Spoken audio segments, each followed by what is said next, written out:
Alright, welcome to the stream. Hi everyone's having a good one. Back once again with Endwalker. Back once again with, well, we're back to Golemold. We're hopefully, I think, going into a dungeon, and then I'm pretty sure it's going to be a troll soon after. So, without further ado, we're just going to get straight into it.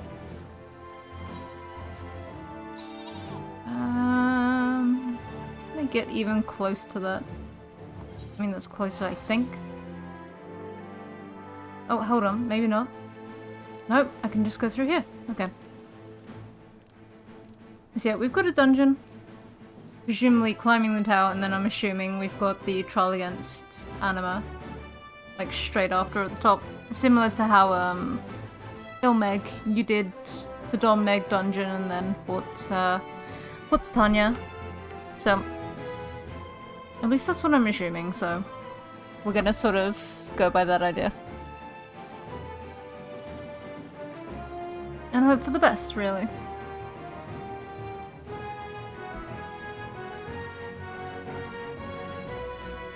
I'm about to walk straight- yep. I was about to say, I'm about to walk straight into a couple of enemies. As one does. You know what, just follow me. Go ahead, guys. I don't care.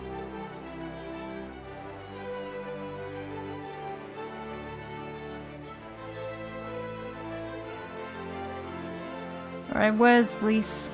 Where's Lise? I need you, girl.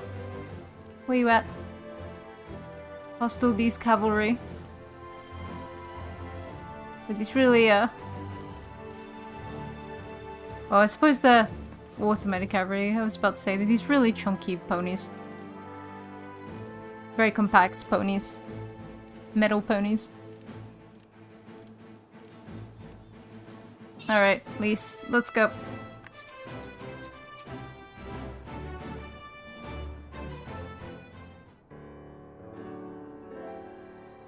XIV, the way into the tunnel is clear. We made sure of it.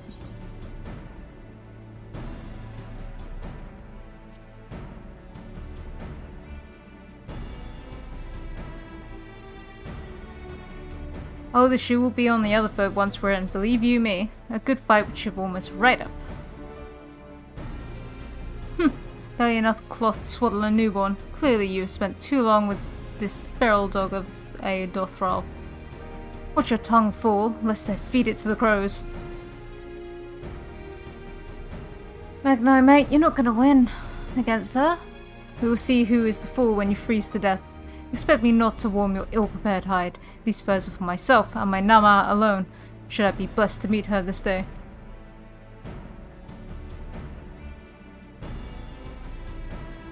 As if any woman of worth would wish to be warmed by you, little son. Should we find such a warrior within, she will bask in my glorious flame.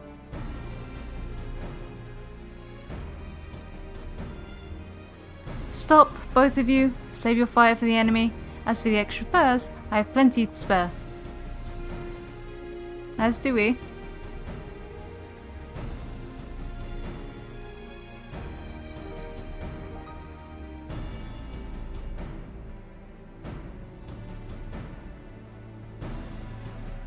Hello everyone, all set for battle I see. Yes, free of unnecessary encumbrances, if rather more susceptible to the cold. Let us review our strategy quickly, if you don't mind. Pippin's group has gone ahead to the Unceladum. Unceladum? Enceladum. That sounds better. We're to meet them there. We will wait until the Tempered's attention is drawn by our diversionary force, then we sneak onto the train. Next stop, the Tower of Babel. If any, Tempered included, are injured, we, XIV, will tend to them. You Scions must press on, no matter what.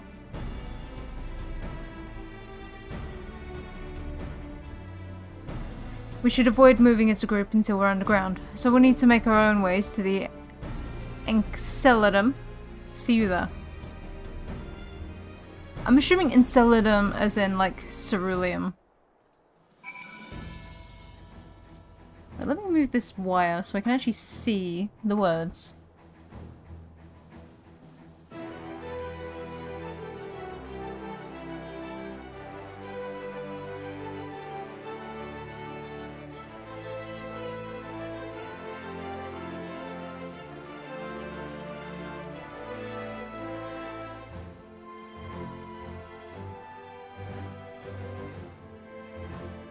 There we go. It's not going to necessarily help me read, but it's better than nothing.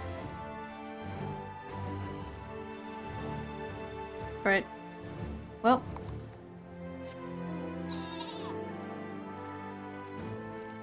I'll see you guys on the other side, I guess. I'm gonna go on ahead. That is a giant tree. That is an A rank. Let's move away from it. Flee the tree. It's a dangerous tree. Alright, Pippin, where you at?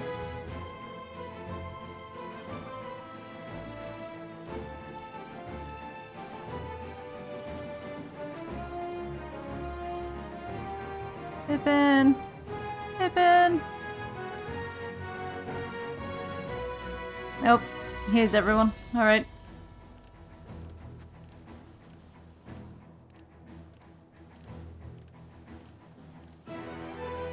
How you doing, Pippin? Hail, it's good to see you, Ixia. We heard that you collapsed, but were given only the most cursory explanation. I'm glad you've recovered, and quickly enough to take part in the operation at that. As you will have heard, we've secured the way in. Some few are to remain behind to keep your escape route clear. Our comrade, the Lentes Tyr, will lead the way into the station. I'll join you soon. Hello. The station is right this way. Tread lightly now. Why do I feel like I've got another stealth section ahead of me? Like, I'm just feeling it.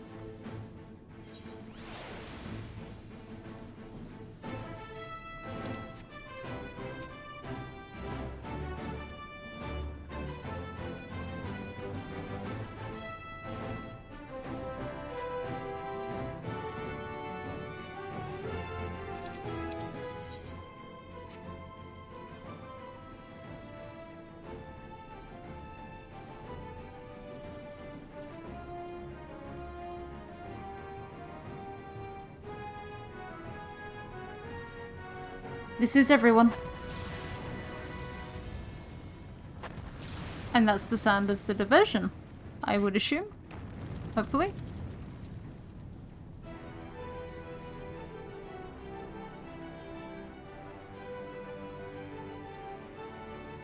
Consider the enemy well and truly distracted. Time to go. Our primary objective is, of course, the Telophores leaders. But should we be presented with an opportunity to vanquish Anima, we must seize it. If it is indeed the force behind the towers, destroying it will deliver our allies from the Telophores' reign of terror. And I, for one, would not see the Garlean people manipulated any longer, be it by Primal, Ascian, or anything else. Here, here. There's been enough of that. We came to help the people of Garlemald, and that's what we're going to do. Together. Till the very end. The train should be along any moment now. Prepare to board, everyone.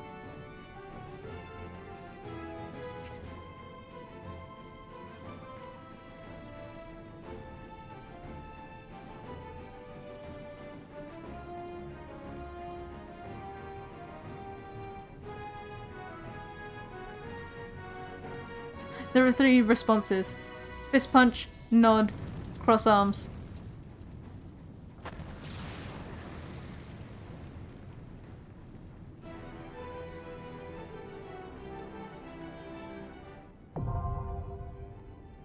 Dun dun dun dun. Alright, we've got a train to catch.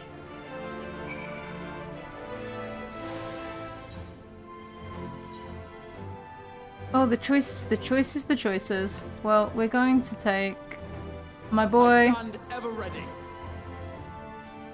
Right then. And I kind of enjoy the idea of Alize and Estinian.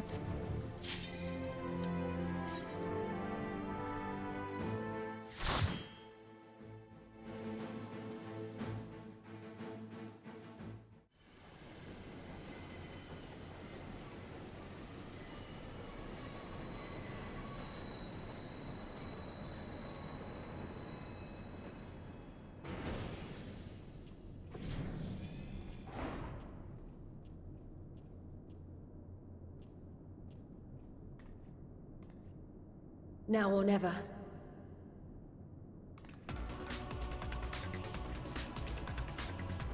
Why was Justinian hiding separately from us? Oh, I'm here for this music. Let's go.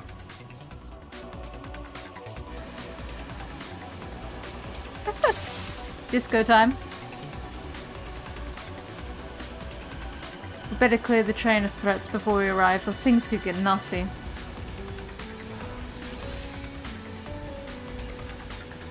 Alright, Hitman, let's go.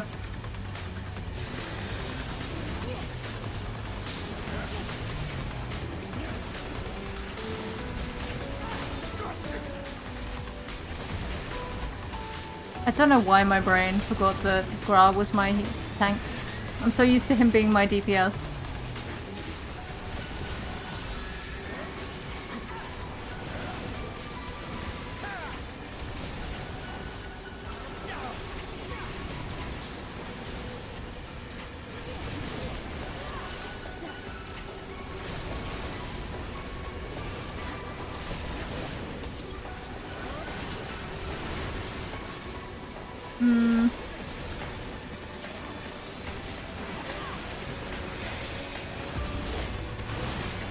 Oh.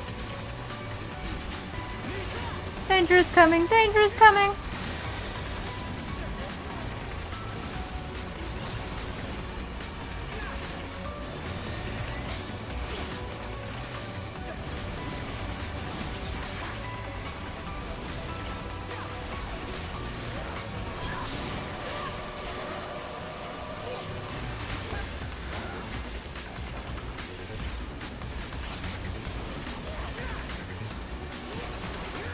I was about to say, surely I don't need to keep the other NPCs alive, right? Surely they'll take care of themselves?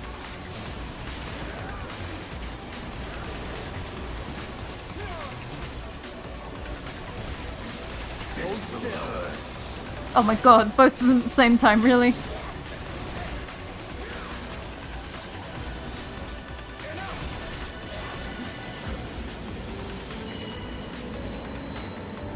The destination must be close. That's a bold hope.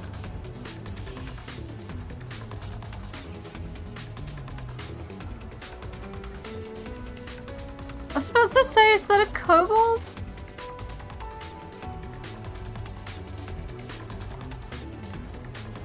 Alright, we gotta go.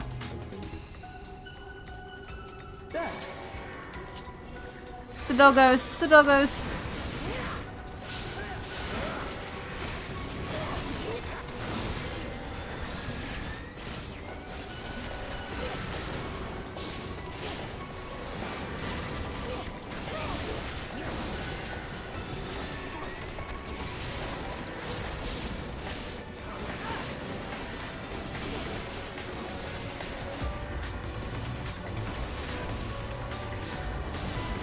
Allow me.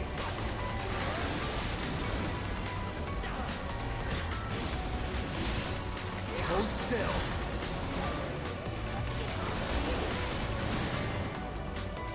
Okay, we've caused unparalleled harm to some doggos, but let's go. Here comes the pain.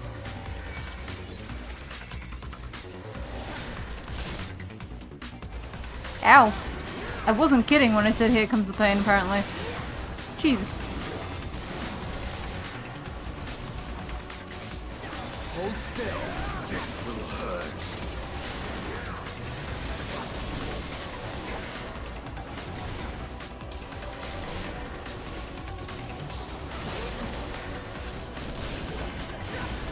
Okay, it looks as though we're slowly gonna lose NPCs as we go through, from what I can tell. It's like we lost Serena.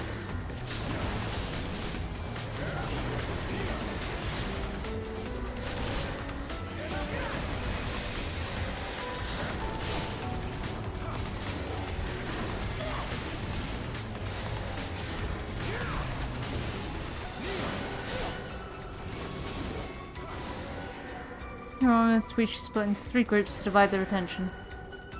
Alright, okay, we're just gonna lose everyone else all at once. Later, guys. Okay. Interesting. Off you go, Gra.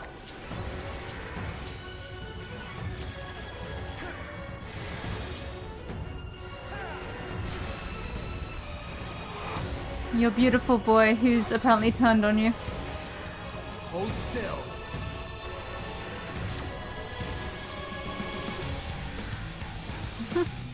What am I watching? Can we not just walk past it?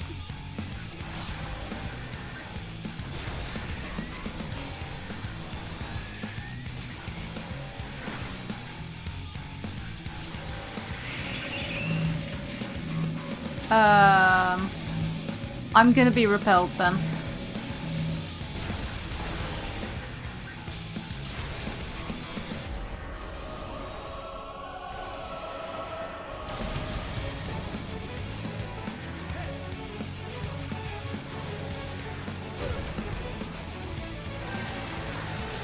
Cool, that didn't buff my thing.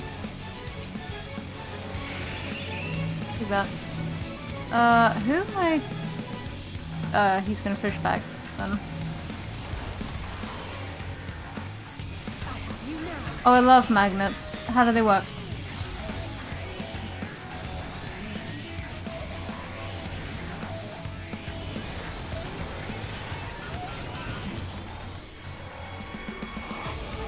Oh.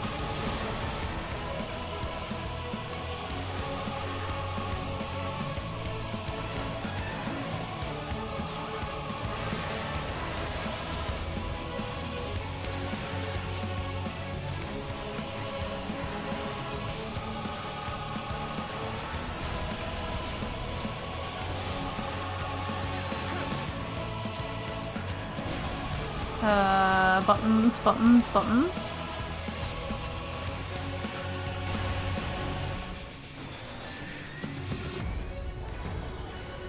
You underestimate me.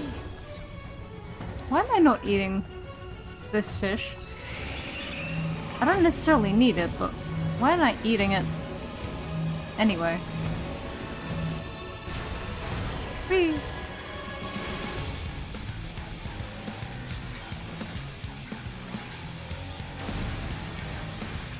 Oh, it's me! Hello, everyone.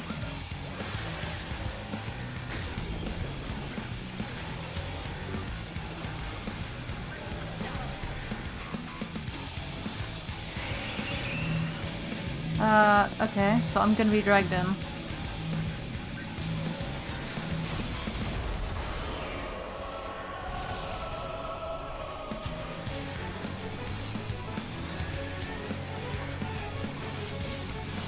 Allow me.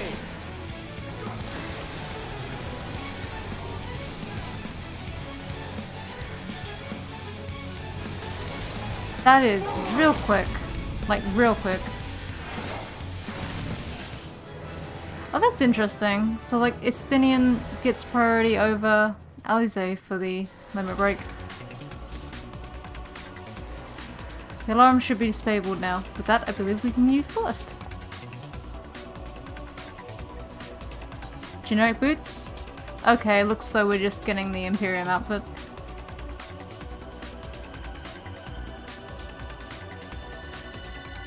I'm not allowed to sit on this lift. This lift in particular is a big no. For whatever reason. Oh, no, maybe I am. Hello, everyone.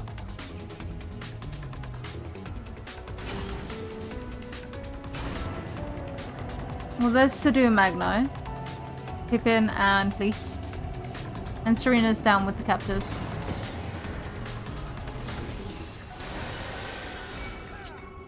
Oh.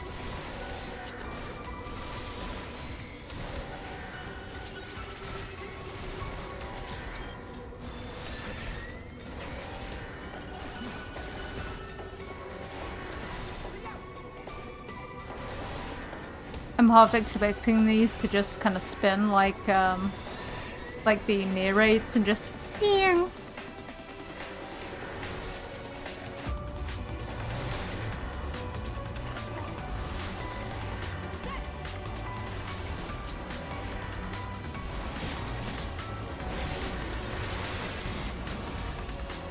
Is it gonna do the generic lift thing where we kill everything, it then goes up a couple of floors, and then more enemies spawn?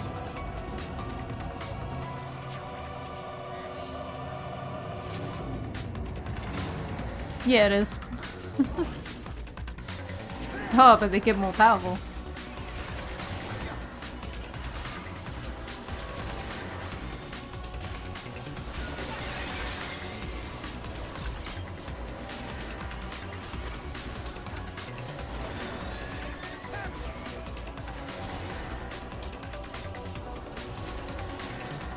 You.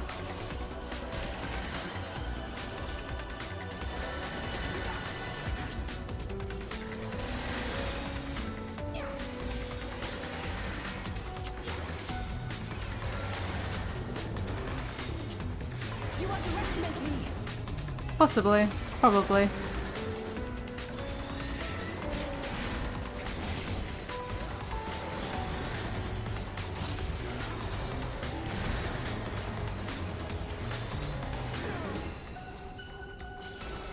I'm a fan of this music in here. I kind of want this for the house. It's not going to suit it at all, but I want it.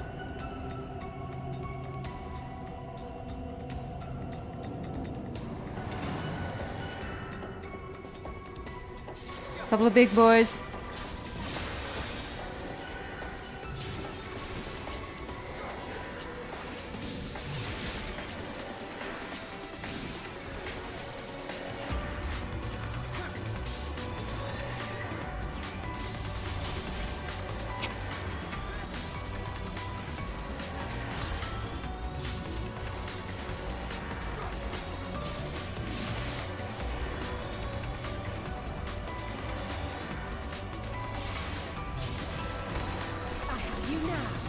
Allow me. I was about to say, unless they drop a Colossi, I think we're gonna be near the top, but they've already done that. Hex Tech? That's the only other thing I can think that they dropped down.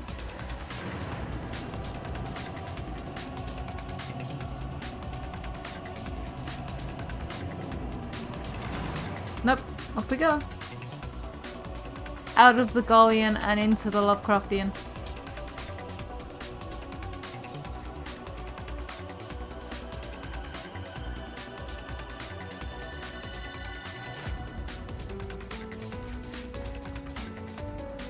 How was I too far away? Bracelet of Healing. Better?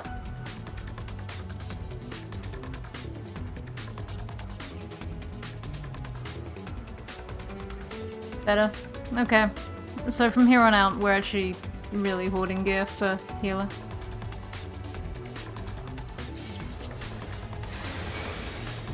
Jesus Christ. Give me a chance, won't you?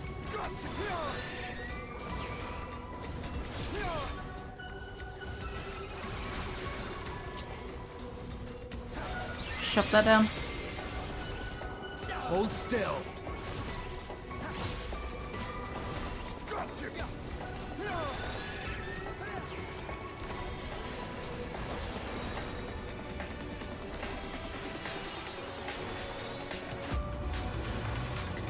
As we move further and further down this path, apparently.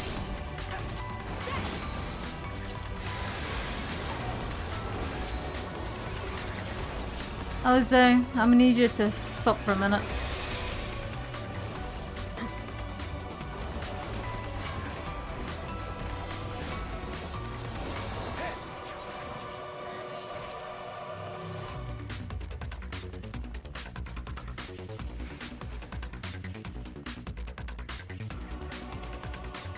Please? Ooh! Double down.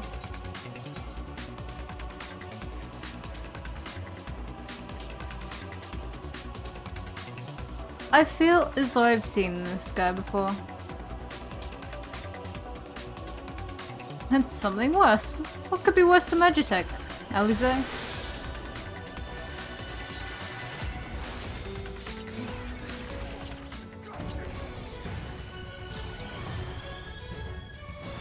It's a dude.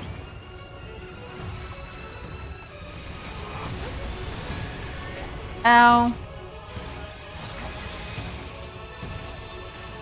I don't know if genius counts When it's more like, look at the explosions I can do.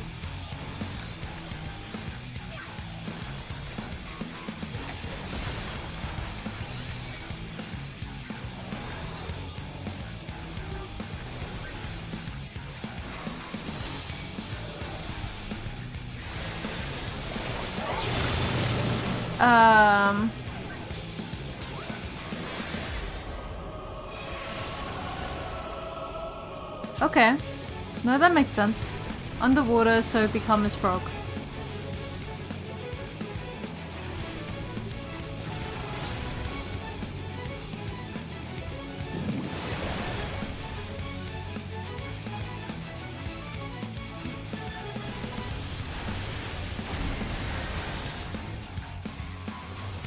Oh, it isn't what I wanted at all.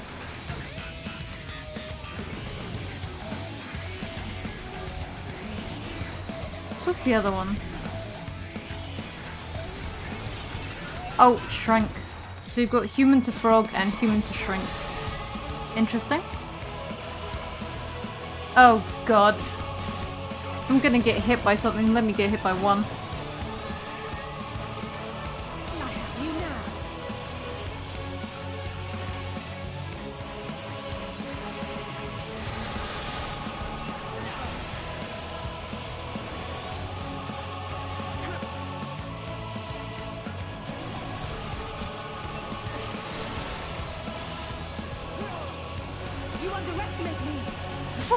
You underestimate me at half an inch tall.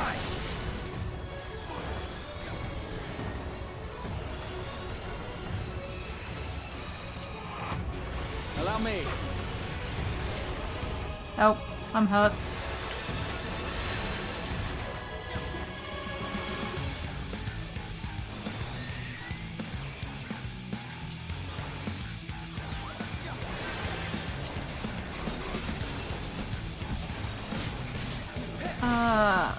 Over here.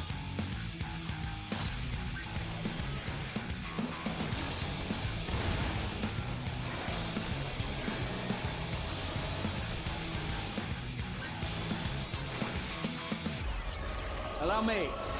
This will hurt. No, we're frogs again. How could you?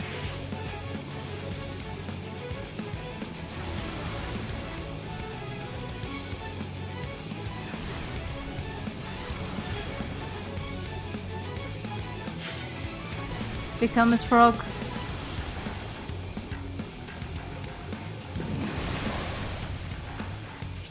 You underestimate me. Oh my god, all of you.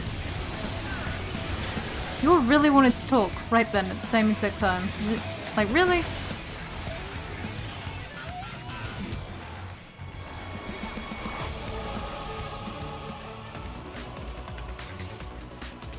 Gloves of healing.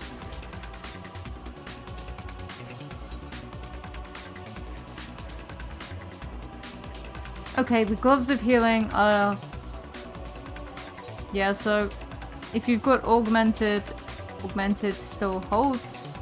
So we need like accessories, but not a lot else. That's fine.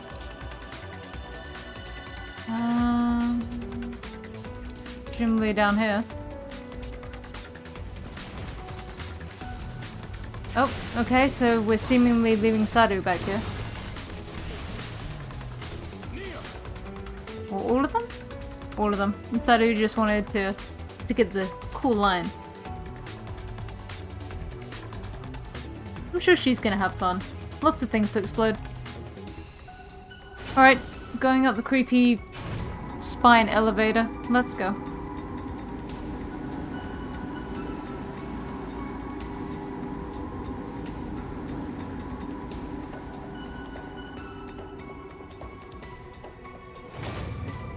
Ribcage door. I see him!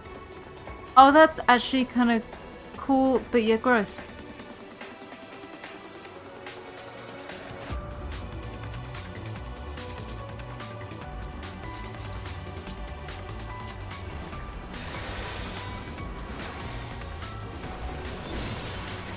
Oh, and we've employed creepy claws.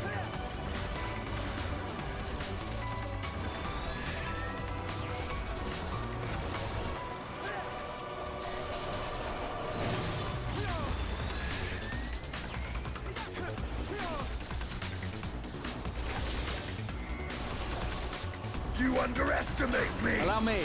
No one's underestimating anyone. That I assure you, Estinian. Promise.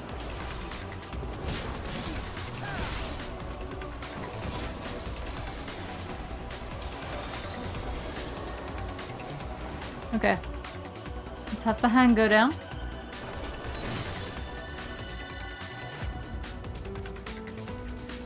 Oh, that one we can just kind of skate around.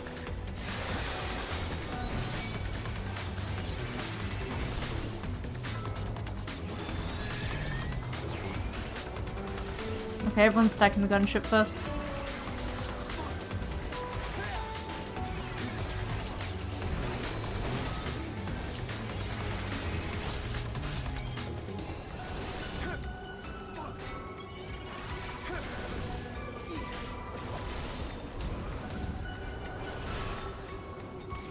I have you now.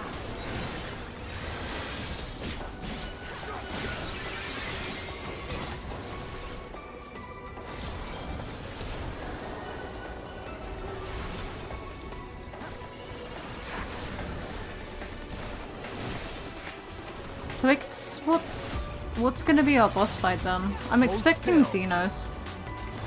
But at the same time it could be that Anima is just there. No, Anima has to be a trial. And so we're either getting like a round 1 with Anima and then a proper trial, or we're gonna just fight for the sake of glory, I guess, in front of Anima.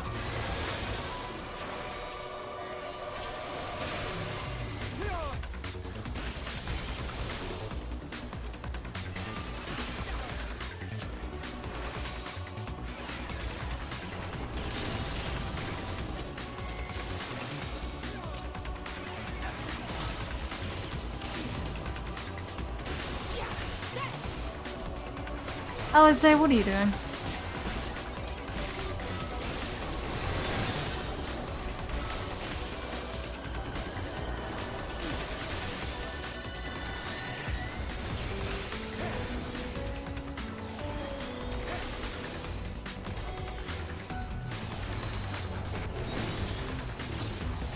Okay.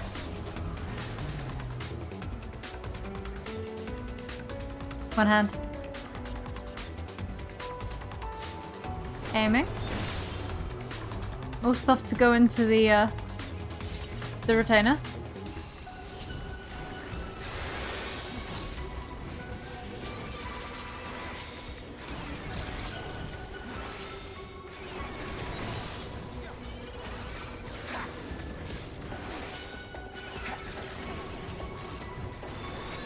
Gotcha.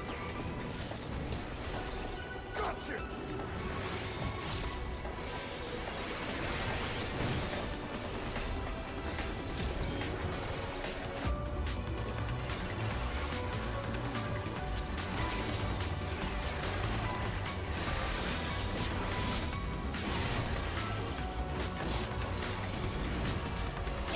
This feels like a very short dungeon. I'm not complaining. It just feels short. You underestimate me.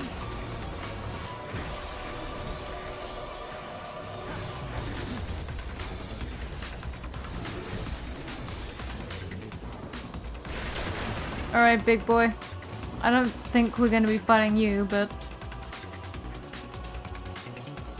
The Iron Womb. That's definitely a name. Surely not. Or if it is, surely it's you and then you come back stronger as a trial.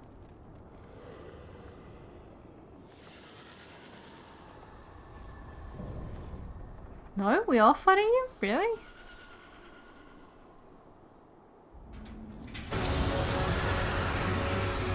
It's gotta be round 1 in here and then you've gotta have a trial. I'm sure they said you had a trial.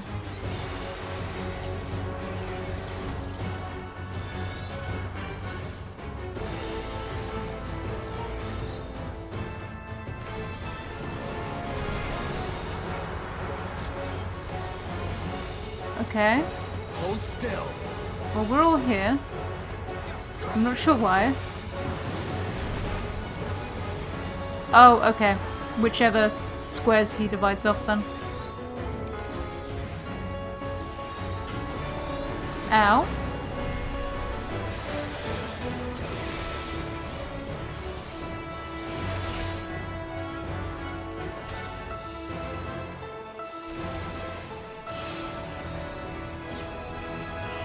Allow me. You're mine. Oh no, he's feeding on souls.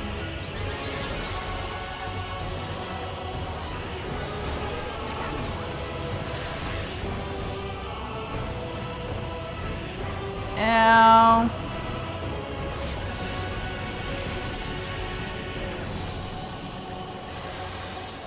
Oh! You're mine. Thank you, Anima. I definitely appreciated that and didn't hate it in the slightest. Alright.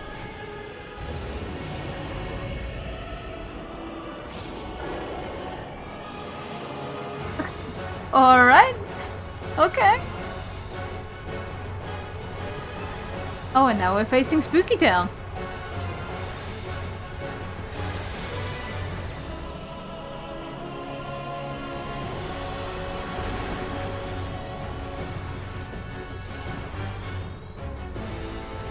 Hold still. I was about to say, I'm guessing they're gonna...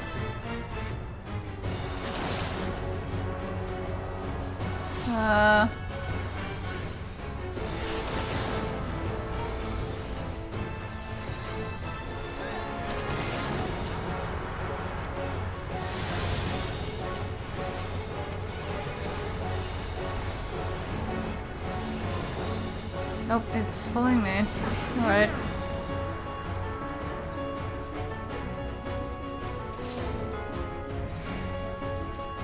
I was about to say... Ooh! Sprint. Okay. Listen, learn. That's a sprint one. Alright. Okay, I'm gonna have to do that first phase again, but... Listen, learn that it's a sprint.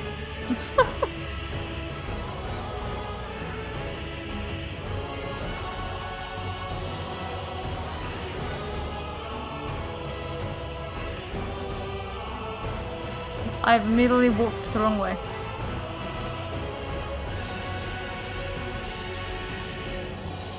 Nobody mind me. I just got stabbed by a giant claw. We're having a redo. Heidelin says I get unlimited tries so long as I stay within her self-imposed time limit.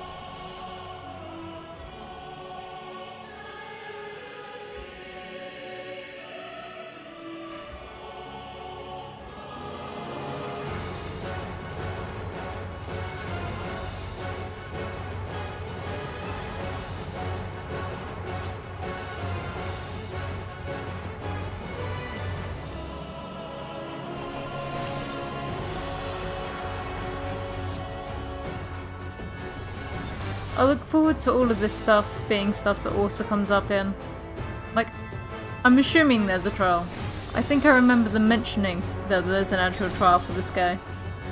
Whether it turns up sort of now or whether it turns up later, don't know.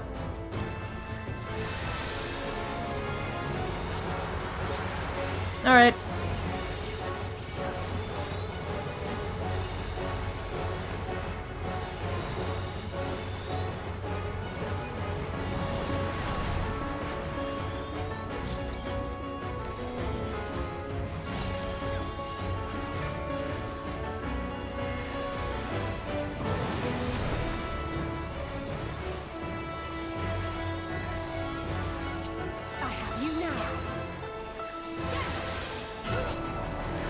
Pain.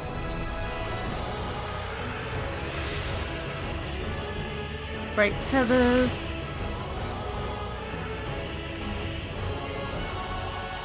Allow me.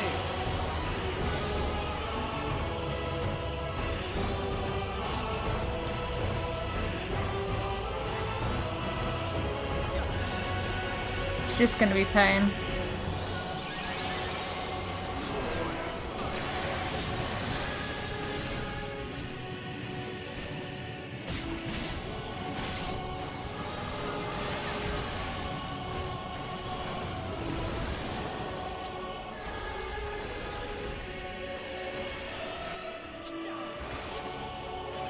Imperatum.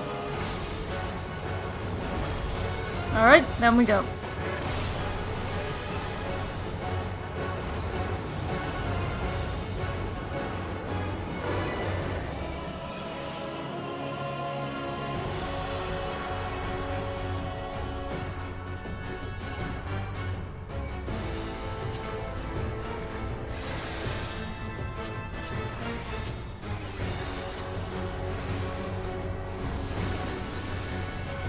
Okay.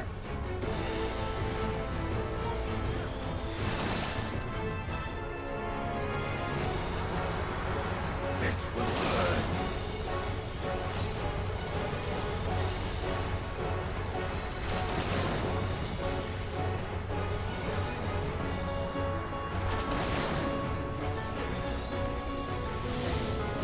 I have you now. Okay. You underestimate me.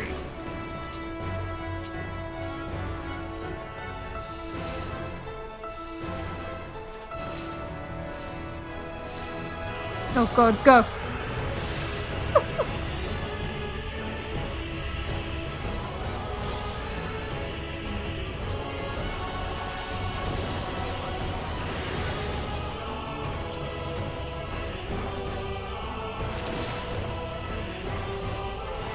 Yep, she's definitely this side first. Okay.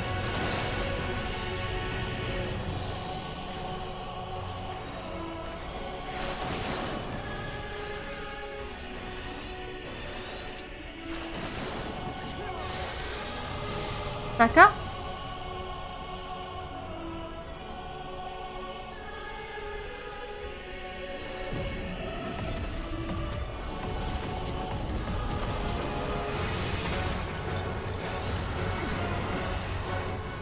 Ow.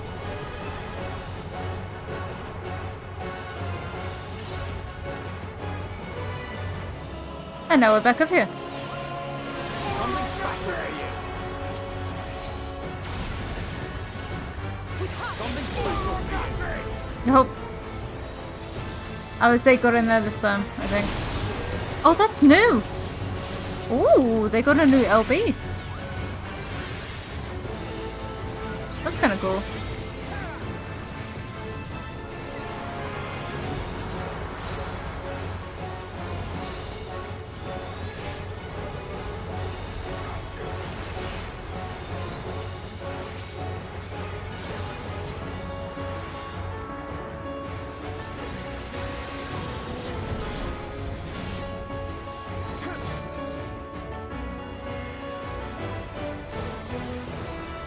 Allow me.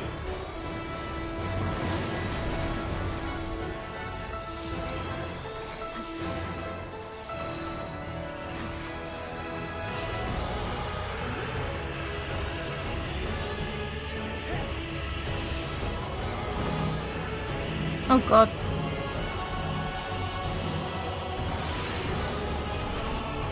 Yep, there's definitely pain, alright.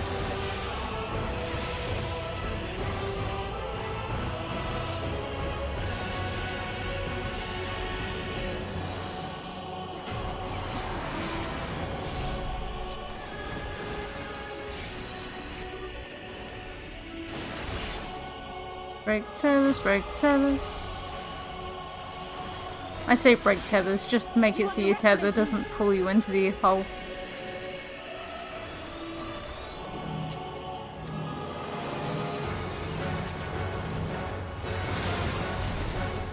Nope, there we go. I like how that immediately took me away from my party. It was just like, nope, you're on your own.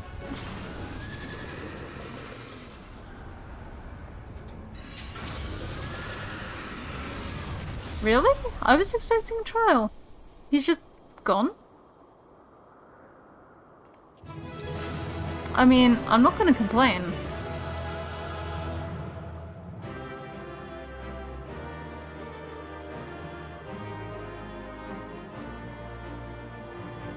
Trial being Xenos then?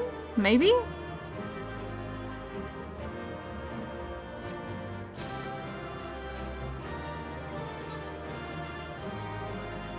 A ring.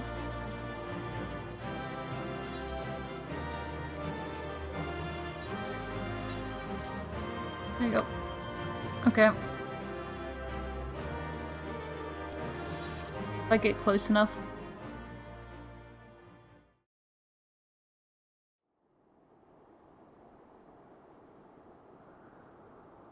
Farewell, Varus.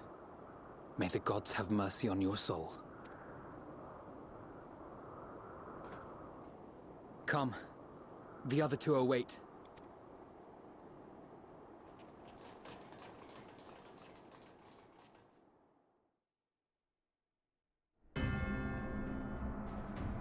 Oh no, he's doing science again. That's not gonna end well. For me, specifically.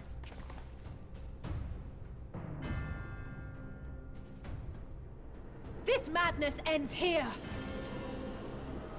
Oh, hush. This is the best part. Enough!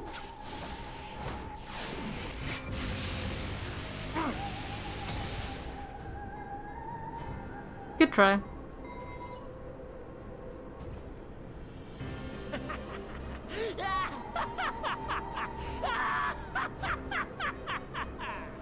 Oh, mighty Zodiac!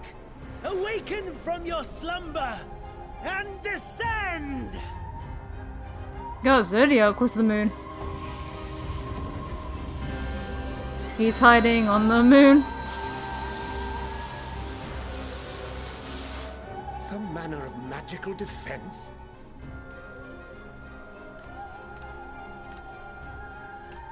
Cryo? Kryl? But how? Heidelin.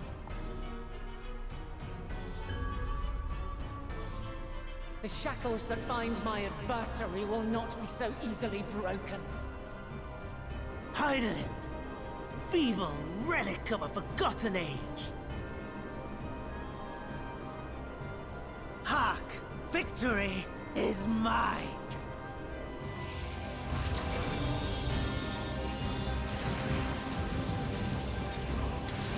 Oh, no.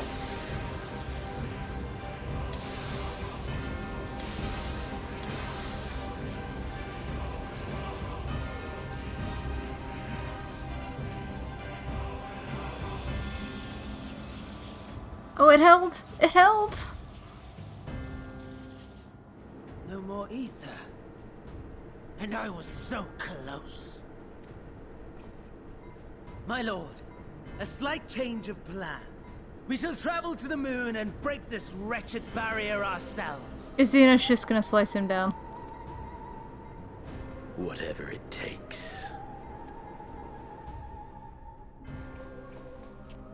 Hey, I wanna go to the moon too. What was that?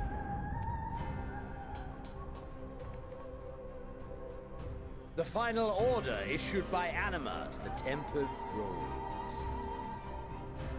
Should the Empire fall, the world must share her fate. Of course.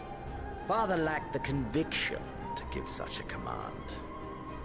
The abomination born of his flesh was but a puppet, and I the puppeteer. You madman, you monster! There's a funny joy in watching your flailing attempts to fight the inevitable. You're all going to die, and they're powerless to prevent it.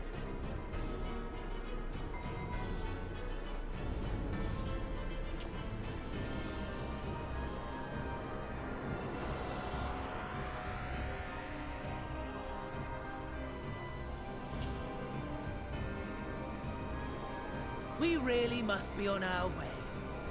You're welcome to give chase, provided you are content to leave comrade and tempered alike to die screaming.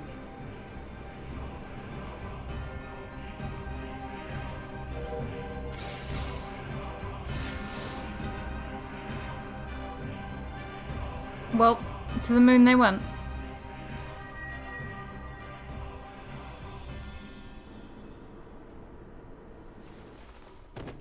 Oh god, Crow. I have asked too much of this child. Tend to her.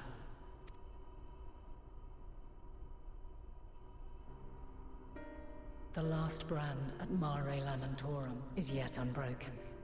Zodiac remains bound. We're not for long. I have shifted the flow of ether and sent the enemy far from their destination. Now, I shall divert it once more. An ally awaits, and I will deliver you unto him. Seek his aid, restore the seal. Zodiac must not be set free. Why did you hide him in the moon?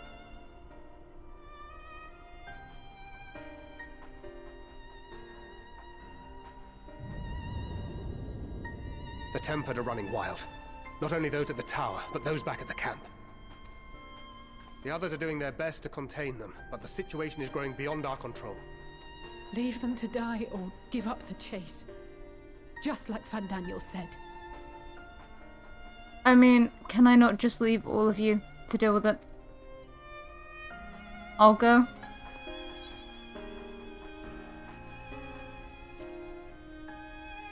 You guys sort out the world, I'll go sort out the moon.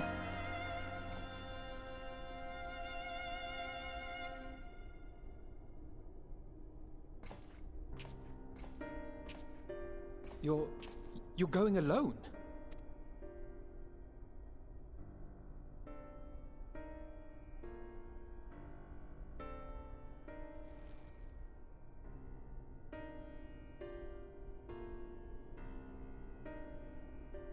You have our trust and our faith. I pray we have yours.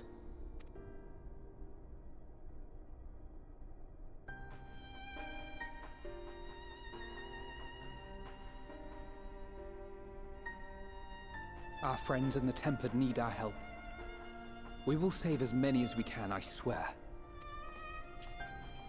Once we have matters well in hand, we'll join you on the moon. Until then, be careful. There's no telling what you'll find.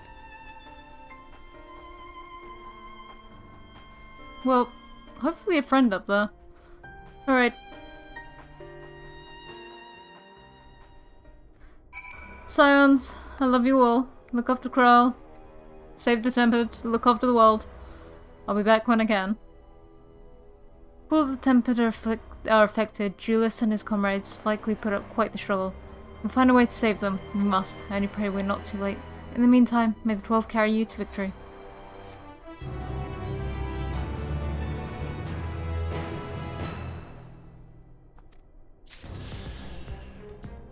Alright guys.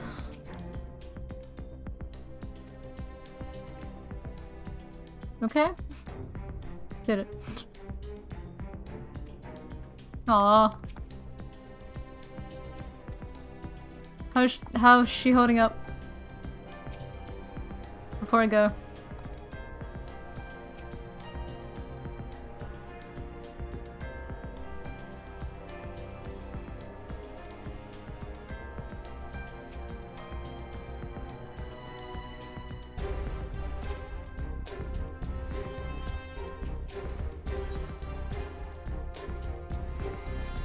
Alright, girl. My apologies, I was lost in thought. The device is of Allergan design, which leads me to think I was right about Van Daniel. No matter what he claims, he still has an attachment to the trappings of his past. Whether knowing this will make your path forward clearer, I cannot say, but bear it in mind. But let us turn to the task at hand.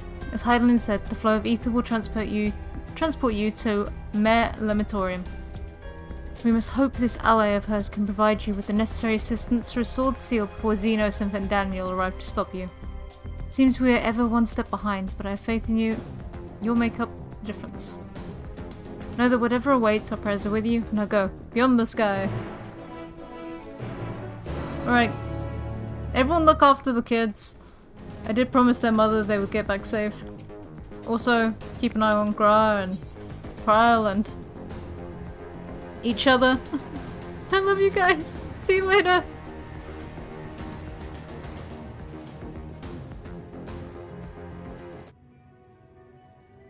Long, long before Dalamud was forged to imprison an Elder Primal, the eldest of them all, savior of the star, was sealed within a moon of his own. Souls sacrificed to grant him life still slumber and dream of the day he and we will be made whole. Here he waits, in this cold, barren place, his cradle and his grave. Silent lamentations and prayers of hope echo soundlessly to a sundered star, adrift and alone. The Sea of Stars. Oh, pretty.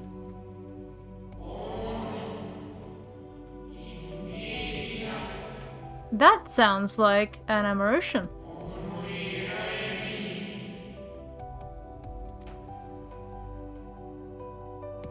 Oh, it is. Hello.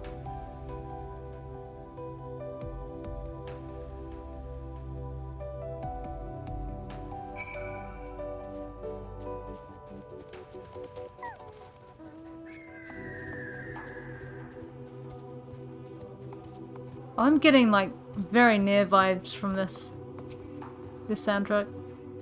Like the Luna bass. What's up with your bottom half? I return. I must return. Why? Oh god. Alright, you know what? Oh my god. If everyone just uses AoEs, we'll get there.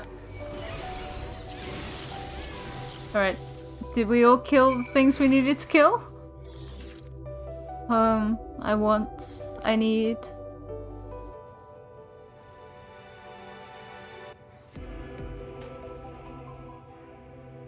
Oh, he's gone. You mustn't touch. In cerulean halls, find me.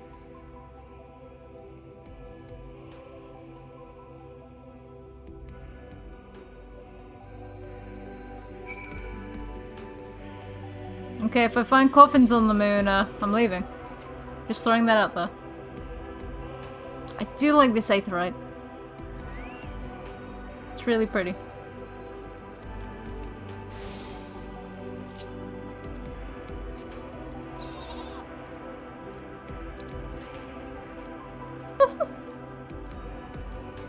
That Reaper had to go.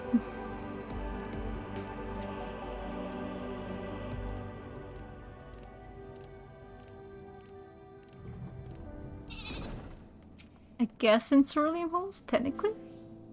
Oh, there's lots of the, oh, I can't remember what they're called. The little, like, manufactured memory spell things.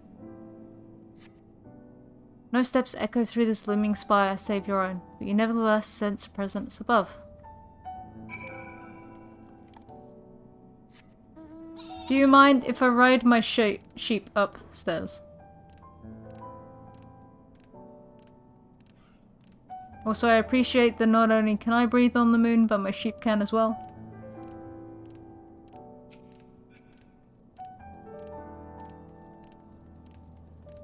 God. I mean, I think we all knew why this music was playing for this area. That it had a link to the Amarosians.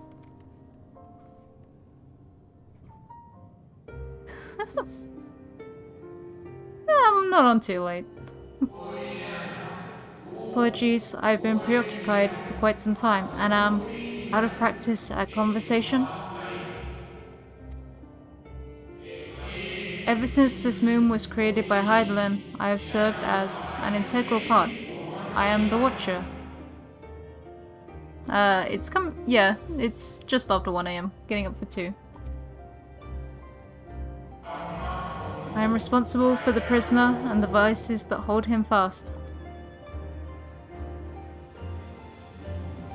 And there he is, Zodiac, in all of his moon-held glory. Zodiac himself, a projection of the moon's core. The rent asunder by Heidelin, he grows more powerful with every rejoining. 7 there have been, 7 too many. And yet, for all his servants' machinations, he remains incomplete. The fallen are beyond salvation. No attempt would be made to free Zodiac, not until he is whole once more. But someone has taken action. The shackles that hold him nearly shattered.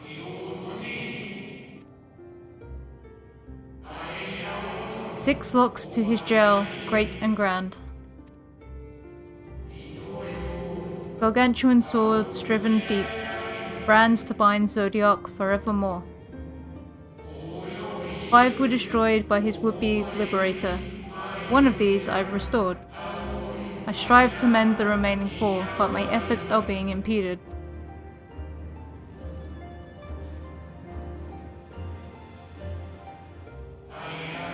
Soulless sacrificed to summon Zodiac.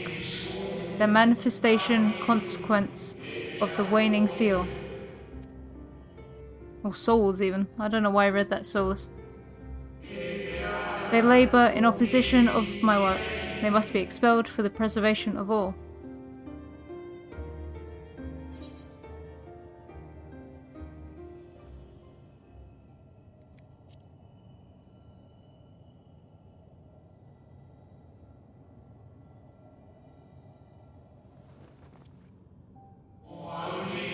What is right and good?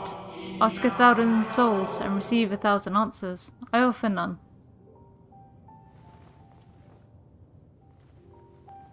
I was about to say, you're gonna have to crouch down. I am the watcher and the jailer. I am not the judge. Know this. Hydaelyn commands the forces of stasis, and this moon is the product of such power. So long as Zodiac remains imprisoned in this place, no more sacrifices will be made in his name, nor will those souls rendered up in his name fade into oblivion. Go, meet with these wandering spirits. Do what you think is right.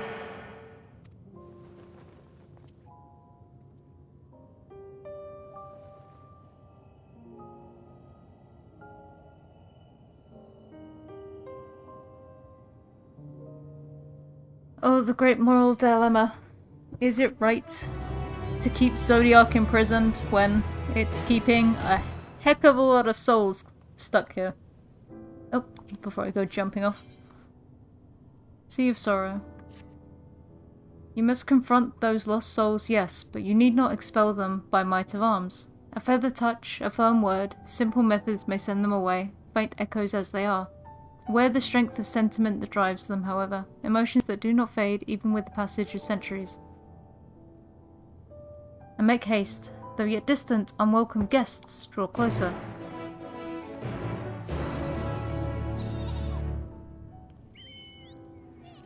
Meh. Meh. Hello. Where? When? How long?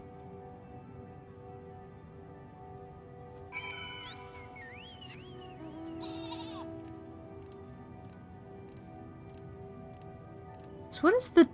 I've got to have a trial coming up, so then what is the trial gonna be? Incomplete Zodiac? Xenos on the moon? Was it truly so long ago?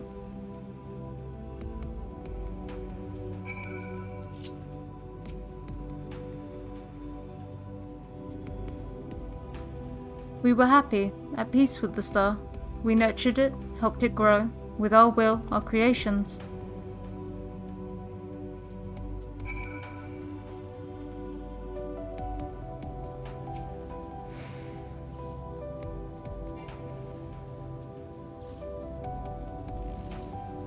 Oh, this one has a cutscene attached to it. Hello. We were the star's beating heart, its life, every soul a drop of blood flowing through its veins. To live, to learn, to create, to make better. The star flourished as did we. Do you remember?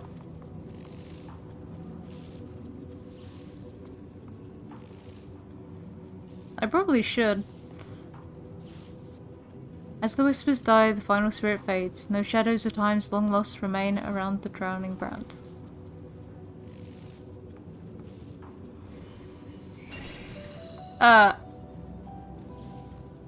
Hello?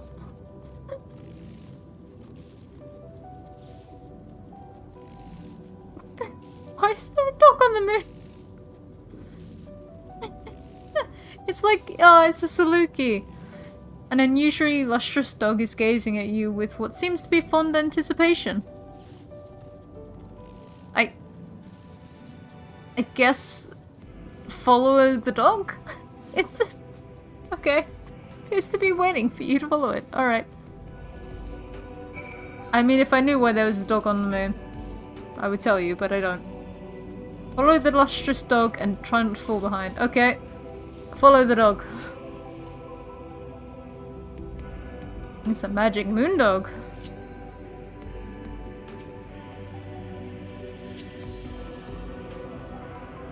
I know there are tiny bunny people on this moon. Are we going to find them? I was about to say, if you just jump off the cliff, I'm not following you.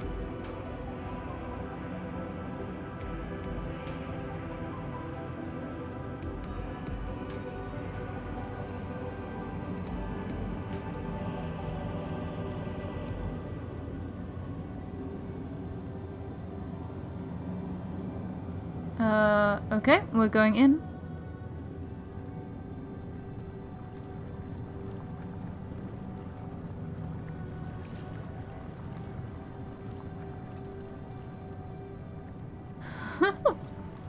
It is a very majestic dog.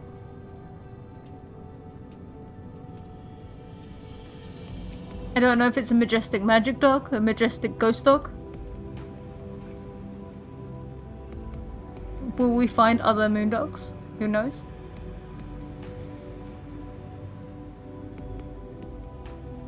Oh! You gonna lead me to other spirits then? Interesting. Oh. The dog silently regards the spirit that lurks near the brand. Okay. A dog leads to spirits. We in the star were fulfilled. Wanted for naught, mourned for naught. So why? Why did it have to end? Oh. Hello.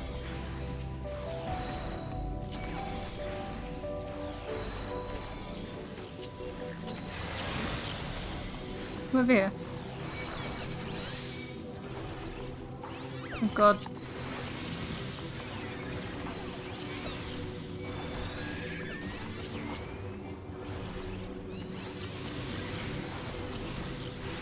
I appreciate the red mage for killing everything for me. Heck knows I needed it, thank you.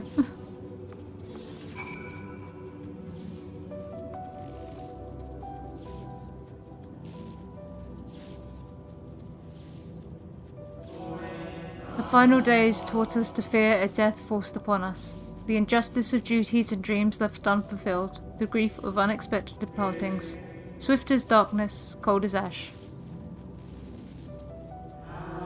Such tragedy, yet no catharsis. Such truth, yet no consolation.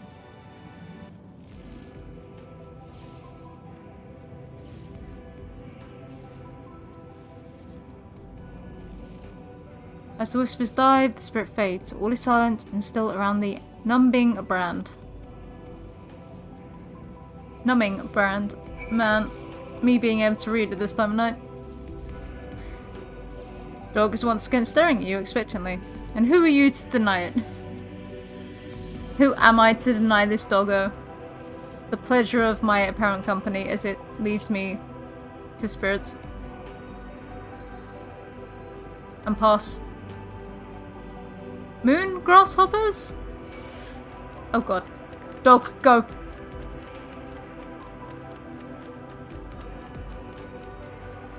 Dog, go. The moon grasshopper is after me.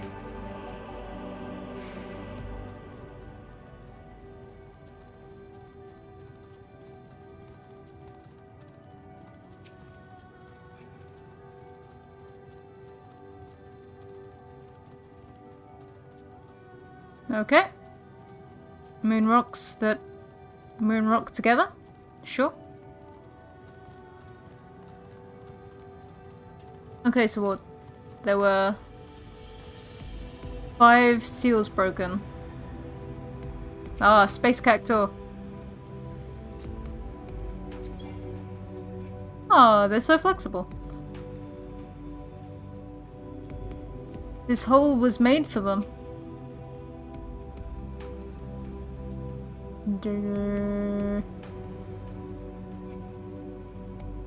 Okay.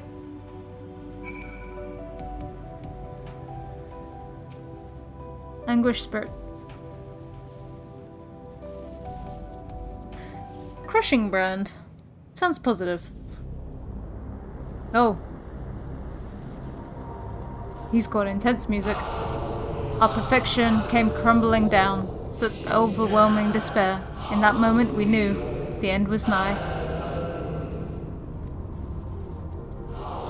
The faintest glimmer of hope remained. We gave our lives that others may live. We gave ourselves to Zodiac.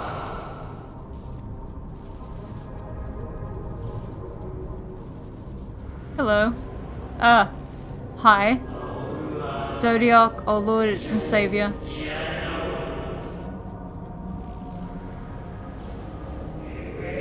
To forge our world anew.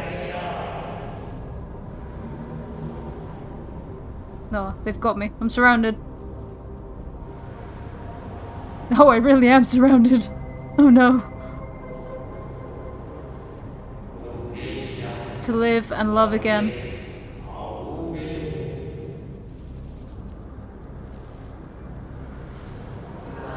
Become one with the star. Fill earth and heaven with life, both paradise where fear is a distant memory.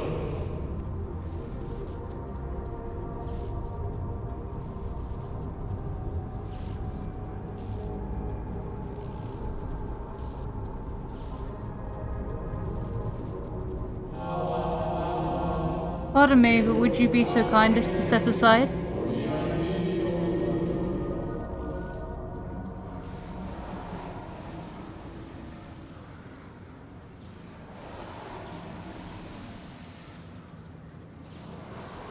Hi, who are you?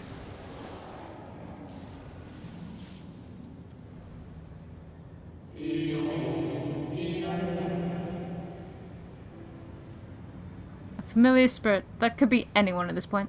The unmistakable color. The soul of Azem. But not the friend I knew, I think. Nevertheless, you are you.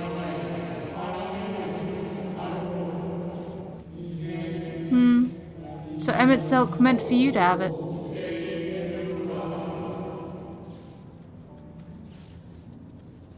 Is this thingy, whose name I can't pronounce? You seem surprised. Why might that be? It is! I can never pronounce his name. Hythlodeus. How have you been? Last time I saw you, you were literally a memory.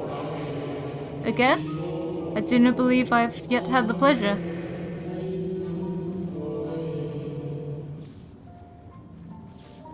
So Emmett Silk created a fake fake city, and he put you there. We spoke a lot. Emmett Silk created a shade in my likeness, and not only me, but all of Amarok. I very like him.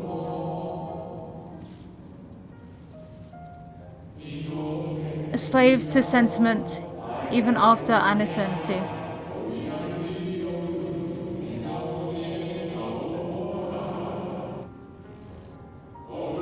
As you may have guessed, I am different from the shade you met before. No mere approximation, but the original.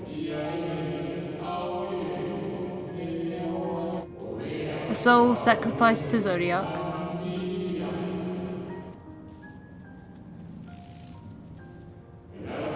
We remember in vivid detail the events leading to our purgatory.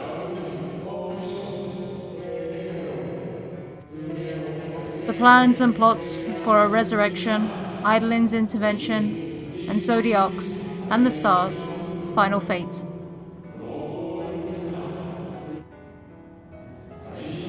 And then we drifted in a waking dream, our minds steeped in fog, until you came. I know not what you and your friends intend for Zodiac, or the future of the star. Nevertheless, in you I place my trust and faith. In you I choose to believe, as M itself did. Believe in yourself, and all will be well.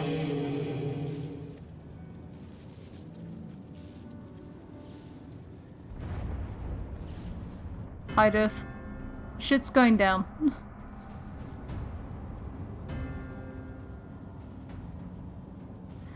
Azena's finally found us. More new arrivals, though. Ah, Fandaniel. That color I know. And another I do not. An unfamiliar but fearsome being. Oh, Zenos has found us.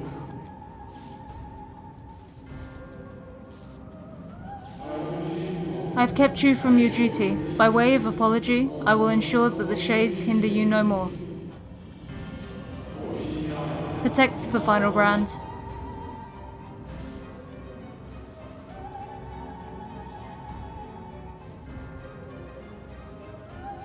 Goodbye, Hydeth. Fare you well, my new old friend. Goodbye, Hythe. I'll visit you or your shade in Amarant. I probably won't.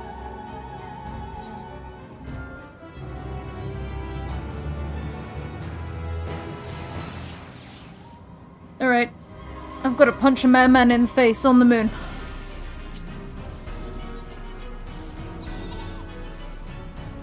Alright, doggo. Lead the way. Something has raised the dog's hackles. The dog growls, agitated. We must protect the brand. Cry havoc and let's slip the dog of war. That's you, by the way. Oh, I've got him. The dog nudges you with its nose. You get the feeling it wants you to hop on. Oh, yeah, ride the dog. Ride the dog. Lead the way. Oh, it's a magical flying space dog.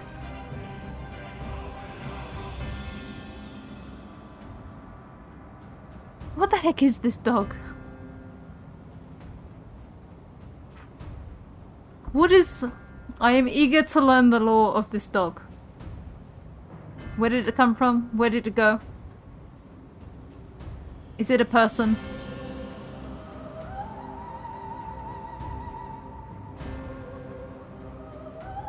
Can I have one of my own?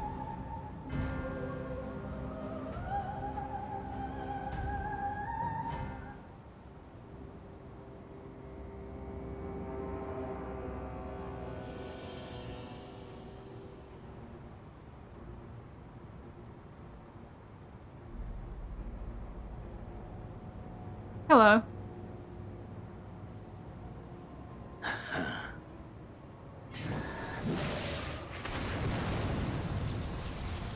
Nope.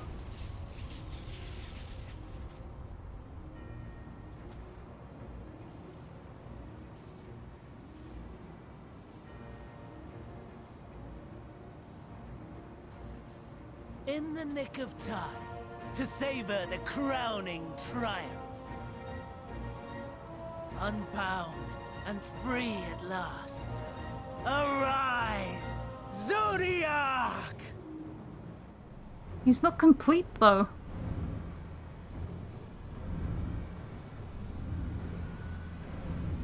Oh, no.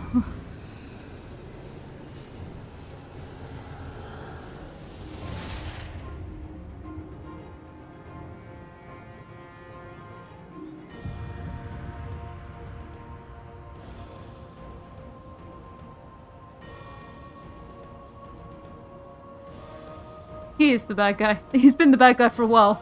Deprived of heart and will by the loss of dearest Elidibus. A creature of pure instinct, wanting for guidance. Oh, are you gonna become its heart and then destroy everything. Because that's what I think you're gonna do. Powerful. Oh, so powerful. More so with every passing moment. Such potential. Even in this incomplete state. Still the savior who delivered a world from certain doom. So, here we stand. Really, you want to have a fight now? You know my intent. Consume the god, then the world. Stoke your fury to a raging inferno, and dance among the ashes. Or perhaps you would face me here and now. A lesser but welcome amusement.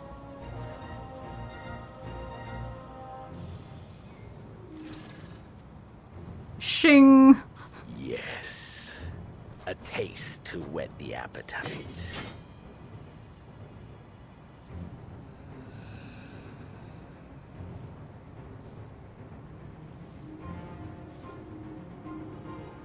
Sorry to spoil the moment. Ah, Might I ask that you postpone the slaughter until I've said my piece?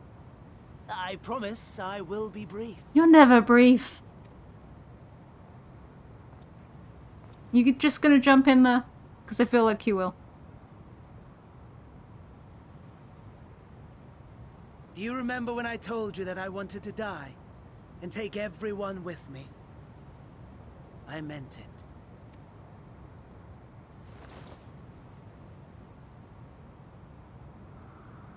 Oh, I knew you were gonna do that, you idiot. Goodbye, Daniel.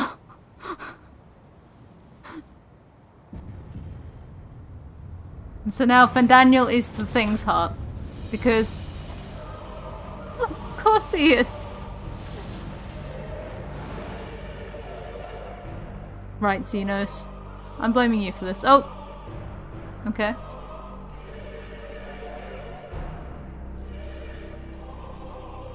I am in the sea.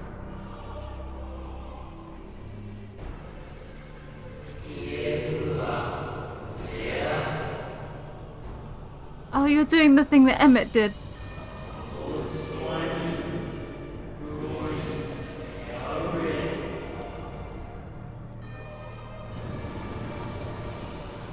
Oh, okay.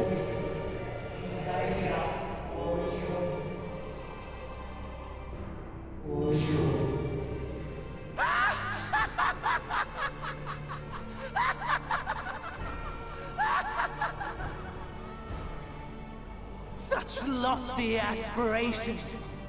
And what sweet irony that the world's saviors will become the agents of its destruction.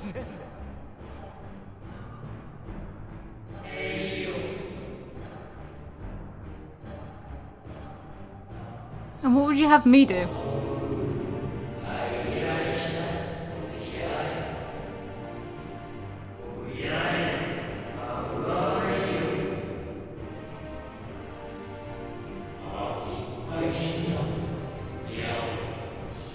Punch them in the face. Wrong, wrong, wrong, wrong, wrong! Lies and delusion! The dead have no power over me. You will be silent. Silent as the grave! No, no.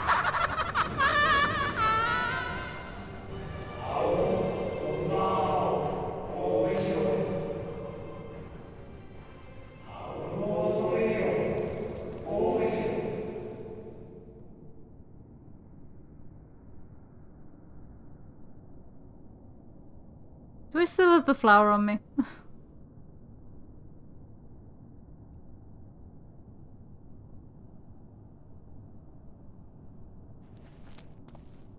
No, but I have my crystal on me. Hello. Believe and walk in faith. Let the light of your soul shine for all to see. Oh, it's another familiar stranger. Not quite the outcome you'd imagined, but a fitting one nonetheless. Don't you think so, Hades?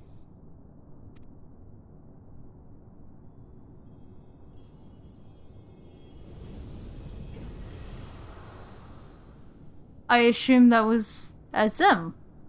So... Yep, okay. So, technically, us talking to ourselves. Pep talk.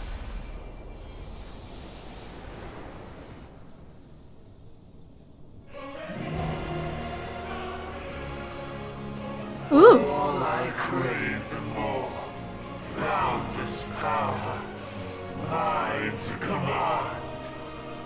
Where do we go from here? This is only like chapter 2 of like 6.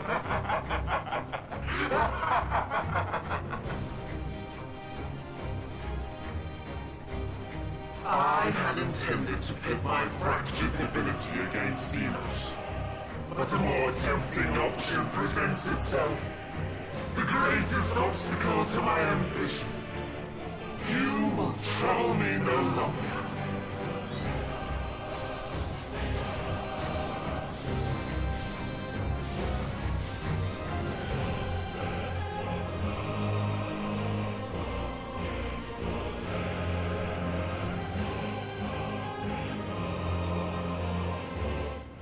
Like, this has all the vibes for, like, a final boss. I'm level what? I'm 84. So, and this is technically probably the 83 trial? Yep, 83 trial. So that's still like another 7 levels to go. Where do we go from Zodiac is already here?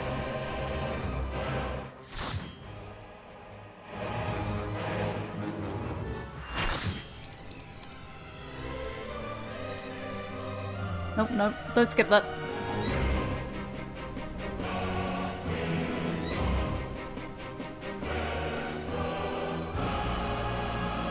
Like, I'm assuming we're going to ramp up to Xenos being the final boss again. Establishing connection. All creation shall bend to my will.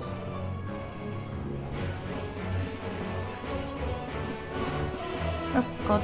Alright.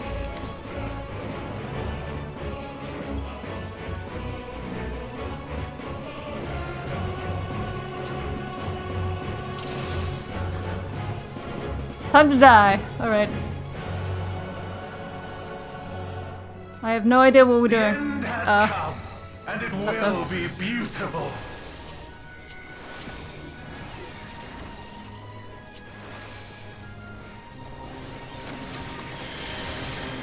Oh, pain and suffering. The marvels of circus, woman playthings.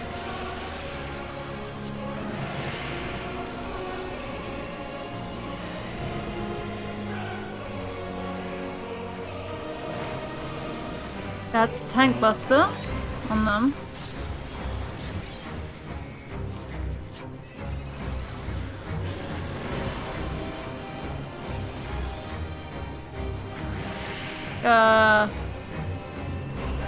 That one seemed different.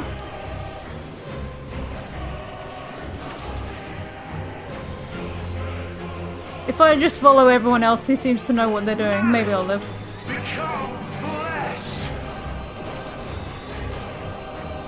That's a couple of behemoths.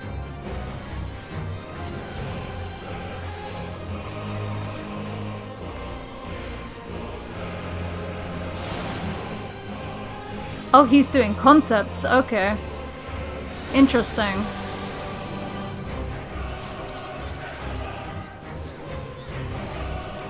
Phoenixes and snakes. Or is the Phoenix... No, okay, the Phoenix is probably the summoners. Oh god. Will you live to see God. the end?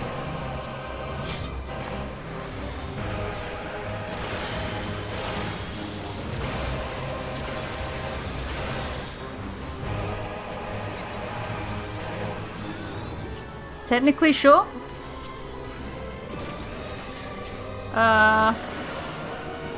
I'm so confused.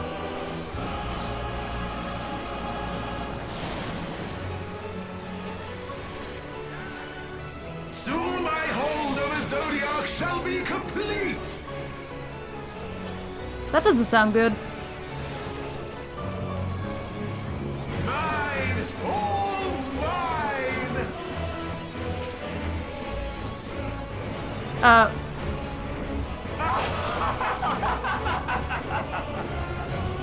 Okay.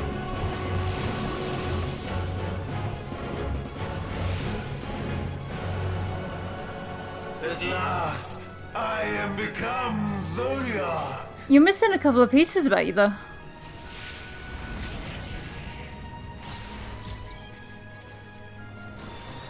Oh my god, where is this person? Okay, I'll follow the white mage. They said they know where we're going. The natural order overturned! I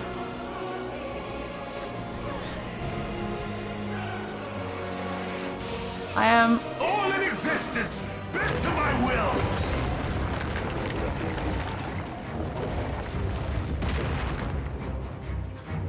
Oh no. Okay. My life's work! My masterpiece! I'm so confused. Ow.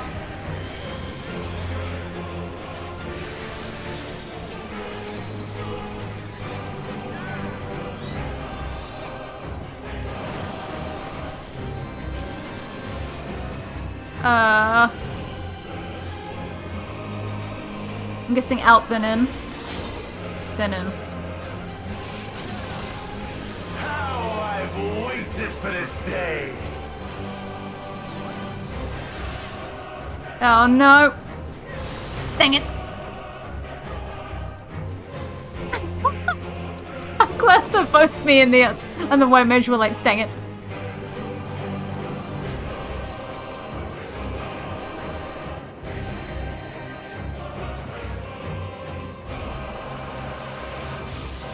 All in existence, bent to my will!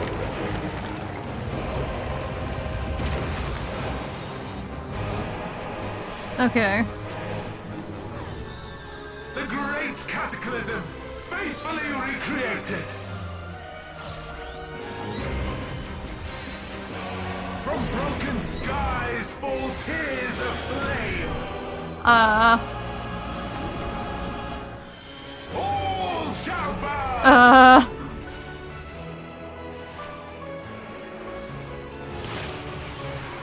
I'm just gonna follow them.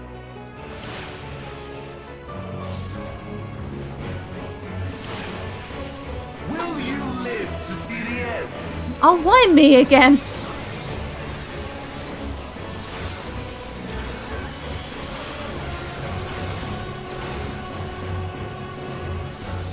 Yep.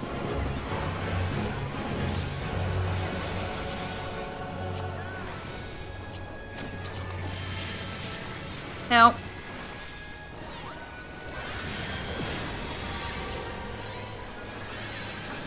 Couple of behemoths again. Over here.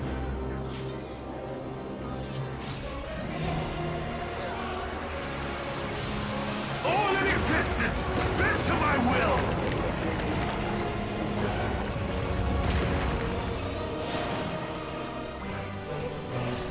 Will you live to see the end?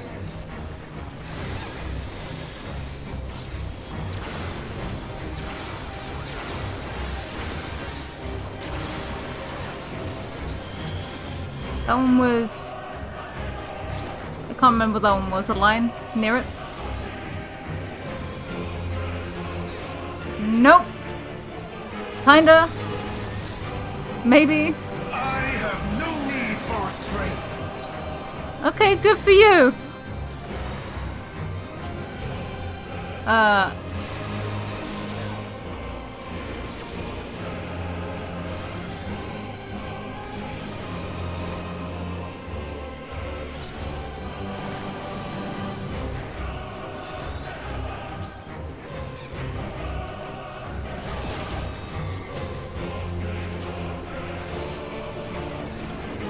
So they're gonna move, so here?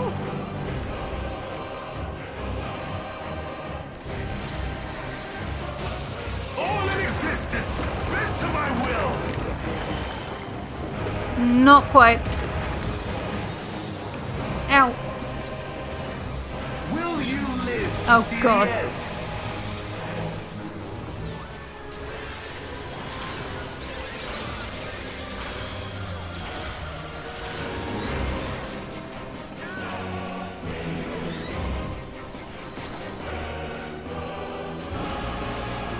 In the middle.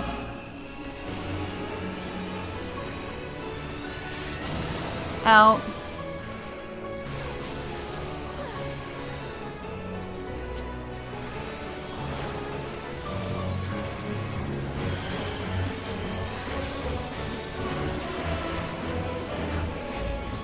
That's a line.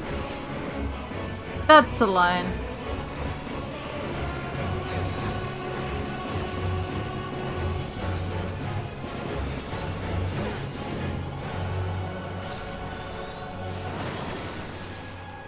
Will you live to see the end?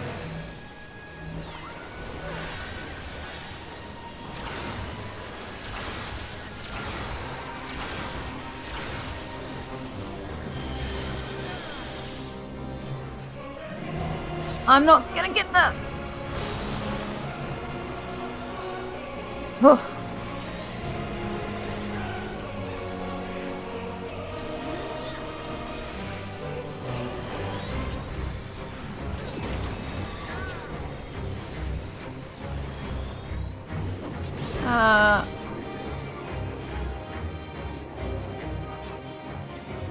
Here? All in existence, bent to my will! Oh, not quite. Dang it. Will you live to see the end? Good question. I'm still uncertain.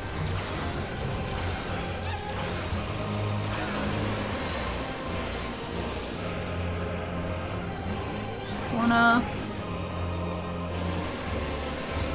Middle.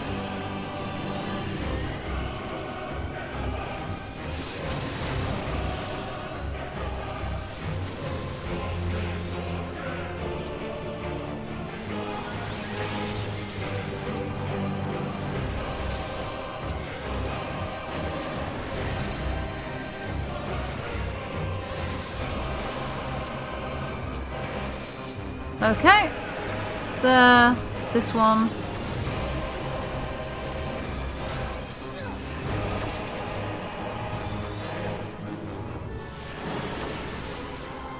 Will you live to see the end?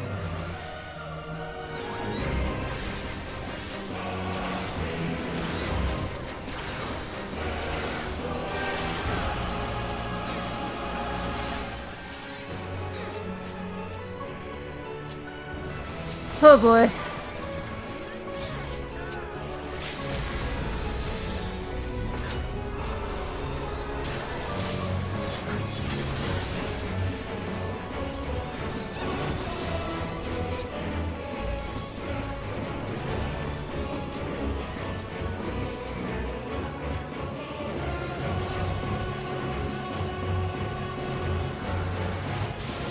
All in existence! I'm gonna get hit by this every single time. Oh, I was closer to being right this time. I was right this time. Will you live to see the end?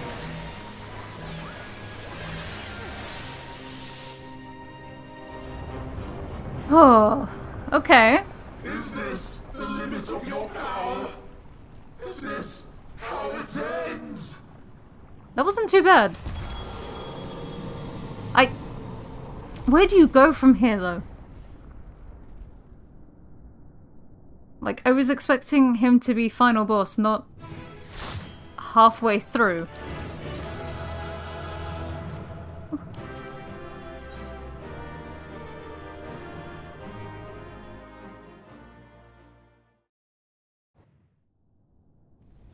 have to kill Mega Satan now. Nah, the Binding of Isaac returns. No, Xeno's just gonna finish him off and absorb him. That seems like a very Xenos thing to do.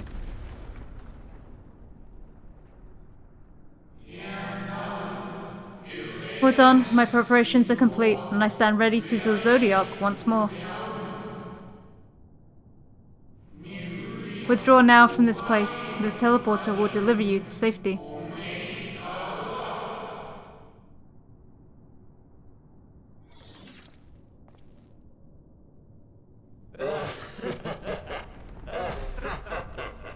Incomplete and insufficient. Of course he was no match. Once again, you have left my best laid plans in ruins. And played your role to perfection. Thus, sealing my victory.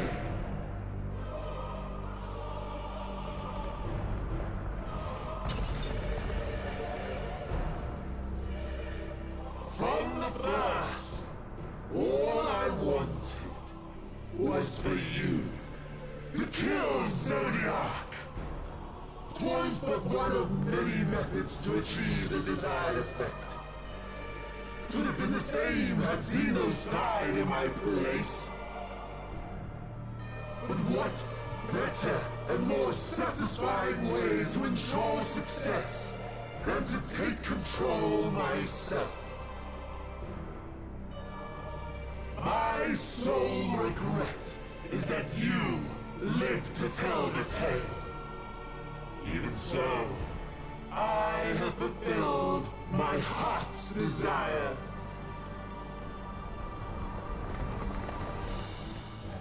Let your murder mark the beginning of the end. The coming of the final day!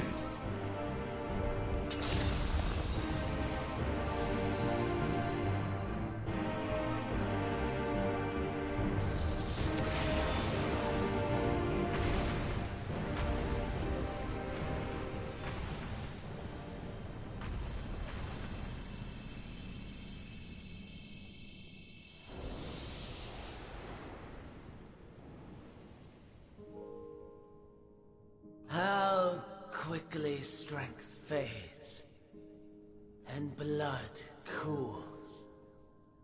Old familiar sensations. So many lives, so many deaths. No different this. I close my eyes and slip into the dreamless slumber.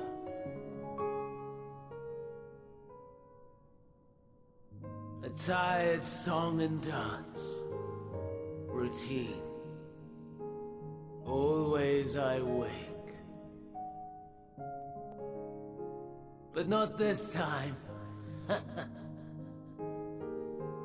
Nothing left unsaid. Nothing left undone. Inherit my hell. I intone with glee. Goodbye, Amon. The man I was would weep for what I have become. The all-consuming contempt.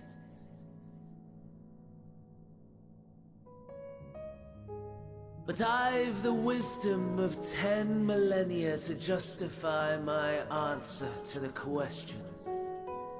No value in their existence. Not a whit.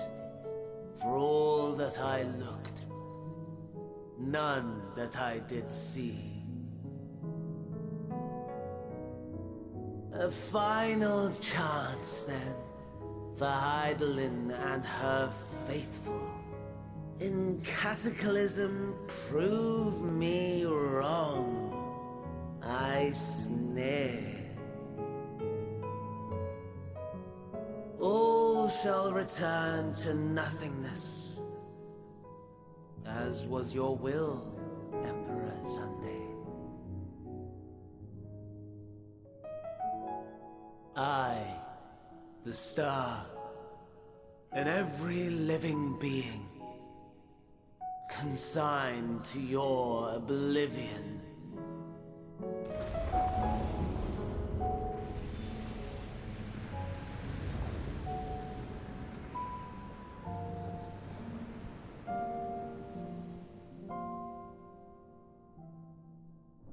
I was trying to think about how this is going to lead to the final days, and I'm guessing an imbalance of ether the other way now, because there's only Hydaelyn. Or that evil, whatever the heck that is. That would do it too.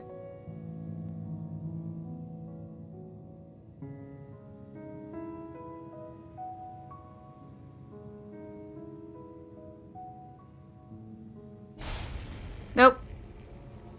At last. Oh, Hydaelyn. Hello.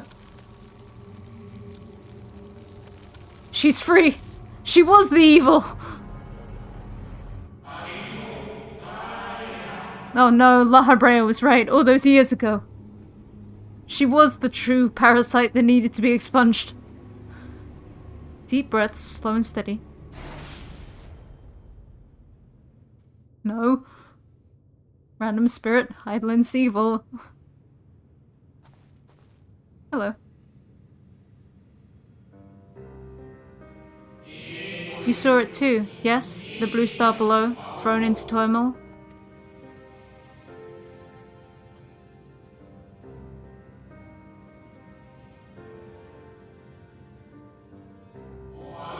Then it was no illusion. All was truth.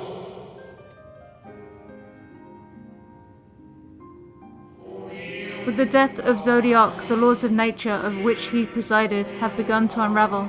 The final days are upon us. What you witnessed was an omen granted by the Echo, a vision of the horrors to come.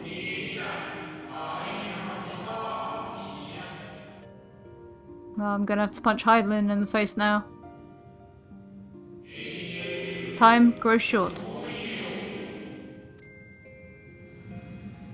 I was about to say, did you see a guy wielding a scythe? Yeah, like that. You gonna kill the spirit? Or are you gonna try and kill me?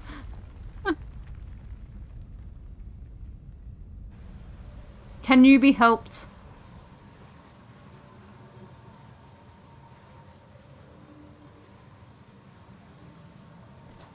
I'm trying to have a conversation, Xenos. Our fight can wait.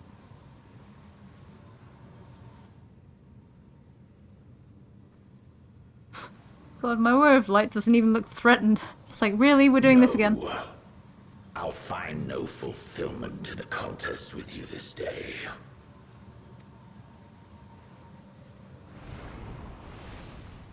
Alright.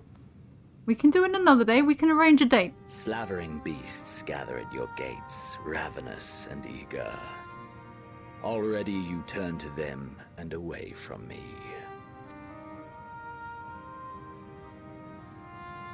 I must go forth once more in search of power far beyond the might of Shinryu. Power to make your heart run over with rage. For the eldest of primals was a betrayal of promise. A pathetic creature incapable of inspiring true despair. That's what I crave. Pure, unadulterated despair. All right.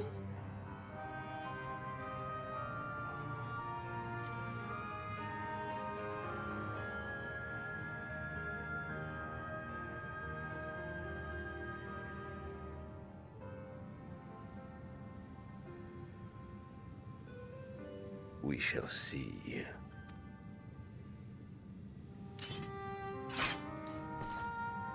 Right, how are you gonna get down without me, Xenos?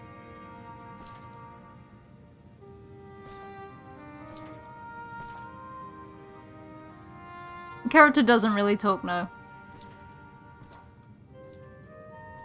For the sake of self-insert, if you so choose.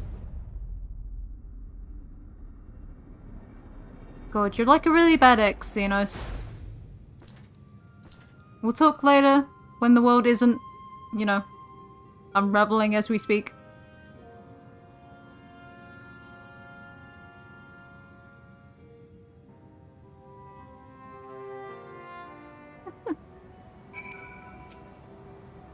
He's a little unhinged.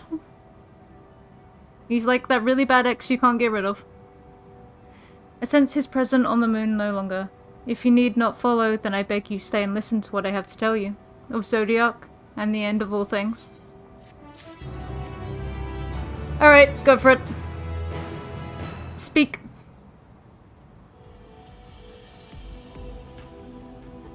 Still probably better than you crazy. I don't know. He tried to kill me once, then he killed himself, and now he's back from the dead and still trying to kill me. It's a weird relationship. Before we speak at length, I believe a change of surrounds is in order. I have no more ill tidings to share, you see. I sensed others arriving not long ago. Though my communions with Heidelin have grown infrequent, I have learned enough from her to know these are your comrades. And as luck would have it, they have already reached my abode. Come, let us join them. Oh good, I get to tell them that, well, Zodiac's defeated, but, Heidelin's probably gonna be the thing that we punch in the face at the end. My money is still on the ending area being the Ethereal Sea. Just now with Ethereal Sea and we're attacking Heidelin directly.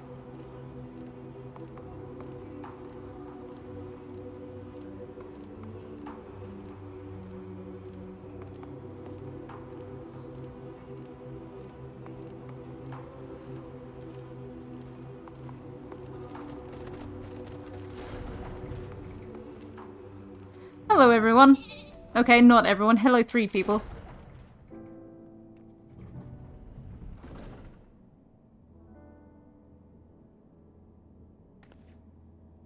Thank goodness you are unharmed. We did what we could to subdue the Tempered before making our way here. Not without casualties, unfortunately. Some few detonated explosives killing themselves and others. The contingent's healers had their hands full tending to the injured and enthralled when we took our leave. Lest you wonder, Mistress Kral hath also been delivered unto their care. Serving as a conduit for Heidelin's power hath taken its toll, but she will recover in due course. As for Alphino and Alize, they insisted on remaining in Golemald while we 3 rushed to your aid. It appears, however, the matters have already come to a conclusion.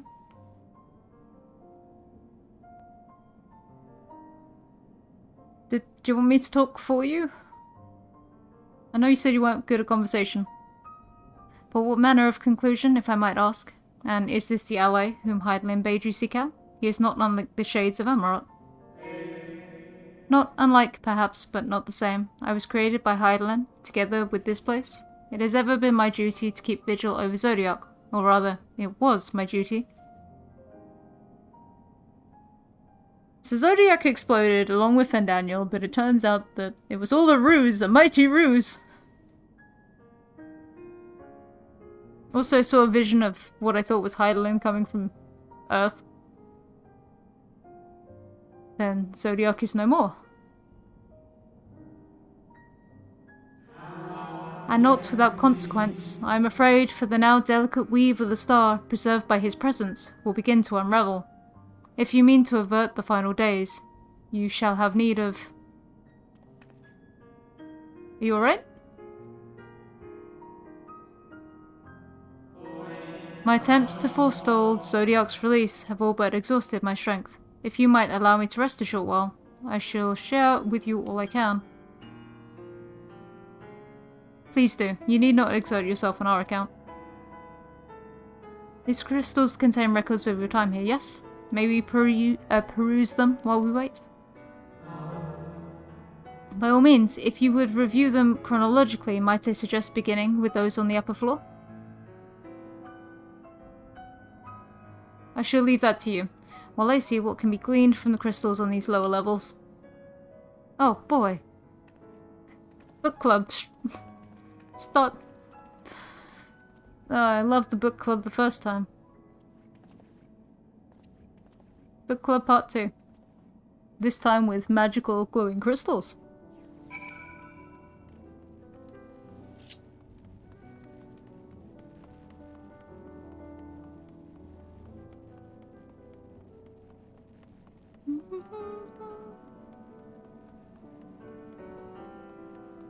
Alright, still going up.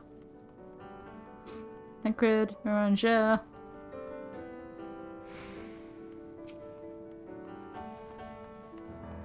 I guess we'll start with this one.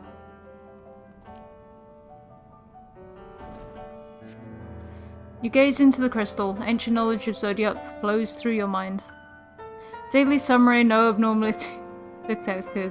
Daily summary, no abnormalities detected. These appear to be records of a long, lonely vigil on the moon, dating back to the beginning of Zodiac's imprisonment.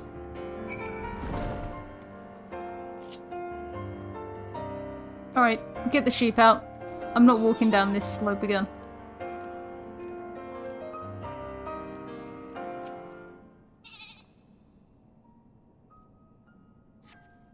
As you gaze into the crystal, the records describe how, with each rejoining, the Zodiac's thirst for freedom grew, as did the strain on the brands.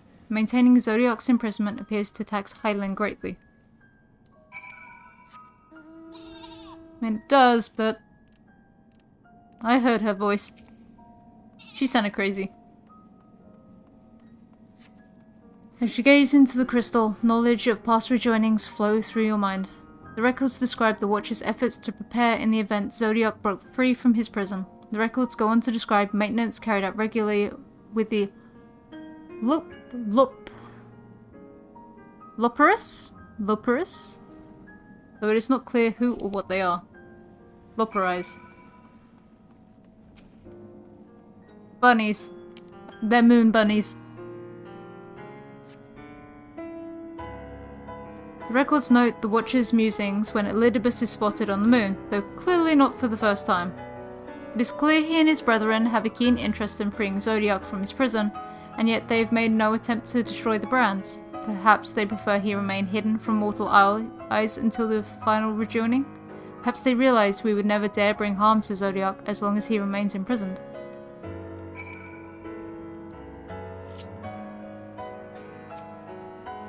Thoughts, Y'shtola? Did you learn anything of import?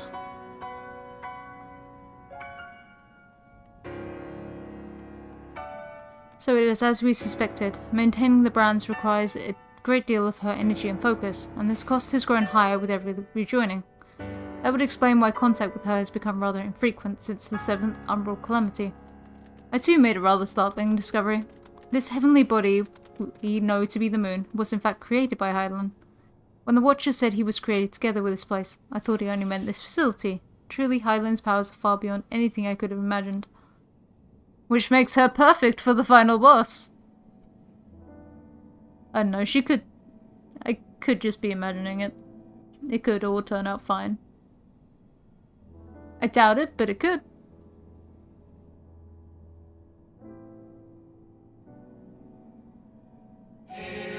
I thank you for affording me this short reprieve.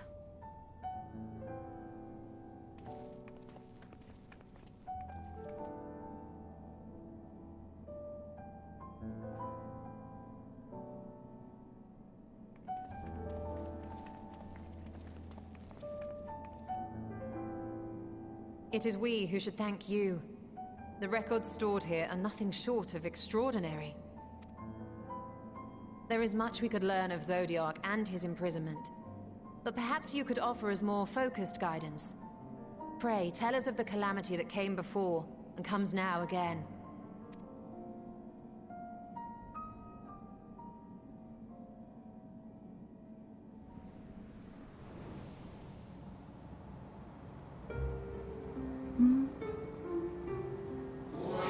Long ago, before the Great Sundering, there was but a single world, Etheris.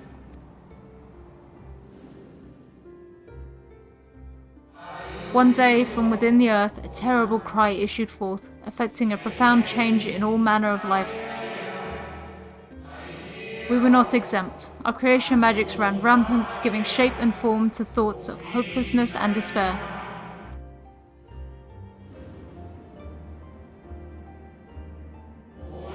At first, the phenomenon was limited to a single region, but quickly, so very quickly, it spread and engulfed the whole star. Were the ancients ever able to deduce its source?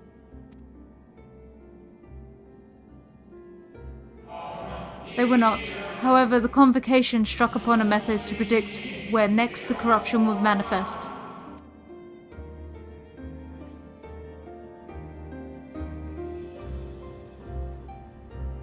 It's this globe.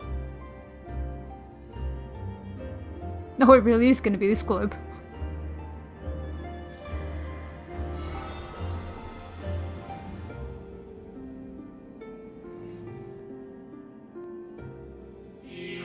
The etheric energies which flow through all creation in the form of various currents.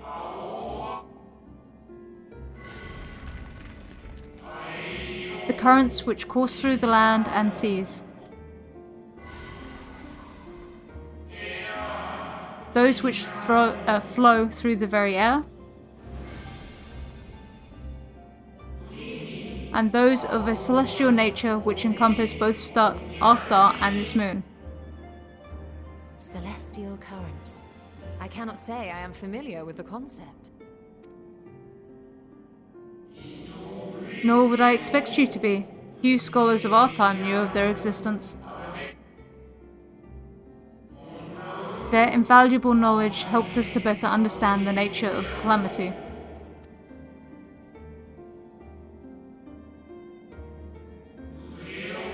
Like the terrestrial ones of earth and air, the celestial currents form a vast network, but the ethereal disruption is not consistent, or distribution is not consistent.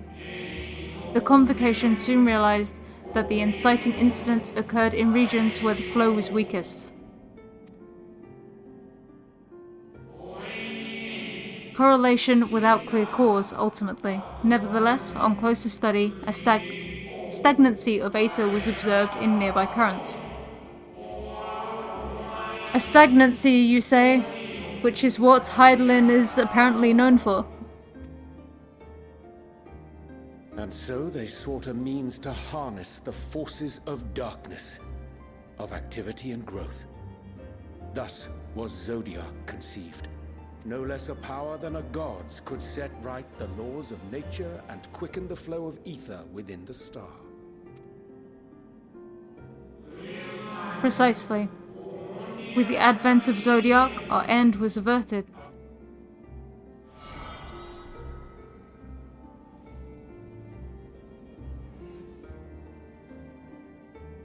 Emmett Selk claimed that those who summoned Hydaelyn did so because they saw Zodiac's power as a threat. Is that true? Indeed, there was a faction opposed to Zodiac's creation, but their aim was never to unmake him. They understood the continued preservation of the natural order was dependent on his very existence. Until we could identify and address the underlying cause of the final days, he would need remain.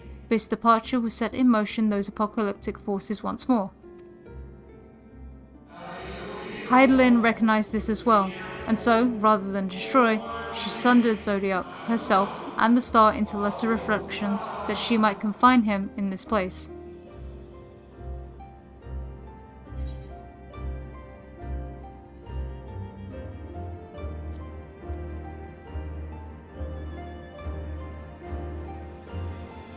Unless it wasn't Hydaelyn at all. That the two once dwelled as one until Zodiac grew hungry for power, upsetting the balance twixt them? Not quite a lie, though a rather gross embellishment.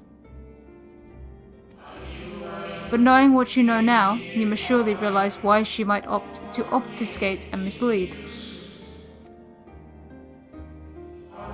Hydaelyn and Zodiac are both constructs of man, approximations of perfection limited by their own imperfections. Zodiac was, without question, the more powerful of the two, having been born from the sacrifice of half Aetheris' population. Thus it was necessary for Hydaelyn to commit herself wholly to his defeat. Still, more effort was needed to confine him even, not confide. Maintaining the brands taxed her greatly. With what power she dared spare, she cried out to any who might listen, and offered her blessings to those who heeded her call. Though it was likely within her power to do so, I believe she did not wish to speak of Ithris and her history. Like Zodiac, Hydaelyn's promise is a reflection of her creators. They wish to look to the future and not linger in the prison of the past. The Ascians set in motion 7 rejoinings before we came to oppose them. How many more worlds would have been lost had we not placed our faith in her? How many more souls living in the present would have been snuffed out for the sake of those long dead?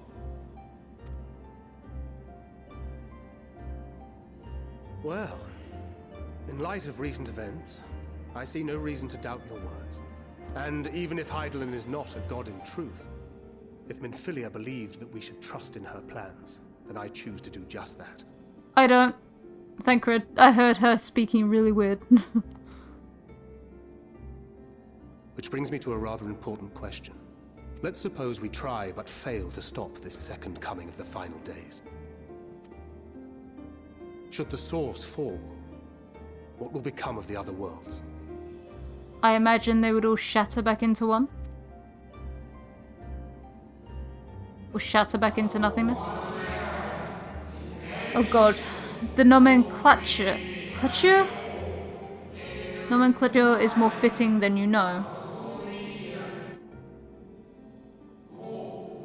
Bring ruin to the source and its reflections will share in its fate. Yeah, so one explodes, they all explode. You're thinking of Reen, aren't you?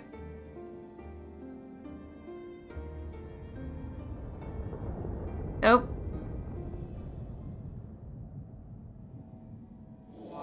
Ah, it is ready. This way, if you would be so kind. Where are we going?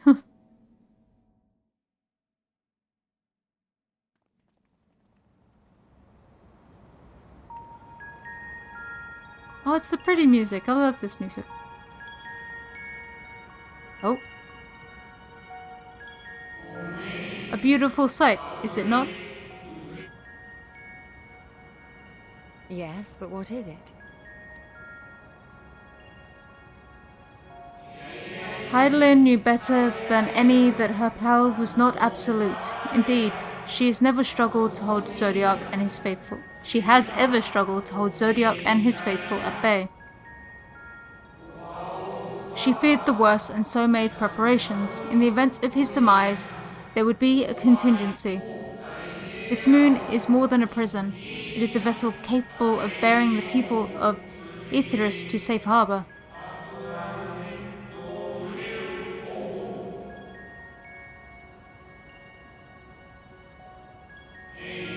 You need not go far to find its pilots. In fact, I should be happy to take you to them. And fulfill my final duty as Watcher in the Dark.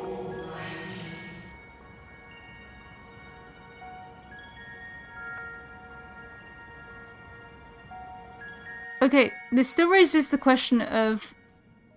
You ferry us away from that planet. What happens then?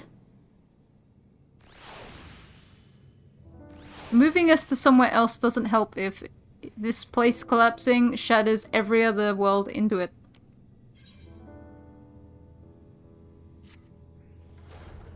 The time has come for you to be on your way. The crater at the heart of Mare Lamentorum, where Zodiac was imprisoned, is not so easily traversed, however. Let us call upon Argos, the familiar whom you met earlier. Oh no, not Argos. I don't want to go back to work. You should have no trouble bearing you across. Maybe I don't want the dog anymore. As Hydaelyn created me as the jailer, so too does she create Argos as the guard. It is his nature to appear when needed, and yet he is nowhere to be found. Strange. Mayhap the imbalancing of Aether has affected him? Let us make for the crushing band, and attempt to call upon him there. You need but recall the path you walked with Argos before, and you will find your way. He labours in service to Heideland's plans. I see no reason not to do as he suggests. Shall we make for this crushing brand, then?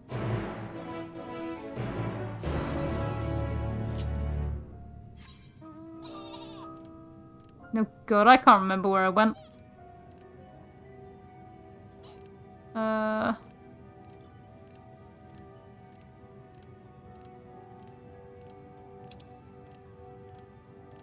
Down. Down is the answer. I can see a tiny bridge.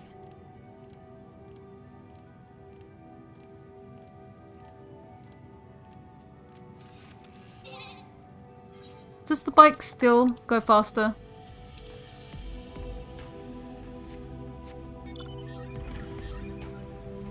Kinda. Kinda, yeah, it does.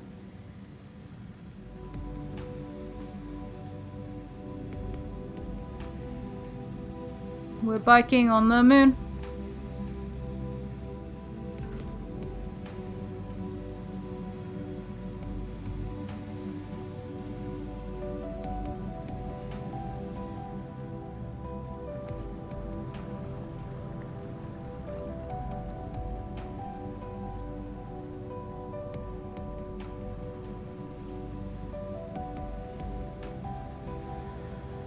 Up this way.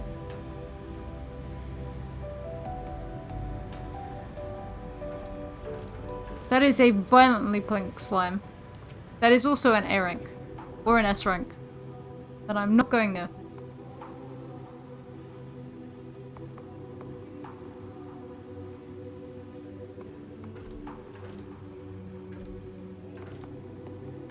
Alright, puppy. Where are you?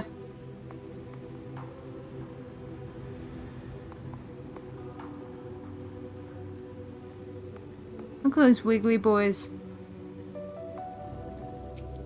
Hello. The place we seek is just ahead at the Chlorophyskrat? Gesundheit. You see, Argos cannot manifest without sufficient concentrations of ambient aether. You would be hard-pressed to find a greater confluence than inside this cavern. Follow me.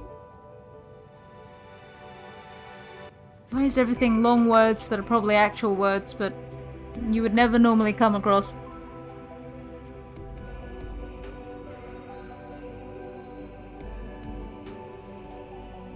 Like, it's clearly based off of, like, I was gonna say chloroform, but probably chlorophyll. Chlorophyskrat. Right. Oh, yeah, it's gotta be named off of, like, chlorophyll. Can you stop following me? Thank you. Yes, here will do nicely. The lunar spongoi draw aether from the ground, which is then dispersed in the air. At present, however, the ambient energies are not quite sufficient for Argos to manifest. Might you be willing to spare some of your own to help the spongoi along? Alright, I'll go touch the weird fungus then, I guess.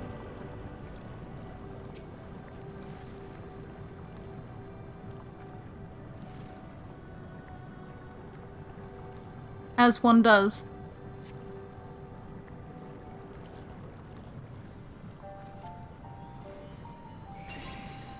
Hello.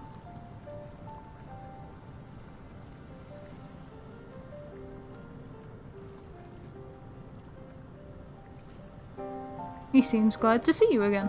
How you doing, boy? A most fascinating creation of Heideland's, would you not agree?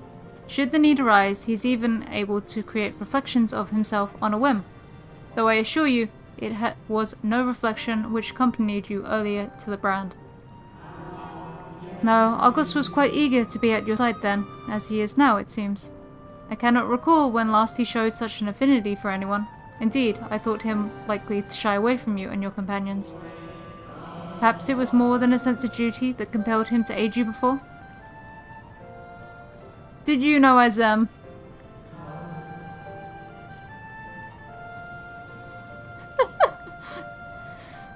As for your companions...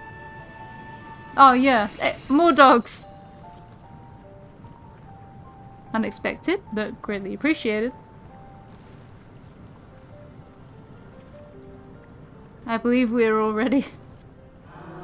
Then let us return outside, that you may cross the chasm. I went inside a weird tunnel, plucked some mushrooms, spawned a dog from thin air, and then the dog's gonna help me fly. You know, just your average day things on the moon. After you've destroyed something that you really shouldn't have destroyed because it was kind of maintaining the balance of the world you live on.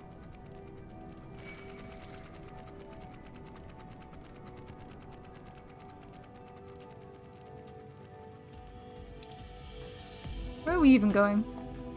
I assume up there.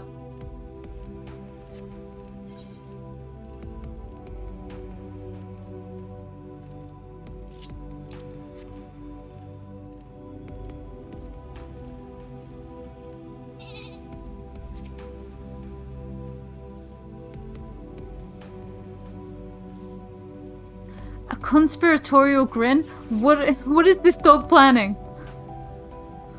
Your destination is the structure there across the Cradle of Darkness. But climb onto Argos's back and he will take care of the rest. Once you arrive, it should not take long to find the ship's crew. The facility is designed to rouse them from their slumber in the event of Zodiac's destruction. Heed their counsel. Together you may guide the star and its people to a kinder fate. This is where we part ways, but know that I shall ever be watching and praying for your success. Alright, who's ready to ride a fleet of dogs? Our allies' assurances notwithstanding, we cannot be certain what awaits us on the other side, so perhaps it would be best if we did not all go at once. I propose the first two cross, while Thancred and Urin share. Wait, here. Okay, so it's not the first two across, it's... I suggest we go across and leave them behind.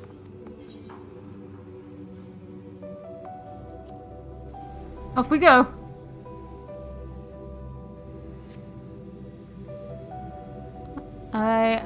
Malefic aether yet permeates from the crater. Remnants of Zodiac, most like.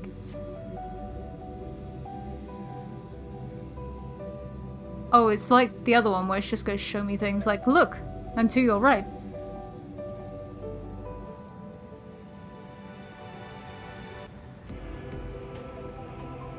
Excuse me. Just a little further. I was about to say, if we were flying over this, it was going to be a case of, excuse me, what's the door?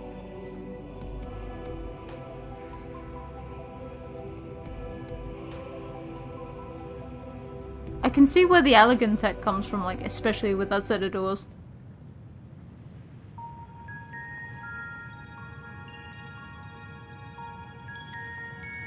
Like, that reminds me of the Crystal Tower door so much. The structure is enormous, though that is hardly surprising given the size of the average Amorite. Or Amorotine. Apologies for the wait. Right then, let's head inside and...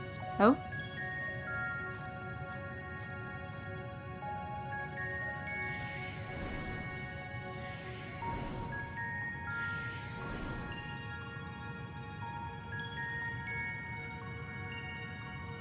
Most intriguing. A means by which he conserveth energy, mayhap? Well, I certainly wouldn't want him to blink out of existence on our account, helpful as he's been.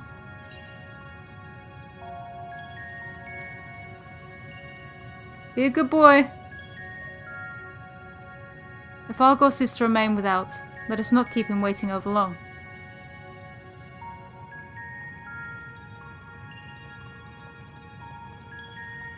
Goodbye, puppy.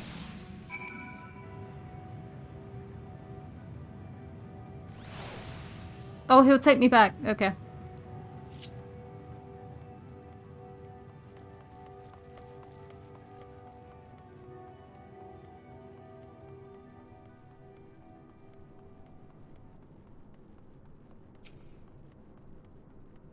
Whoop. There's an aetherite in there. Get it. Why the ominous music?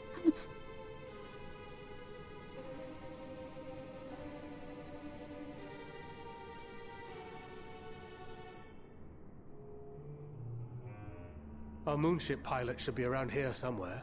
Is that right?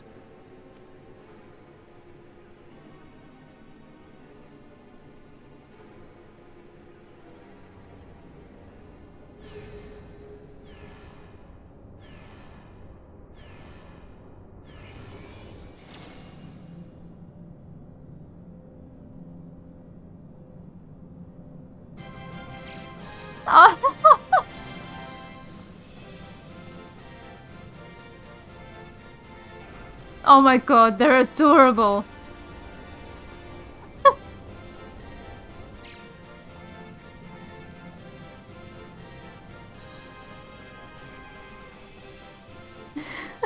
If they don't have dialogue for specifically for Viera, I'm gonna be sad.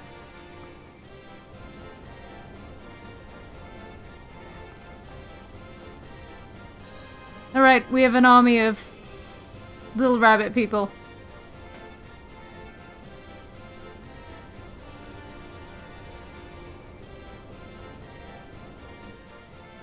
No, there's the head. The head, tiny bunny person. Look lively, everyone! I know, this 1243rd inspection is a mite ahead of schedule, but it is of the utmost importance, for Zodiac, alas, is no more. What's the limit so point blank? Yeah, he's gone. As of now, our mighty moon has a new purpose, to bear the people of Aetheris to safety. Our time has come, my friends!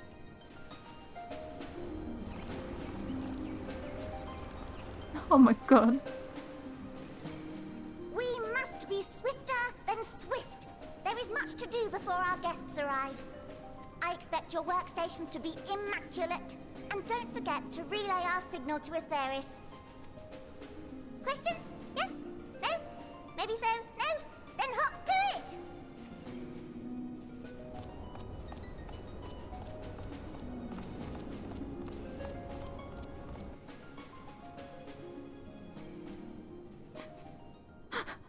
Which one of us is gonna say It's it? a rather curious crew she hath chosen.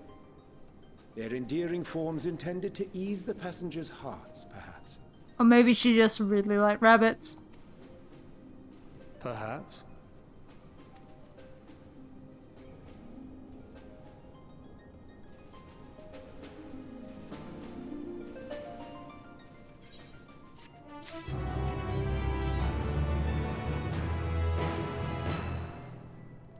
They must be the Loporits mentioned in the Watcher's records. Not at all what I expected, but the Watcher did bid us heed their counsel. I assume the one who gave that rousing speech was their leader, though we might have to ask about in order to track them down. Come on then, let us be about it.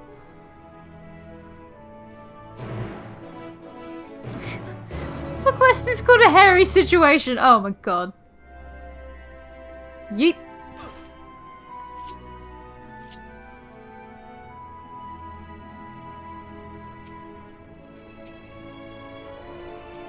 Right, I need this.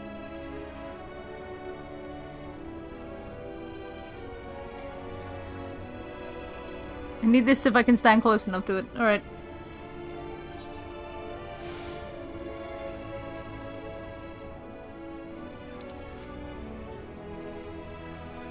Gemstone Trader? Hello? Yep. Oh, you have flowers!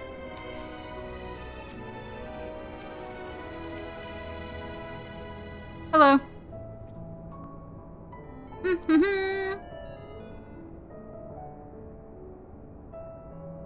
The leader of the crew? Not me, I'm afraid. Singing Way's the name.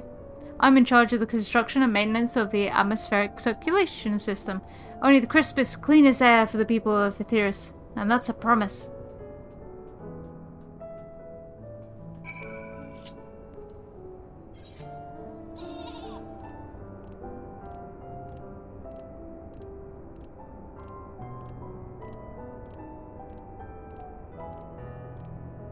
I can't believe this game started off 7 years ago with fighting would-be gods and evil armor.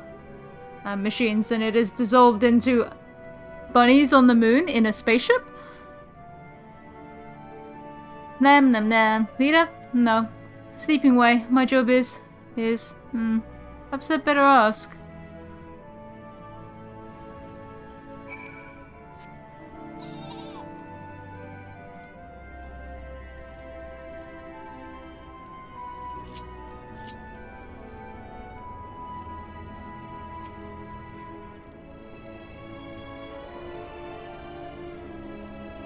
This is gonna be a real trip to tell anyone back on the planet.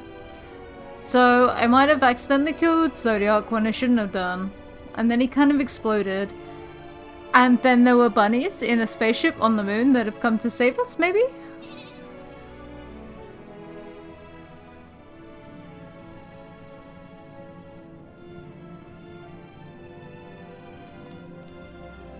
What? How in the... When did you get here? Who let you in? Why wasn't I told?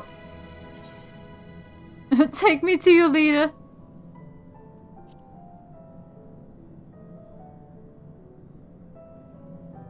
Me? Oh, yes, of course. As the only one around here capable of doing anything properly, it falls to me to take charge of the others. Don't know why that was so hard for me to read. Well, looks like you beat us here. Your friends, I take it? Is this all of them?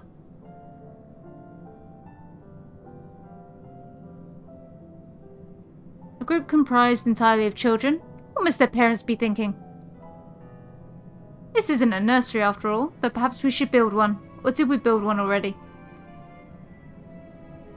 No matter, you needn't worry your pretty little heads, all will be well, I promise. But goodness me, we shouldn't be standing around gawping, I must take you to meet the others.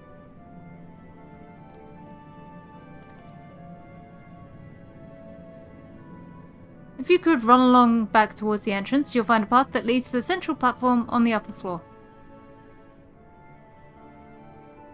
There's no wrong way to reach it, but it's the large glowing ball at the center if you should find yourselves lost. I shall gather the others and meet you there. Well then, back to the upper floor it is. So I'm going to assume that she called us children because the Amorites, the Amorotans, Amorotines, whatever you want to call them, are just so big. So she's only ever seen people when they were that big.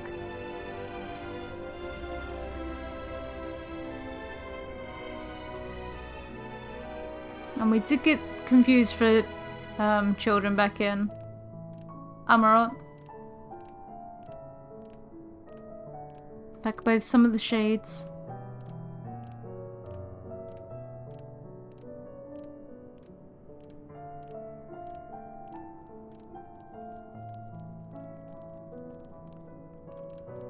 Off they go.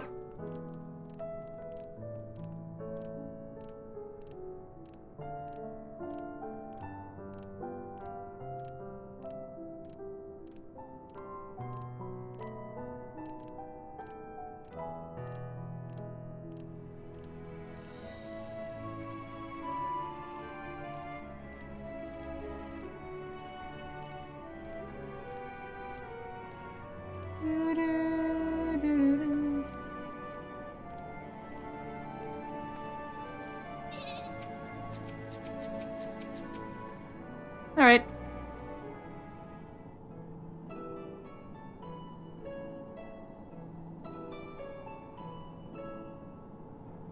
Right, of course.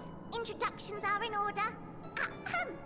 My name is Livingway, and we are the Loperites, created for the express purpose of commanding this ship and bearing the people of Etheris to a brave new world.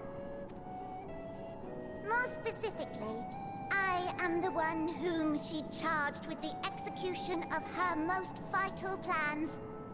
You might say I'm her right paw. Livingway's the name, map reader and navigator of the heavens.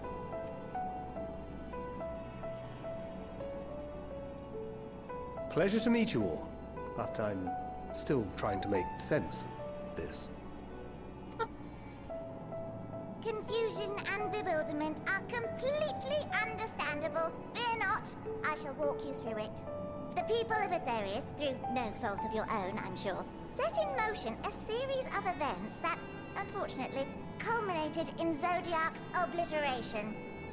No, it was definitely a fault of my own.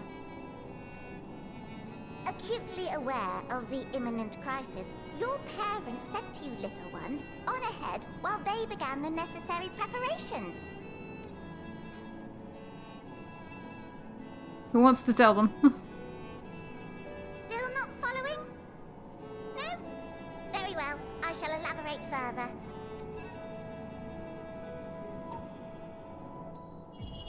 Yep.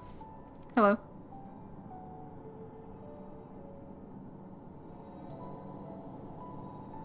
Here, we have Aetherius, your home, and the moon, where we are now. Without Zodiac around to keep things lively, so to speak, the celestial currents of the star have doubtless begun to degrade. A calamity of apocalyptic proportions will be visited upon Aetherius, bringing an end to all life. Very sad, that. So too hath the Watcher claimed. By thine unperturbed countenance, I gather this eventuality was anticipated. The doom and gloom. Oh yes, quite expected. Imagine, if you will, that Aetherius is a delicious carrot that I've forgotten to eat and left out in the midday sun. The most earnest wishes or prayers will not stop it from rotting to the core. So sadly, there's nothing to be done but to abandon said carrot, Aetherius, in case the metaphor is lost on you, to its grisly fate. And this moon will serve as the vessel to deliver us to a new home. Just so!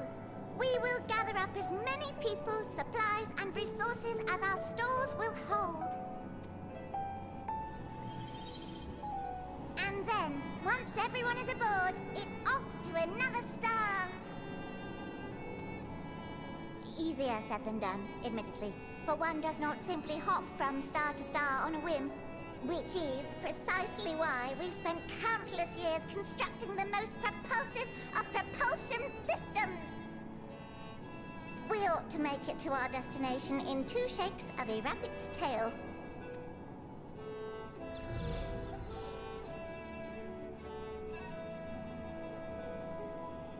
Impressive technology. I dare say it is beyond anything we have ever seen. No need to shower us with praise. All we've done is faithfully carry out the instructions left to us by Hydaelyn. Back in the old days, when she was still just Venar, she was dedicated to the study of the world and its inner workings. And the Watcher, the real one, not the simulacrum you met, was one of her fellow researchers. We and this wondrous vessel masquerading as a moon are products of their knowledge and know-how. There's certainly more to you all than meets the eye. Might I ask where exactly you intend to take us? We identified a few promising candidates for resettlement some time ago, but we cannot guarantee that they are fit for habitation. Moreover, the ship can only travel in short bursts. We intend to go down our list, hopping from star to star, until we find one suitable for resettlement. No need to worry, though. The vessel is being refurbished with accommodation for an extended stay as we speak. While we did have to rely upon outside help to determine what amenities were essential, I dare say we have risen to the challenge. Help? From who? From you and yours! Who else? Each time we woke to perform regularly scheduled maintenance, we were greeted by the resources you sent us. What better way to learn about preferences and proclivities of our present-day charges? Ah, but you're still adorable little children. Perhaps your elders were responsible for the deliveries. I'm not sure what led you to conclude otherwise, but I can assure you that we are all grown men and women. And I very much doubt my elders know this place exists, much less how to send you so much as a starlight missive. What? Then who in blazes let you on my moon? Heidelin herself sent me up. Heidelin herself led you here? You don't say! Well, that's really not children. Then why are you so small and stunted? Like little baby carrot people. Mate, I could pick you up. In one hand, you're tiny. Well, Amarotines were a great deal taller. In the present day, persons of such prodigious size are exceedingly rare. So, you're saying everyone's not like the Watcher?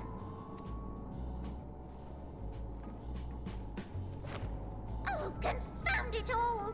Someone could have at least scribbled a note about your profound miniaturization. That tome in thy possession. Oh, this? One of the first books sent to us. A compendium of the people of Aetheris, with a few blank pages at the back for minor corrections and updates as needed. The sum total of our knowledge of your kind is contained in these pages.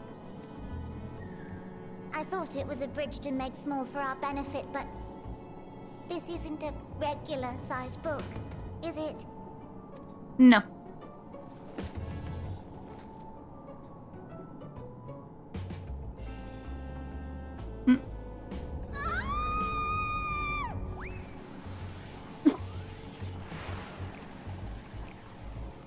Alright. Someone wanna stop her? Building way, can you hear me? Yes, we're all very busy. Change of plans. I need you to rebuild the domiciles at 1/3 the scale. All of them. Yes, all of them, and but me no buts. See to it with all speed. But hey, you can fit more people on now.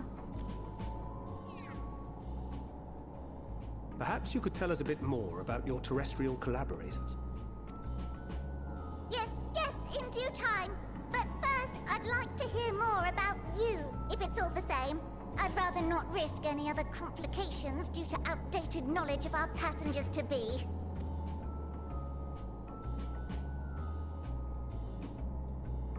I know they said that this 6.0 was going to be the end of story of this star.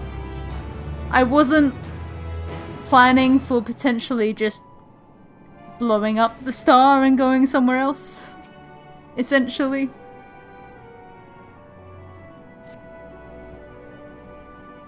Right then, now that you're here, we need you to teach us all you can about your people, and quickly.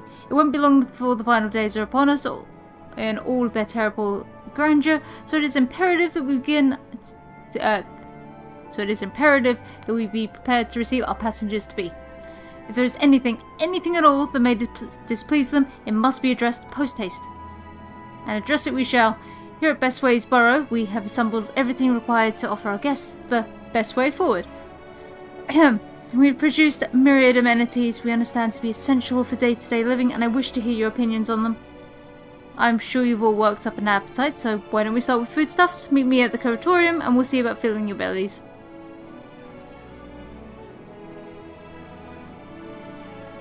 She is not one for enthusiasm. The notion of Aetheris rotting to its core being a matter of course it is rather concerning, though. Nevertheless, let us take this opportunity to learn more of the Loporits and this vessel.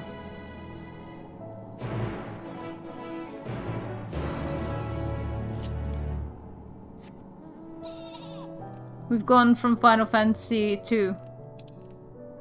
We've gone from fantasy to space.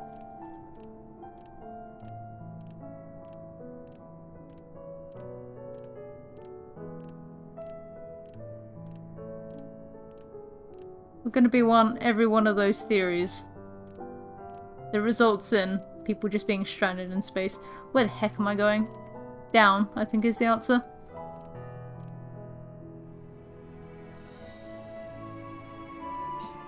There!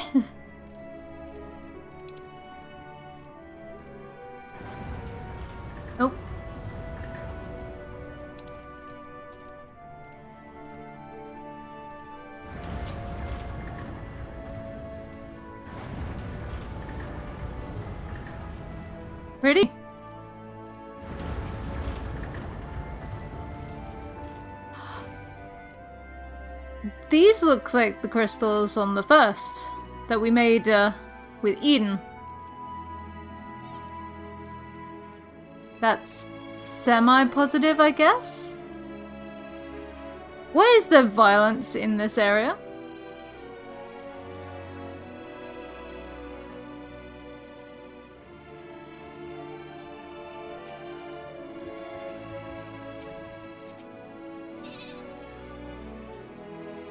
Welcome to the Caratorium. Here we create prototypes of various sundries required by our soon-to-be passengers. Allow me to introduce the head of foodstuff production. Cooking Way, pleasure to meet you all. Our work has involved no small amounts of trial and error, but after many, many cycles of painstaking labour, I dare say we've created the finest cuisine our guests could ask for. I learned all about the essential nutrients for a healthy and balanced diet from the reference materials we received, why I've practically worn the words from those invaluable pages.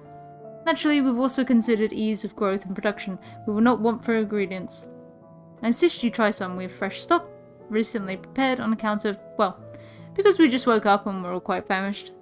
Up along the platforms here, you'll find the storage unit full to bursting with delectable delights. Help yourself to anything you like. I'm gonna go out on a limb and say that the secret project that the Charlayans were dealing with is actually sending stuff up to the moon and keeping the moon up to date with stuff, which means this food is going to be horrible.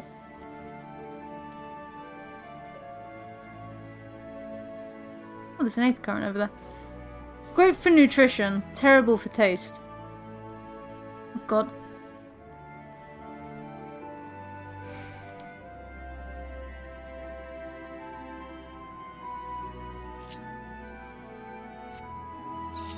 It's all coming together, potentially, assuming that I have made the correct guess and assuming that the Charlayans' whole deal is they're sending stuff up to here.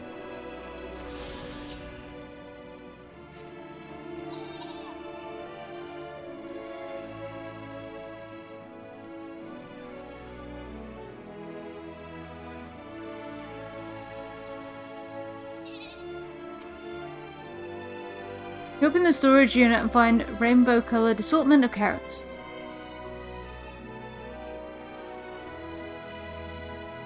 From front to tip, no scratches or blemishes mar this immaculate specimen. Nevertheless, if not for its excessive length and girth, one might think it was an ordinary carrot. Yes, eat the standard carrot. On second thought, you elect to simply take an obscenely large carrot for now. Due to its bizarre qualities, it would be prudent to ask Cooking Way whether it is safe to eat first.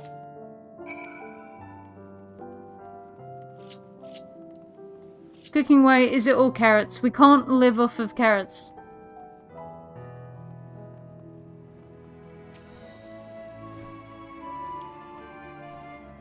So, did any of our selections set your mouth to watering?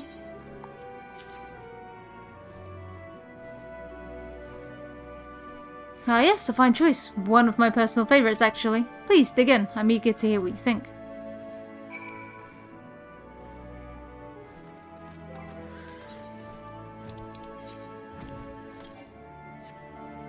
Great trepidation, you take a bite out of the carrot. There is a satisfying crunch as you sink your teeth into the orange skin, and a warm tingling sensation runs down your spine. With the second bite, a wave of euphoria washes over you, and you drown in bliss. Alas, as you finish, the elation fades, leaving you with a desperate craving for another carrot. Carrot of happiness.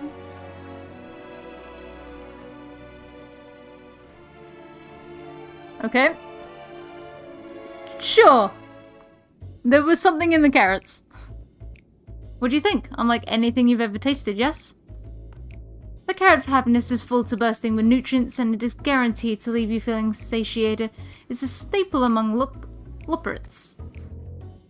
We have plenty of other varieties too. Bleeding carrots to improve blood flow. Dream carrots to help you sleep. So you see, we have a carrot for every occasion.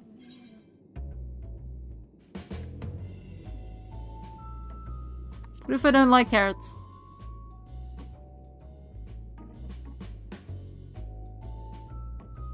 You don't like carrots? Oh, you must mean you don't like them served in this fashion. Worry not, we have pureed versions on hand if you haven't had the time to chew. I take it you too had a wide assortment of carrots to choose from and naught else. Okay, maybe the Charlanes aren't sending stuff up here. If it's all just carrots. If I may ask, what exactly did these collaborators share with you about cuisine on Etheris? Surely you're aware we have an abundance of dishes and foods you could emulate. Of course we are, but, well, it was only quite recently that we established contact. Even holding a conversation was a struggle at first, so imagine our surprise when they sent a small mountain of books and documents with no clear instructions. The sheer amount of information was overwhelming.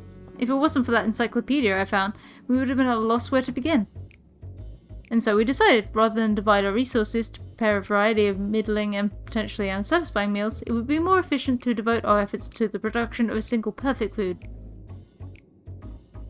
That's all well and good, but man cannot live alone on raw carrots. Have you considered cooking them? You mean steaming, boiling, roasting and the like? I suppose we could prepare carrots in other ways. But our primary concern was efficiency. What's more efficient than sinking your teeth into a carrot fresh from production? A rather strange approach to... Rather strange approach to take for one named Cooking Way, isn't it? Well, technically speaking, Cooking Way isn't my given name. When first created, we were all given a name in the old tongue. You know, the otherwise impenetrable parlance the Watcher speaks. After we received a great tome of words, a dictionary that is, from our collaborators, we learned your language, adverbs, gerunds, present, continuous verb, conjunctions, just the basics. And we found the terms related to our given tasks and used them to form new names. Aren't they helpful? Not really, no. But it does explain a great deal. Wherefore didst thou deem such a necessary change? Or a change necessary? When the rest of your people arrive, we want to be certain they understand immediately what each of us does. You'll never be able to pronounce our original names anyway. I see. I hope our critiques, such as they were helpful to you. Though if you should decide to preserve flora and fauna from Etheris as well, you would be able to offer the passengers a more balanced diet. Until such a day, one I pray comes sooner than later, it would appear there is naught but carrots on the menu.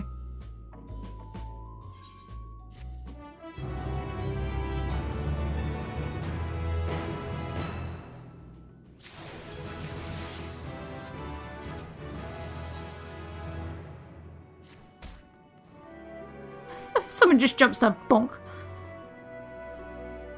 I think we've had our fill of carrots for now. Let's move on to other necessities, shall we? Our clothing production line is sure to impress. This way.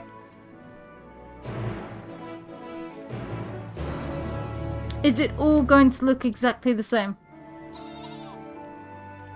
Also, why are there evil robots in here with bunny ears? I'm not criticizing, I just need to know.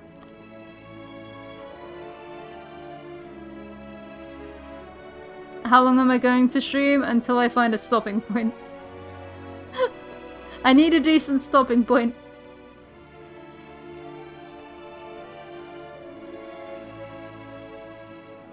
Like, I have the hope that this is just going to be a case of show you around the ship and then back to probably Charlayan.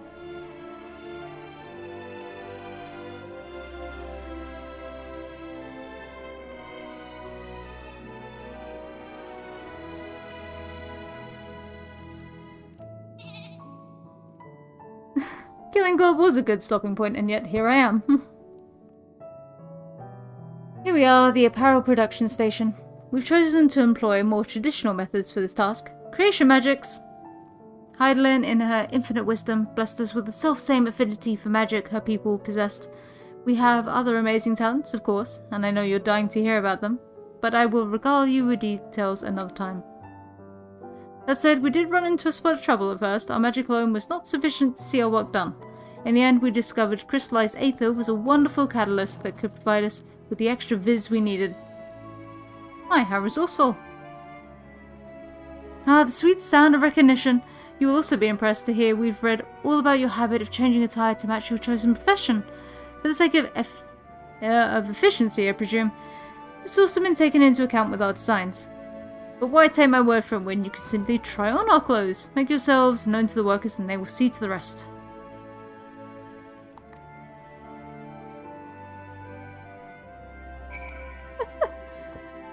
I mean, I don't function the best with little sleep, but that's been me for several days now.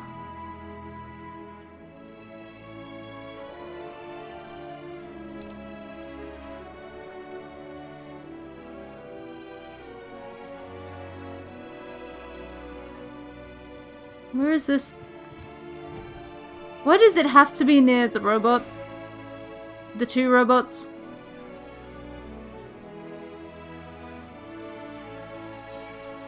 Oh, dang it. And I'm stuck. Ow!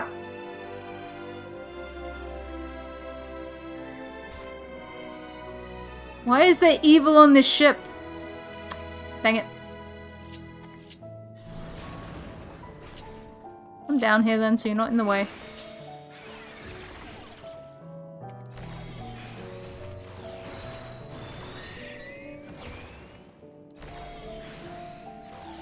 I mean, I've got to make the most of my time off.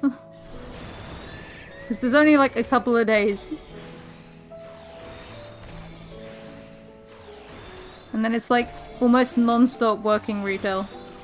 Until the end of peak. It's like making the most of any time I can be awake. Hello. Ah, it's you, one of the visitors from Ithris. Goodness me, Mapping Way wasn't kidding. You really are smaller than the Watcher. Oh, right, you're here to try on a set of clothes, yes? What would you like, what would you have me fashion for you today? An outfit that embodies my bloodlust.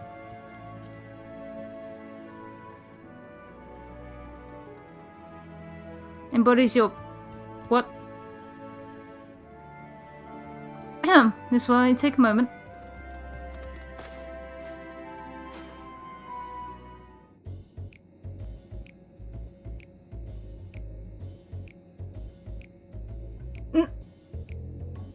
The heck is this? There we are, all finished. A perfect fit, if I do say so myself.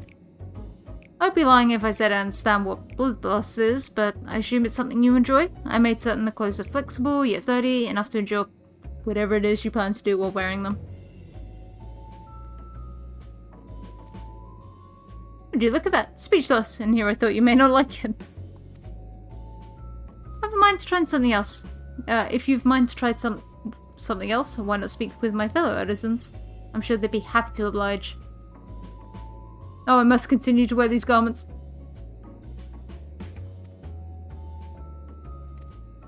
Oh, God.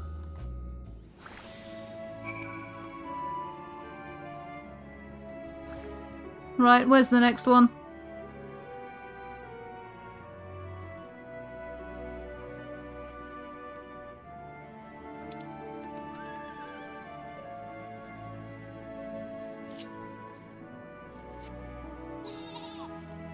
Up there.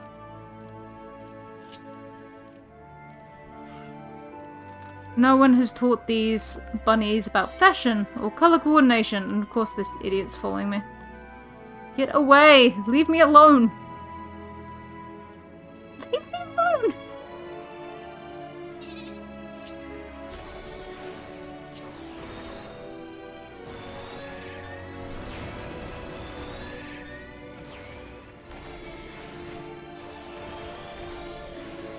I could dodge everything earlier today, and for whatever reason, everything has like a 6-foot radius around it that just immediately sees me now. There you go. Hello. Ah, no one said you'd be coming. How can I help you? You wish to try my clothes? Really? Of course it would be my honor. Do you have anything in mind?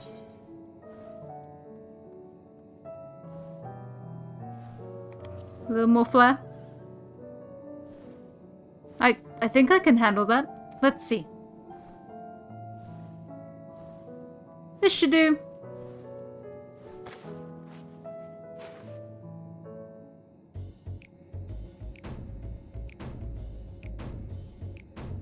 Oh my god.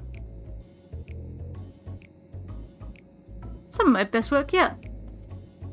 Times and tastes truly have changed. It used to be so rare for anyone to request clothing with a focus on form over function. Thankfully, I had a spare concept for robes made using a different fabric. I think it looks rather fetching. I was worried how the concept would turn out when put to proof, but it looks stunning on you. Won't you go and show Living Way? I'm sure she's eager to see what we've come up with.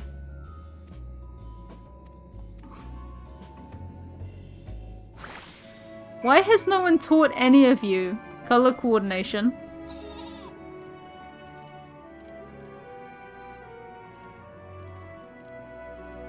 Like seriously, basic principle, just make it all the same sort in color. Can't go wrong with black, can't go wrong with white. Grey. You know, something monochrome. And not leopard print. Why don't we look splendid? The result of much trial and error, but I know quality work when I see it. Shush, you don't need to speak. I can see the adoration for the moon and we loporits in your eyes. No doubt your friends feel the same, having sampled our creations. Oh, I'm sure. Please tell me I'm not the worst one. Your shoulder doesn't look too bad. Sorry to have kept you waiting. I insisted we sample all of their concept air we returned. What is up with those gloves? Really, it's an ensemble most becoming. Whatever you say, Ranger. No accounting for taste.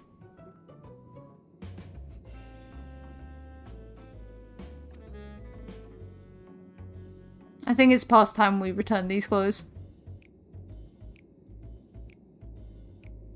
Your Stoller looked...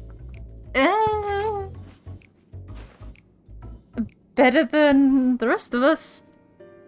I was so confident our garments would meet your approval. Whatever are we doing wrong? The Watcher taught us that, in his time, everyone wore the same robes. To do otherwise was against social etiquette. We thought we could appeal to modern taste by tailoring the robes to specific professions, but... Please, you mustn't be so hard on yourself. Should we resort to evacuating the people of Etheris, they will most certainly have need of your attire. It is clear you spared no effort in addressing our needs, but you must understand that we are not quite so homogeneous. Speaking for myself, what I wear now better suits my taste, even if it is of inferior make. There are others whose choices may be influenced by traditions or personal experience. Rather than making assumptions for the whole, you must consider the individual and their potential preferences. I fear we've underestimated the complexity and diversity of your people. Even if we memorized every tome we received, I doubt we'd have fared much better. Maybe we're doing you a disservice trying to shower you with our baubles and frippery, thinking it was for your benefit when you'd be better off on your own. There are those who might agree, people who prefer to keep others at arm's length, even when they know they shouldn't. As one such former fool, I'd like to ask you a question. This plan to evacuate and escape the final days, did it account for the reflections of the source as well? Not that I'm aware of. We were born of Heidelin's love for Etheris, and the salvation of the people on that star, and that star alone, has ever been our aim. Surely it's better to devote ourselves to saving one world than to divide our efforts across 14 and risk failing them all. I suppose you're right. Living Way. Might we leave to explore Bestway's burrows unattended? You've given us much to think about. Why, certainly. Until later, then.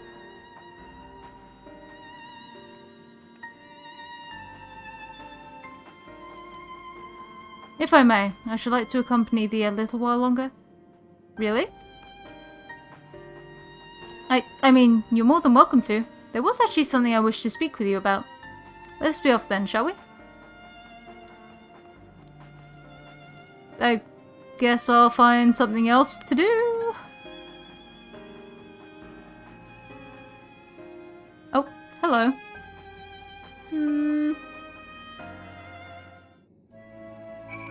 The tiny bunny. How can I help? Ah! My apologies, I wasn't spying or anything. Everyone's been talking about the visitors come from Etheris, and I wanted to see what all the fuss was about. I was excited at first, but now I'm worried. What if the people of Etheris refuse to come? What if we can't save them? It's clear we've made a mess of things. Oh, but wait! You still haven't visited the domiciles. Once you see them, you'll understand how wonderful the moon truly is, I'm sure of it. I'll be waiting for you by the teleporter near the entrance. Oh, and the name's Growing Away, by the way. See you soon.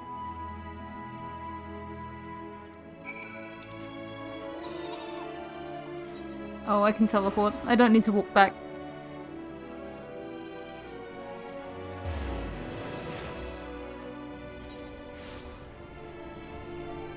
Right. Okay.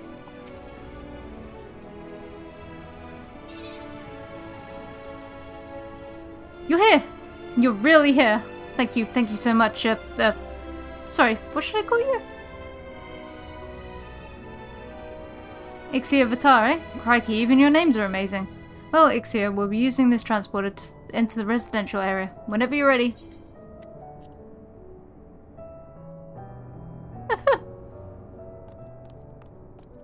Beam me up. Teleporter. Oh, alright.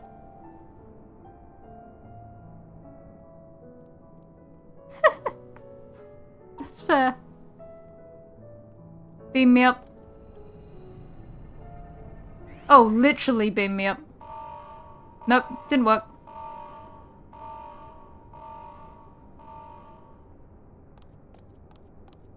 Huh? Access to living quarters restricted due to reconstruction. Then where is it? Oh no! Bye.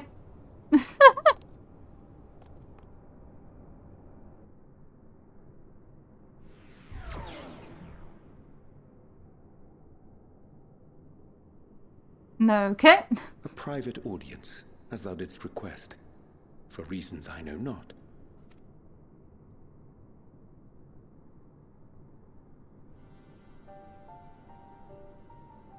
Just a precaution. I'd rather I didn't have to ask the question at all, but I take my responsibilities very, very seriously. Do you and your friends, by any chance, find our accommodation wanting? Be honest, brutally even. 'Twould be ungracious of me to belittle the efforts of thee and thine. No, but tell her now. Lovely sentiment, really. But the disappointment is writ plain on your comrades' faces. It's all the more frustrating since no one will come out and say what they find wanting.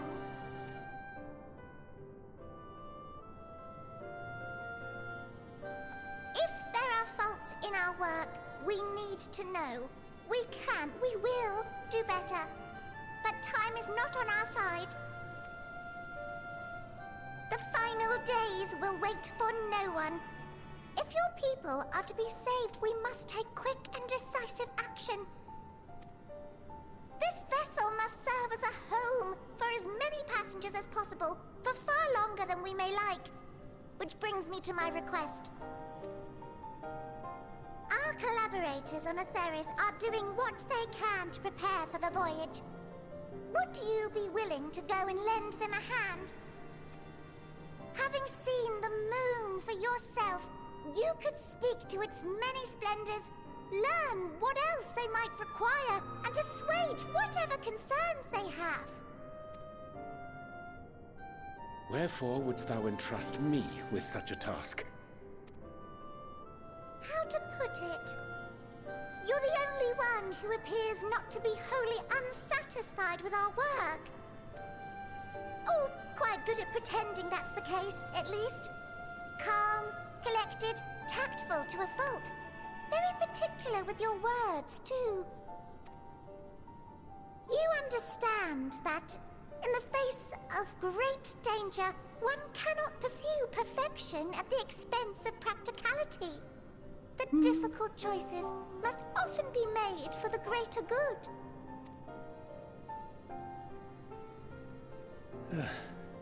And so fate doth conspire to set my feet upon this path once more.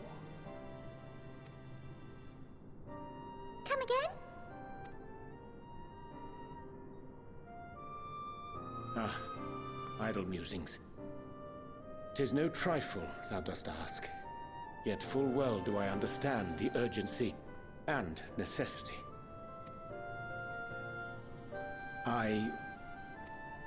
Oh, dear me! Dear me! I was terribly sorry for the mix-up. Hello. It's a bit of a malfunction.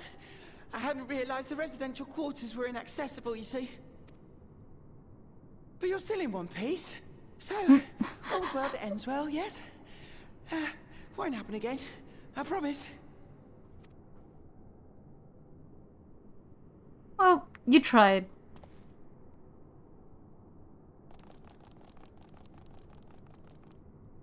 Naranja has been abducted by the bunnies.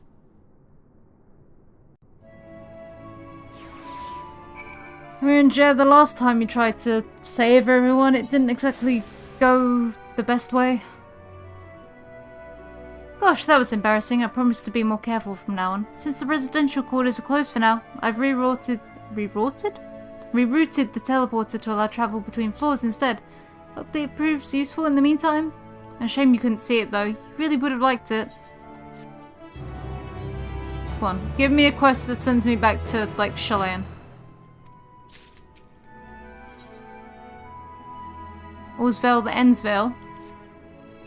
Sounds promising. May not seem like it, but we've been planning for this far longer than I care to admit. Each time we woke up, we'd have long discussions about how to save as many of you as we can. Felt like everyone had an opinion on this or that. But the one thing we all agreed upon was that the people of Ethris wouldn't take action to save themselves until it was far too late. That's why we're striving to make the moon a vibrant, magical place they'd hop to at the first chance to visit, rather than waiting for the flames of oblivion to get them off their tails and force them to accept our invitation. The residential quarters may not be up to the necessary standards just yet. There are plenty of other places worth seeing. You've already had a look around the Curatorium, but wait until you see what's waiting for you at the east end of the borough. Follow me.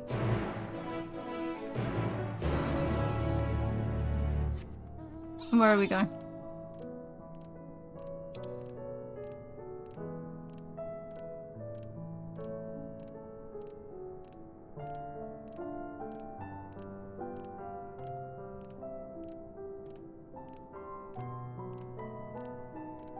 I get the feeling this is downstairs. It is. Okay. Whee! Donk. Meh.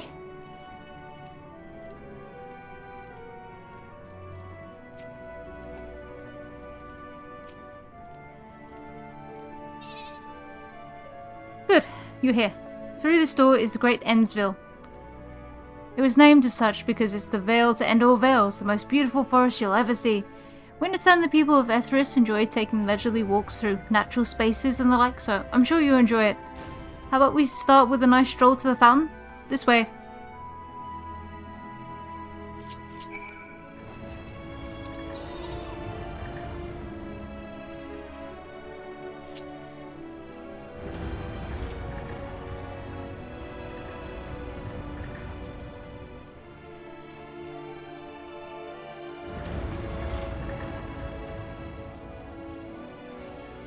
I mean, it's pretty, but it's carpet and fake trees. Oh, not even carpet, it's tiles.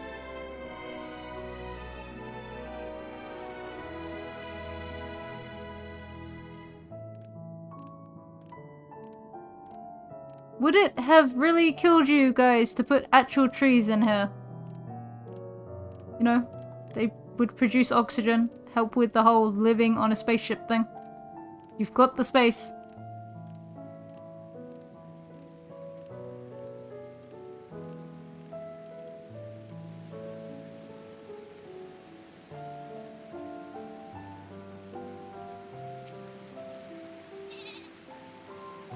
So, what did you think of the forest? Isn't it positively pleasant? Simply sublime?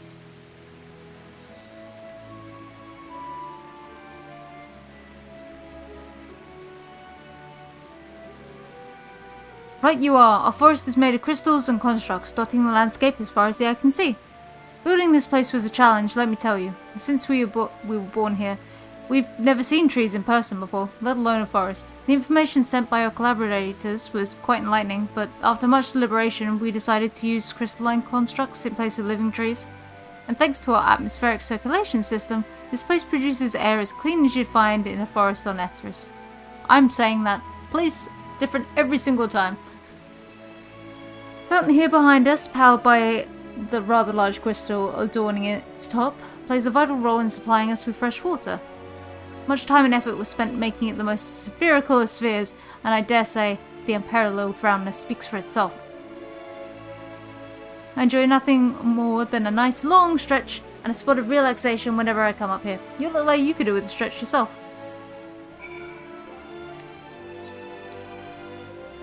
Stretch. Stretch.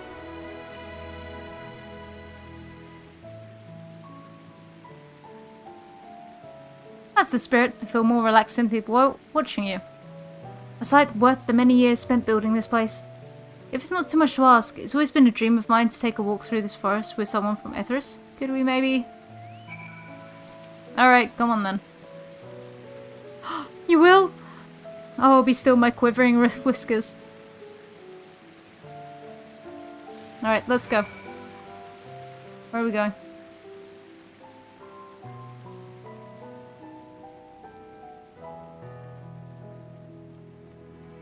Two rabbits, one small, one tall. Going for a stroll through an artificial forest.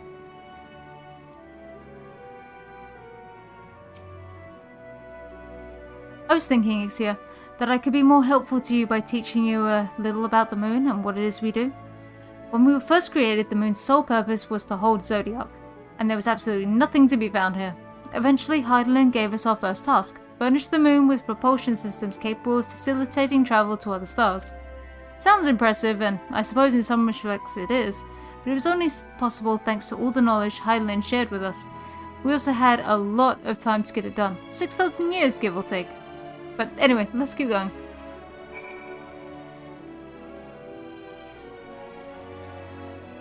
Why am I in a fake forest? Because this tiny bunny asked me to come and see the fake forest, so I'm in the fake forest. This may come as a surprise, but we didn't begin building the habitable areas until after the propulsion systems were ready. Considering how long it took, I wish we started sooner. Who would have thought we'd need 4,000 years to make all this? It certainly wasn't work you dare rush either. We had to create infrastructure and countless supporting systems, some of which wouldn't be operational until hundreds of years later. Then there was that brief period where our productivity came to a screeching halt when that bizarre red satellite was sent up from Ethris and the Allegan's mischief, I think. We thought maybe some new nefarious actor was colluding with Zodiac. All we could do was stand by and brace ourselves for the worst. I can't tell you how relieved we were when Heidelin informed us of its destruction. Oh, yes, there was much joyous humming that day. Yeah, there's been spam bots all day, to be fair.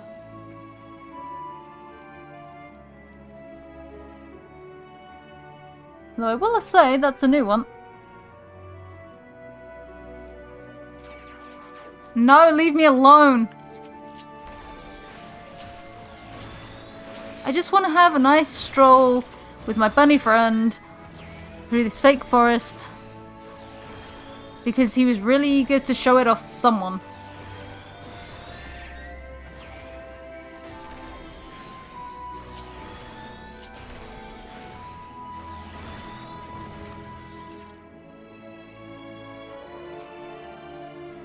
Say, do you notice anything peculiar about the treetops even?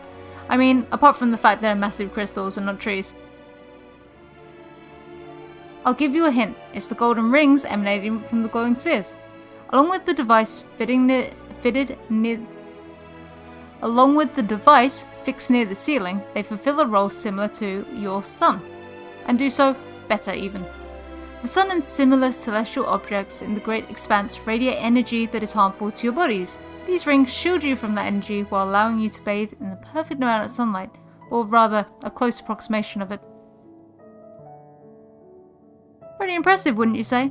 Oh, and if you look closely, you'll see different types of trees have ever so slightly different curvature. Yes, indeed, the forest truly is the greatest. Yep. Definitely a forest, alright. I mean, they're pretty, but they're not trees. There was something else I wanted to tell you about. Alright. The propulsion systems and habitat facilities were completed around 2,000 years ago, and with that, the most important features were fit for purpose. Which was all well and good, except we still knew absolutely nothing about the present-day people of Ithris. Why not go and visit Ithris yourself, you might ask? Strictly forbidden. Were technology or knowledge of the moon's true purpose exploited for evil ends, the results could be disastrous. Then there were a few more rejoinings, and it became increasingly difficult to converse with Heidelin. Fearful we might lose the ability to communicate with her altogether, we beseeched her to find people in Ithris we could trust to help. We were quite fortunate everything worked out as it did.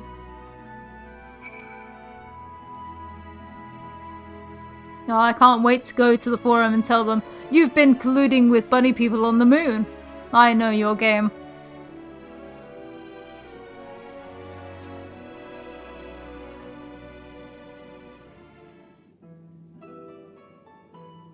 With the exception of routine inspections and maintenance, we remained asleep and waited. Hopefully, Heidelin will find someone who would help us. Eventually, she did. And though her power was waning, we were able to speak to them directly for a short while. We shared with them everything we could, including our knowledge of the heavens, and a means to travel here to the moon. They certainly didn't waste any time with what we taught them. No more than a few years after the match, our collaborators found a means to convey messages and supplies to us from down below. With all the letters, books, and other resources they sent, we learnt enough to start making more meaningful changes to the moon. And now, you're here, hopefully enjoying yourself as much as I am.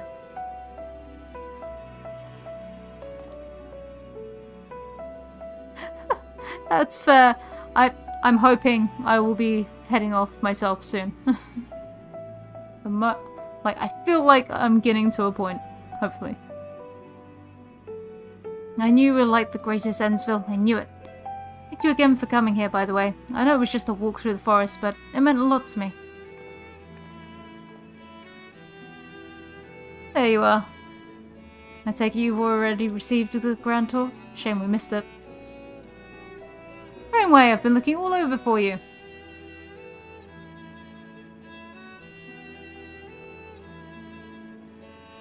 Oh, is this about the teleporter to the residential area? No, never mind that. We have more pressing matters at hand. I will be calling an emergency meeting shortly, and your attendance is required.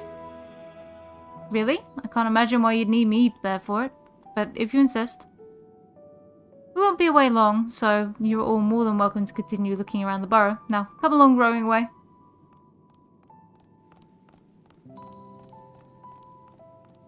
Before we arrived, you seemed to be in the midst of a rousing conversation with your guide. Did you learn anything of import?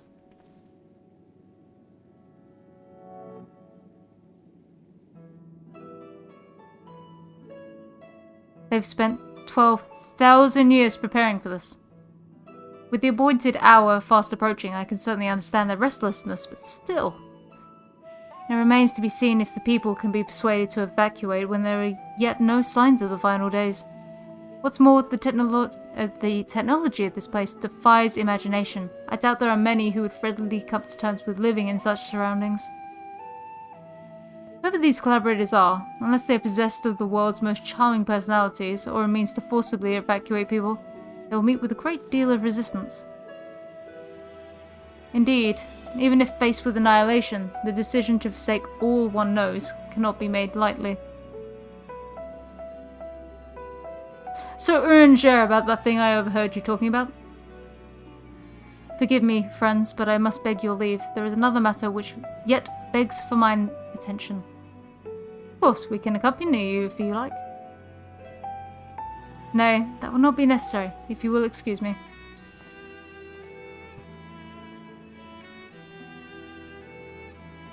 He's up to shit.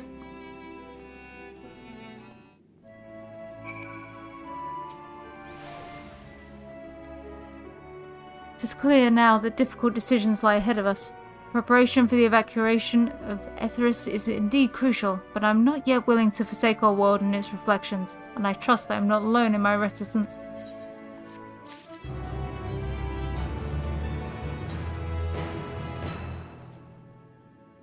Okay.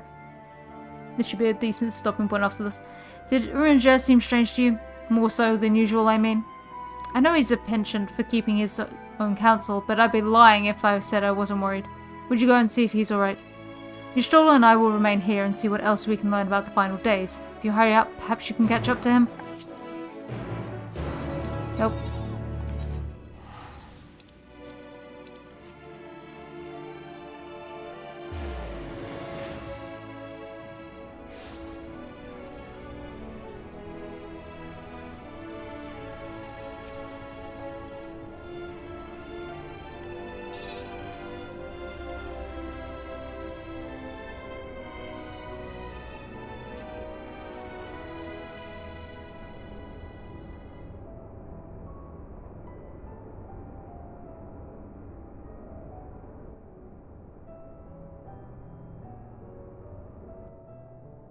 Quickly, after him! Tackle him down! Ranger appears to be heading towards the entrance to Bestway's burrow.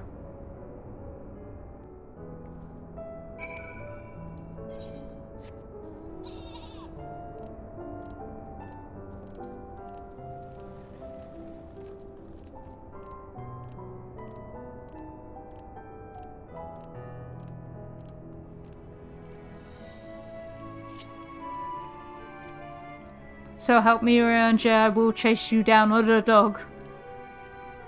I will do it.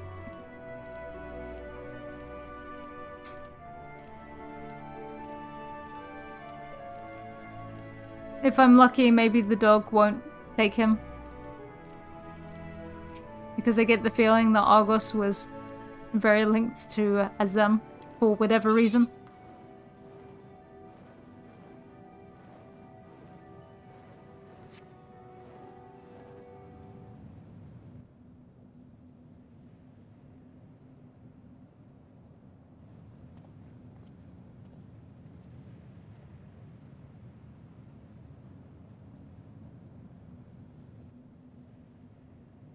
Ranger ventures off into Mare Lamentorum for reasons unknown. You must tread carefully, else he might sense your presence. You are not allowed to confront your friend. You must stealthily sneak behind him. Follow Uringer from a safe distance. The objective will end in failure if you're noticed. Yep.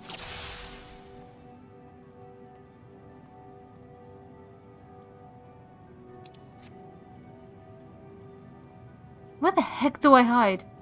Hi, Argos. You doing okay?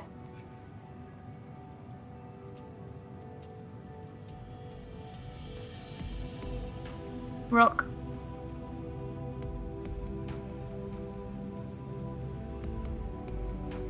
Nope.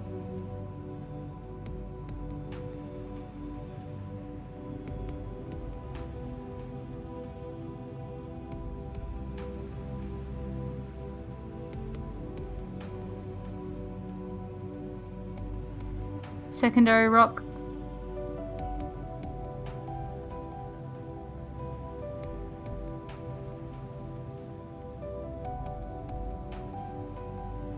There's another rock up there.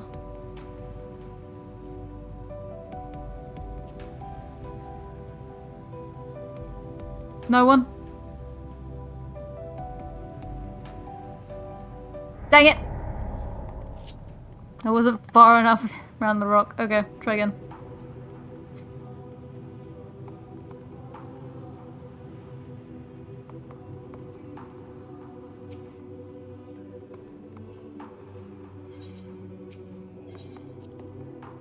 Okay.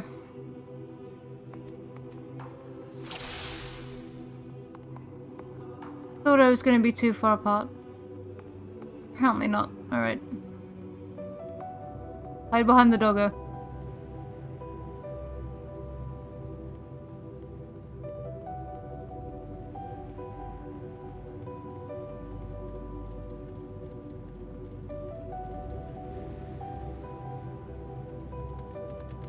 Wait for its turn.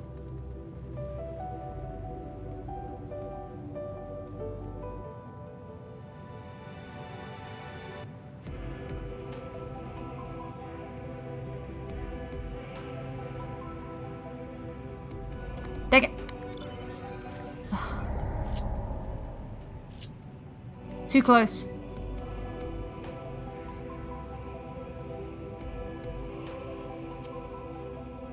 Got a ranger.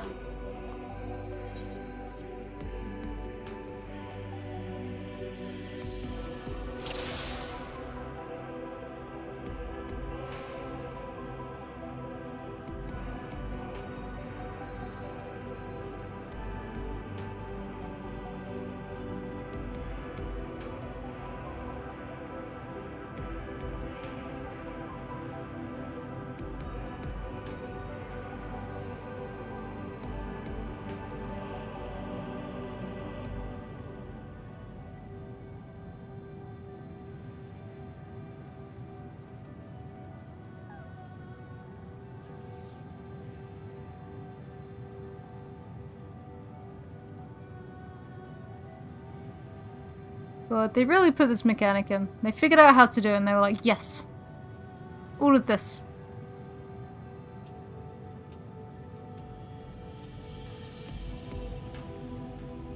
Can I hide here? Is this a hideable position?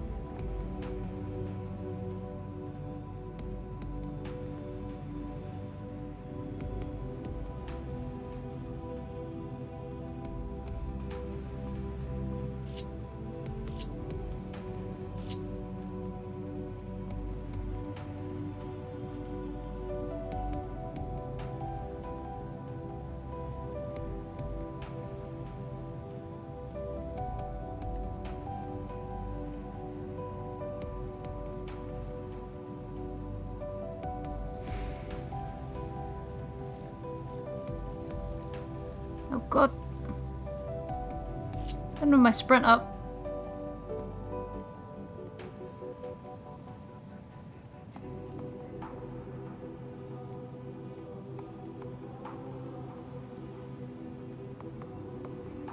Alright, Oranger. The heck you up to?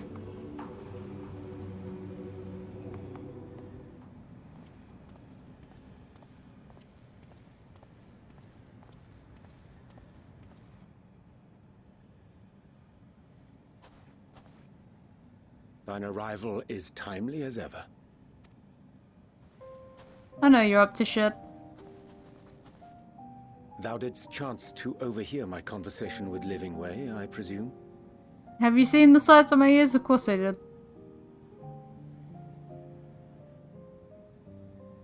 'Twas not mine intent to move in shadow. Nevertheless, I have been asked to do that and more yet again. Is it so plain that these strangers could intuit it at a glance? My capacity for silence and secrecy and duplicity? And Grahatir did contrive to deliver the first at the price of his own life. I was complicit in the scheme.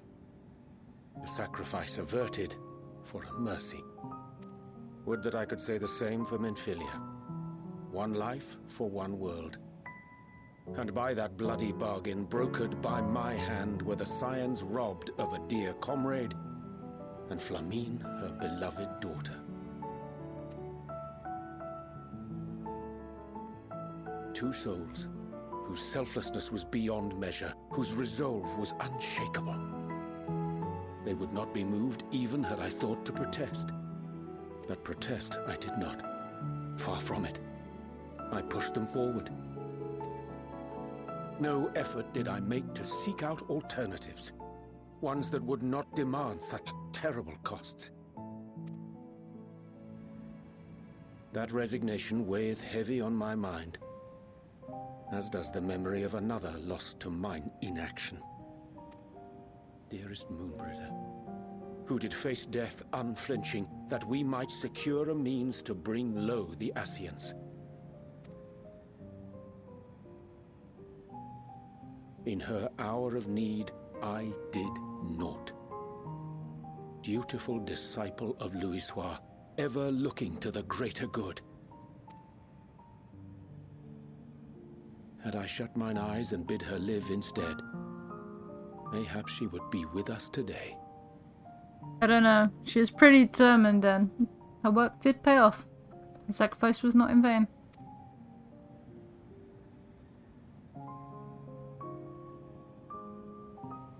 Selfish wants born of everlasting regrets.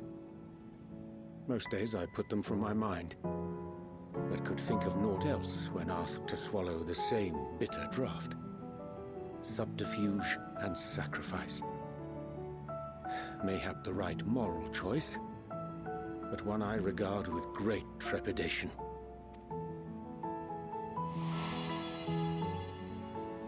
The calamity of Amarot was a tragedy beyond reckoning, one which must never again come to pass.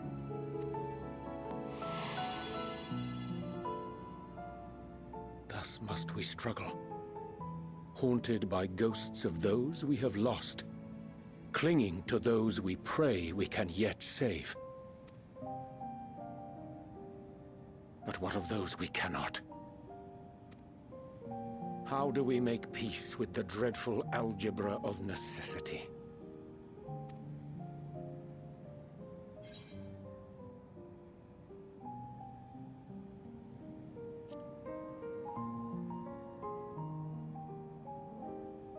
Sage counsel indeed.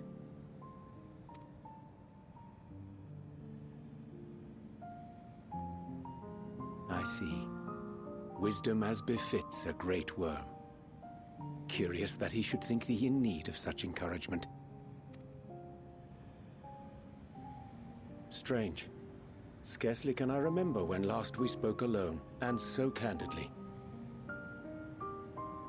On the first with the pixies?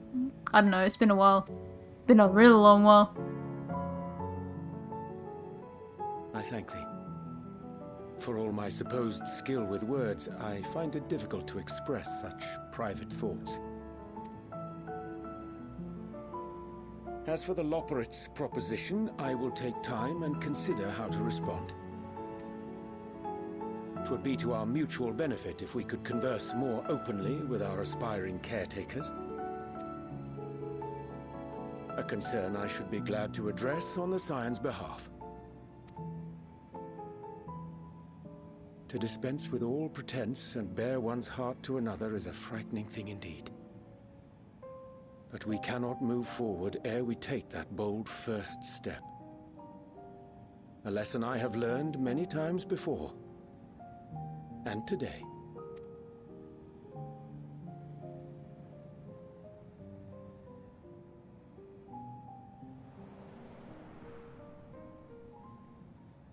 What are they saying?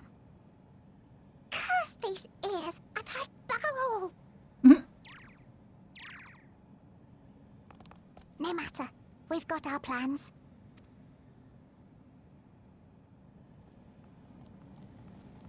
Oh no, the cute bunnies are evil.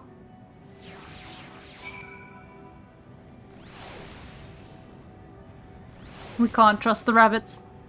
They're up to no good, just like Heidelin. Everything's against us. In truth, my reason for travelling hither was to effect a plan of mine own. A plan which may pave a way forward for us all. May, I say, for there is no guarantee of success. 'Tis the reason I set out alone. That failure, should it come, would be mine to bear alone. Yet thou standest before me with proffered hand and open heart. It would be remiss of me to refuse thy amity, and so I must ask, wouldst thou join in mine endeavour? Oh my god, Orangia. I thank thee for accompanying me. 'Tis a simple plan, in truth. We should not be long away from Bestway's Burrow. Difficult decisions must needs be made in the coming days, but I nevertheless believe we are all of one mind in our desire to save the people of Ithris. To make clear our resolve to the Loporrits, I would offer them gift, but its making doth require a most singular ingredient. Okay.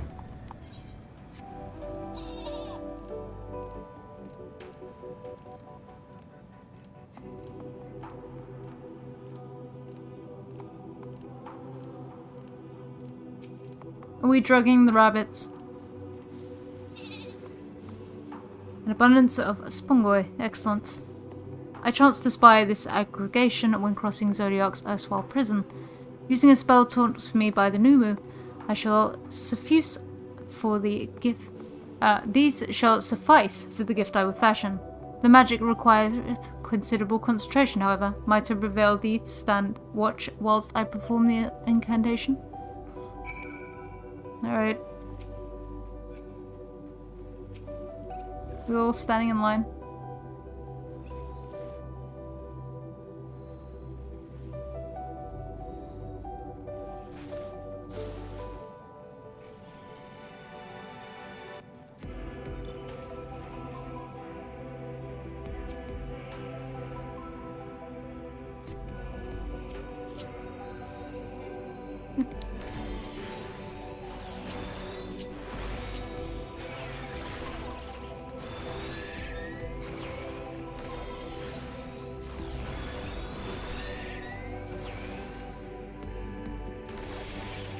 Alright. Oh, there's another two. Okay.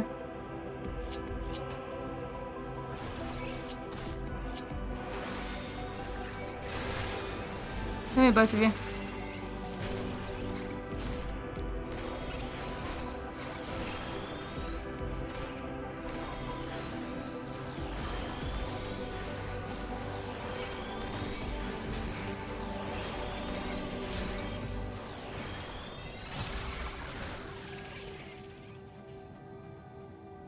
Oh, and another one.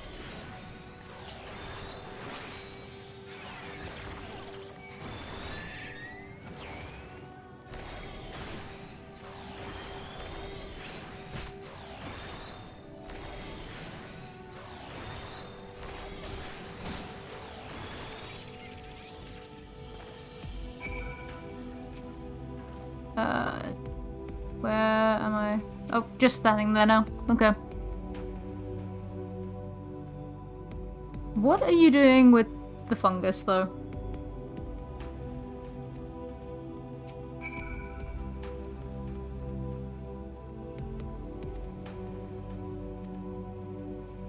Okay.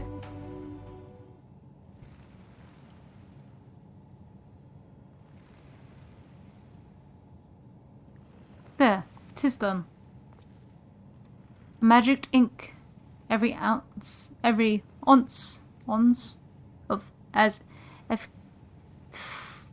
oh, these long words, Uriansha. Magic ink. Every ounce and efficacious as that crafted by the Numu. Rare is the occasion I would conjure mine own, but is nevertheless a most useful skill. The resulting product is admittedly possessed of no prenatura.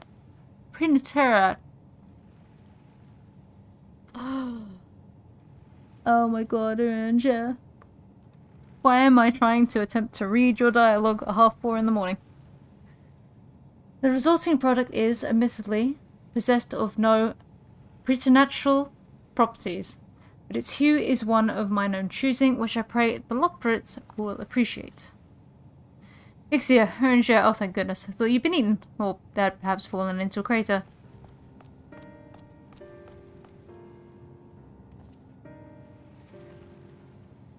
Y'shtola's been looking all over for you, Ixia. She says she needs to speak with you about something most urgent, dire even. She was also quite clear that she wishes to speak with Ixia alone, which means, I'm afraid, you must stay behind, Uriansha.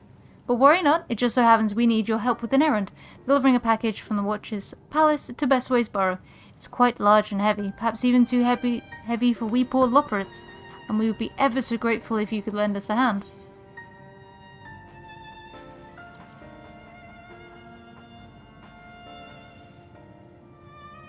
Are you insinuating I would betray the trust of Highland's Chosen, or worse, do anything to risk getting on Y'shtola's bad side? She's clearly not one to be crossed, or nor made to wait. Now, off with you. Worry not, I shan't be long. Be careful, those bunnies are up to something.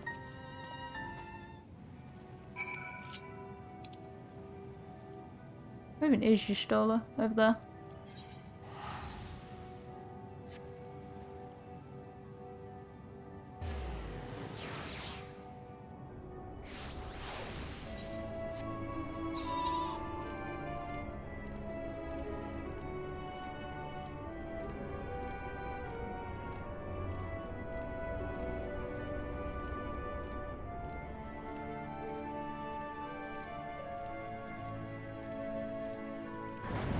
Y'shtola, do you have anything to actually say to me, or is this a case of the bunnies told me you had something to say with me and you really didn't?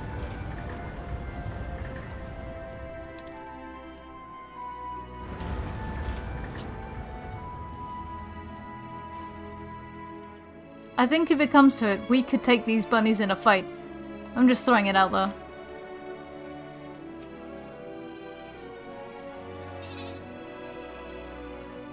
Oh, Ixia, we thought you would be away for far longer. A dire emergency? I said no such thing. As you are here, I could use your assistance with one small matter. Runningway, a companion of Growingway's, apparently has much to tell us of the final days. The problem, however, is that he's determined to live up to his name, refusing to stay still long enough for us to hold a conversation. Is there anywhere he's likely to stop and rest, or perhaps there's a way to slow him down? What's the rush? I was thinking we should wait here, maybe enjoy a cold mug of carrot juice and... No? Well, if it's really that important, we could try using these balls of moose flesh, not to be confused with the other thing. Runningway's other notable features is his incessant chatter, so you have no trouble finding him in a crowd, and when you do, try lobbing your balls at him. Crude, but if it proves effective. He was here in the greatest Innswell when last I saw him. Let's split up and find him.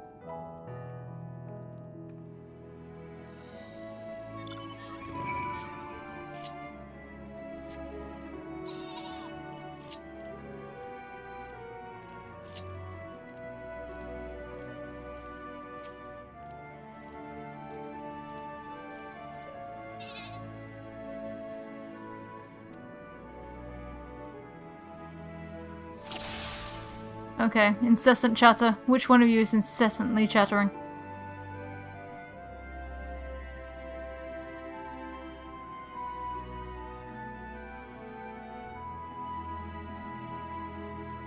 I mean, you're running, but you're not chattering.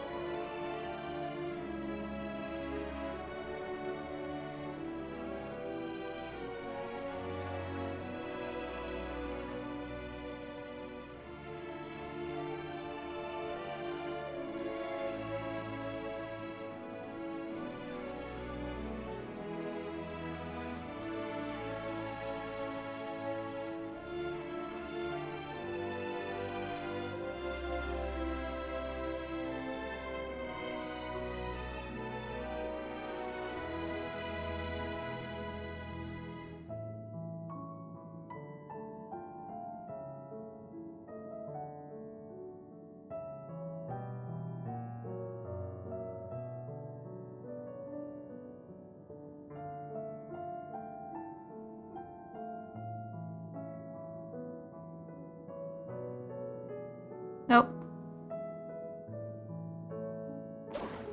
Missed him. Get him! Chase him down! Okay.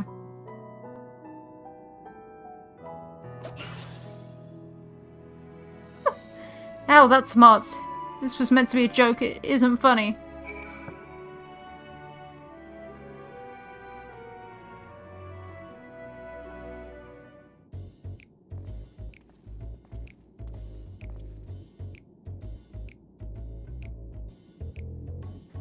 Yes, I'm running away. Do you mind explaining why you hit me in the face with your balls of moose flesh?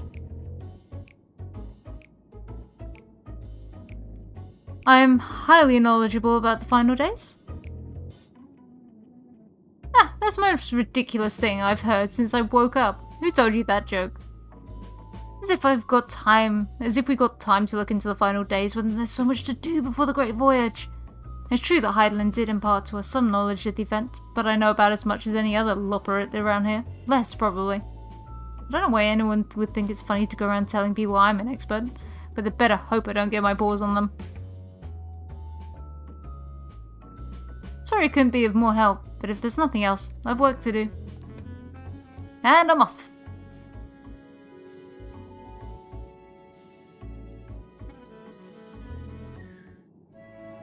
Or sleep eventually.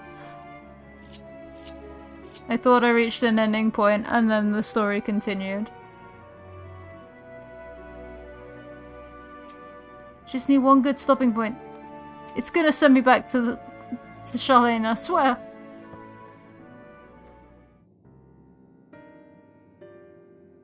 I could find neither hair nor... No. Yeah, I could find neither hide nor the hair of him. How did you fare? So, he knows no more than the others. Care to explain yourself, Growing Way? Well, you see, I misremembered. Yes, that's it, I misremembered. Terribly sorry about that. Afraid I'm drawing a blank though. Try as I might, I can't remember who I was thinking of. On an unrelated note, what of Ranger? I assume you spoke with him earlier, but did he say when he'll be returning?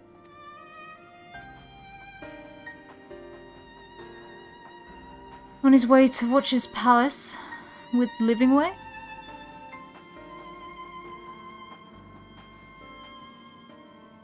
Between Growingway's sudden lapse of memory and our lack of other leads, maybe our time would be better spent lending Ranger a hand. What? Now hold on a moment. It's all coming back to me. Yes, I remember.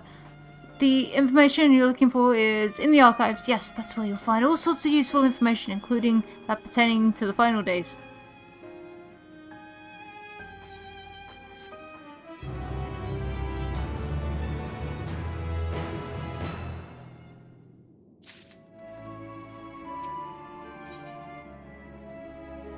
This has to be. It's giving me an eighth current. It has to be the last one. No, what to do? I promised Livingway I would help, but... No, I promised that'd help, so that's what I'll do. The archives are on the second floor at the main plaza at the eastern wing. Follow me! I suspect the lot of pirates are up to something, but if there's aught to be learned at the final days, I think it's best we play along. For now, at least.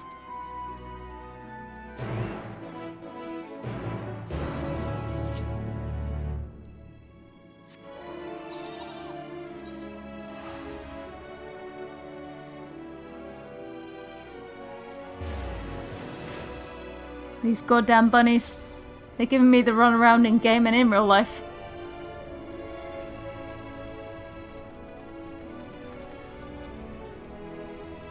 This one isn't gonna help me. Where's the teleporter?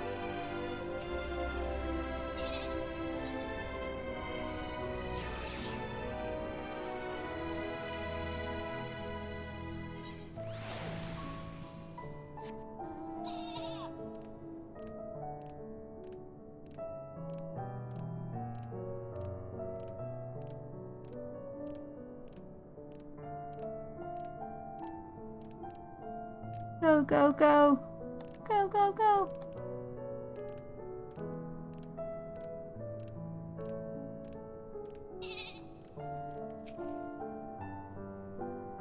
Doo-doo.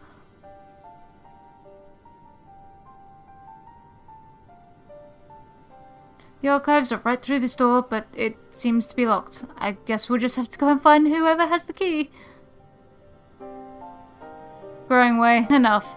If you have naught else to tell us of the final days, you need only say so. We can ill afford to be wasting time here, as you well know. Did you yourselves not tell us we must act quickly? Yes, we did, but the moon was to be the perfect paradise for the people of Etheris, and we're running out of time to make everything ready for their arrival. We hoped you'd see the wonders we have to offer, but you found nothing but faults and flaws in our work.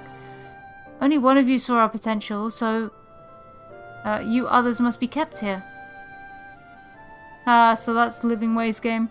Run us around in circles, and failing that, lock us away so we can't put the plan at risk. Everyone except Ranger. He understands what is at stake, what must be done. I fear you misjudged us, Squaring Way. Never have we decried the notion of using the moon as a means of escape. That said, my heart breaks at the thought of abandoning Etheris and her reflections to their doom. There is a way to avert the final days. I wish to find it. We all do. We may fail, but our efforts will never be at the expense of your plans. Why would you take that risk? There's no room for ifs and maybes now. The people of Etheris will escape here to the moon. They'll be safe, and we'll finally get to see all their happy smiling faces. I'm sorry, but we can't let you leave. We just can't. Oh my god. Do what you must, but try not to harm them. I'll be back in a moment. Don't do anything rash while I'm gone.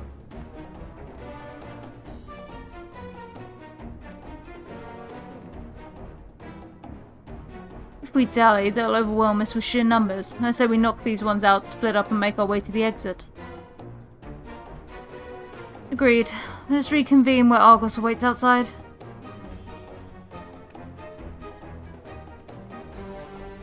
Alright, bunnies.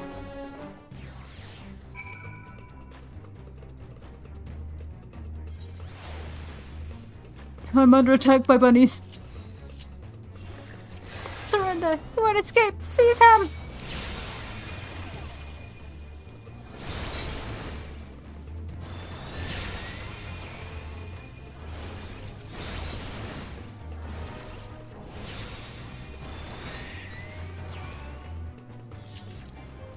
Oh, there's more coming.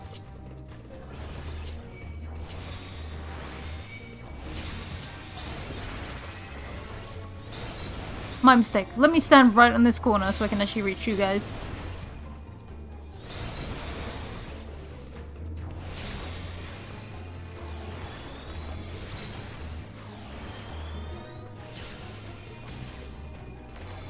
Oh, you just punch them for an auto attack. Fair. I'm sorry, growing way. It must be this way.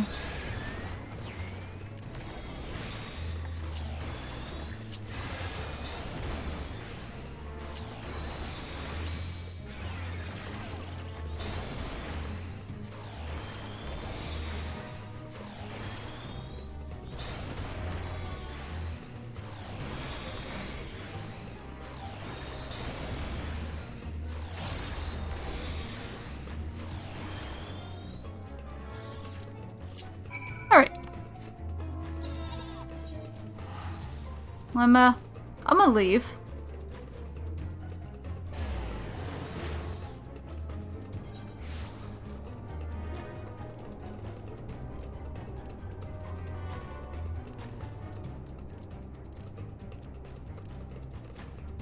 It was lovely visiting your moon hideout.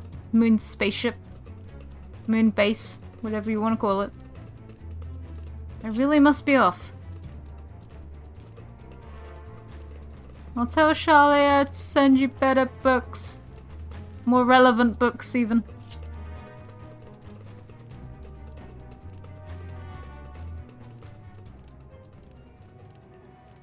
Argos, quick. We need to leave.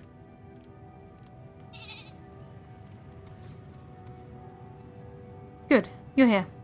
We must hurry to Watcher's Palace and find Uringer.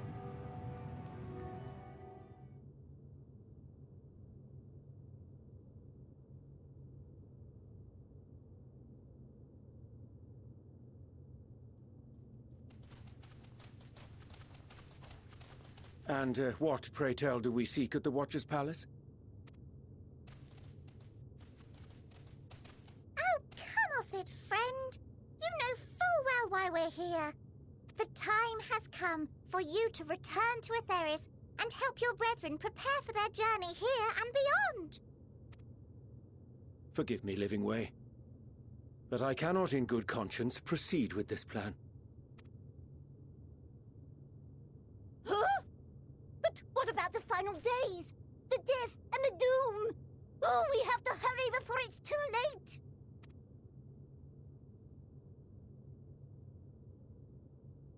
Your unflagging commitment to your duty is endearing, to say the least.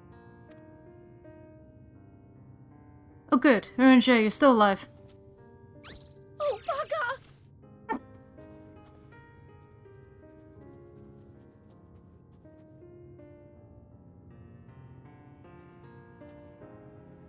Be at ease.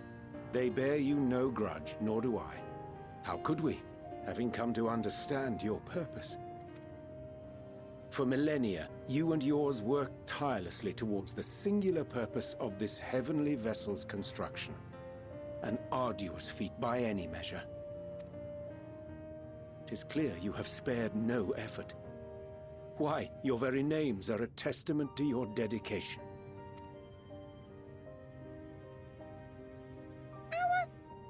Our names? I'm not sure I understand what you're getting at. Names are an expression of the self, a declaration of one's hopes and aspirations.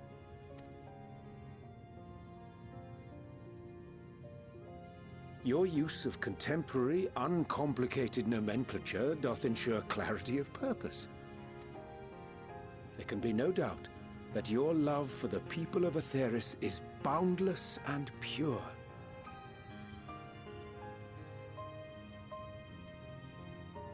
Yes! Yes! A most mellifluous phrasing! You gonna sing? We Loporrits were born of Hydaelyn's love for Aetheris. That shining, shimmering blue jewel, brightest star in the sky, brimming with life and possibilities. For as long as I can remember, I've toiled in anticipation of the day when this vessel might be needed. All I've ever wanted was to meet those she cherished so dearly, to serve and serve well. That goes for all of us, don't you see? So help us help them. Lead them here where we can keep them safe. If there's anything wrong with what we've built, we'll fix it. We'll make it right.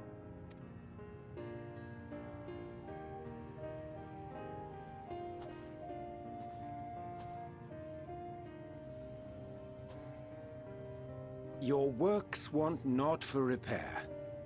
Yet there remaineth much for you to learn of men and your own kin besides. Singing Way, thy name bespeaketh more than the simple marriage of rhythm and rhyme. The songs of Aetheris are beyond counting, and span the length and breadth of emotion. Maps are monuments to man's pioneering spirit and his devotion to charting the furthest reaches of our star. Many have devoted their lifetimes to exploratory pursuits, to venture unto the highest mountains and the deepest oceans in search of unknown frontiers. And thou, my friend, I do not think we've met. My name is Puddingway. Interesting name. Are you all about desserts? Puddingway? Yes, indeed. A name of deep and abiding significance, I'm sure, but one perhaps better communicated through delicious deeds than tasteless words. Smooth. A judicious application of fey magics at a later juncture may be appropriate.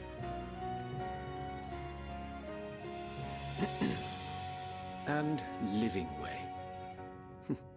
'Tis no easy feat to convey the significance of thy moniker. When I was a bookish boy, a dear friend of mine was fond of peppering me with questions as I read, to my occasional annoyance.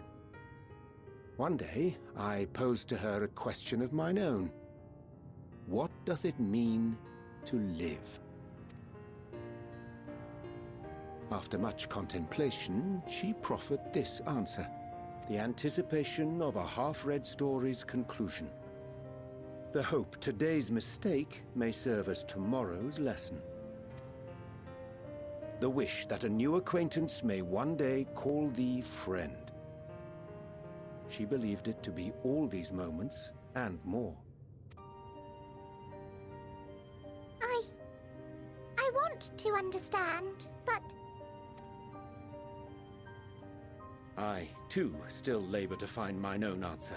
'Twould be my pleasure to assist you and yours in embarking on a journey of self-discovery and enlightenment. For thee.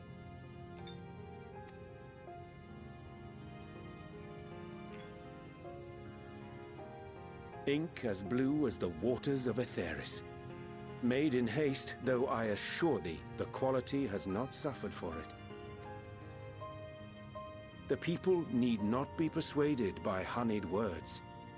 Nay, I have faith they shall do what is right in due course. Until they do, I beg your patience, friends. And with that ink, let us fill the empty pages of Livingway's compendium. An open exchange of ideas will surely afford you all a better understanding of modern man, and with it, ideas for improvements and renovations. But more importantly, it shall empower us to together find a way forward.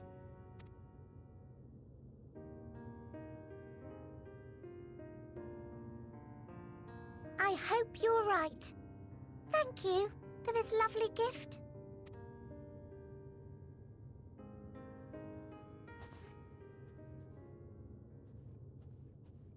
There you have it. I shall remain with the Loporrits to ensure that all is in order. Though we must needs prepare for every eventuality, you would all agree that the evacuation of our star is a last resort. To accept failure is to accept the demise not only of our star, but that of Reen's, of all reflections, and the souls that call them home. Which is why I have every faith that you shall fight to the last, that such drastic measures may prove unnecessary. Should the worst come to the worst, and I pray deeply that it won't, I'll take comfort in knowing preparations were made under your watchful eye. Aye, thou mayest be assured that if calamity cometh, not a soul will be left behind, if being the operative term. Oh, the flower again. This time it's orange. Red? Oh, that flower. How came it into your possession?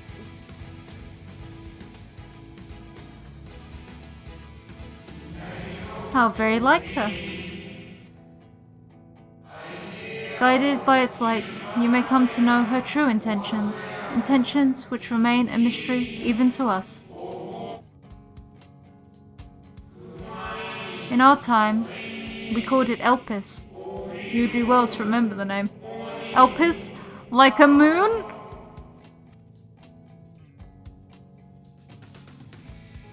I swear, if I don't get a pretty, like, rainbow flower out of this, I'm gonna be sad at the end. I hate to interrupt, but I feel like I need to make amends for all the secrecy.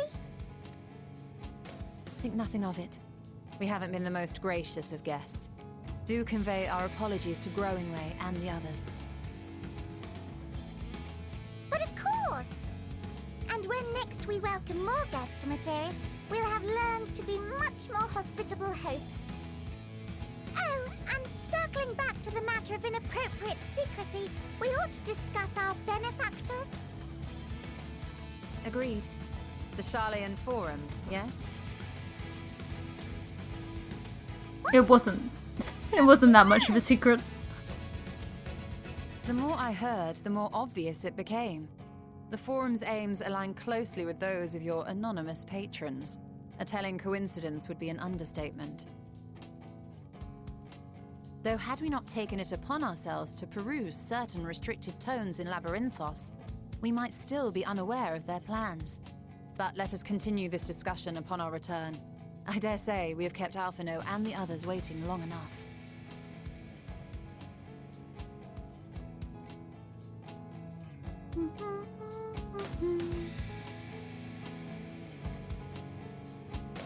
And back to Aetheris we go.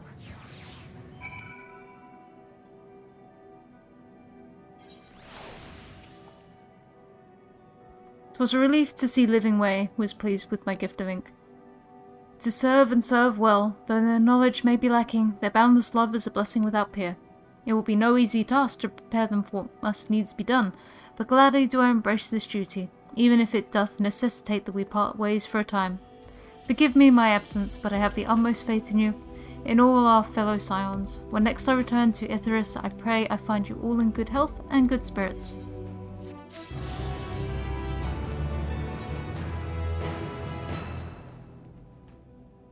the Lolliprits in Uranger's capable hands, we needn't worry about affairs here in our absence.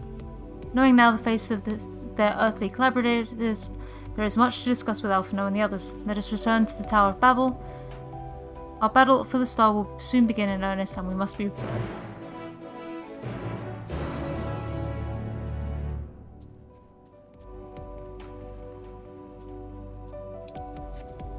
See, I could do that, but I'm actually gonna call it here.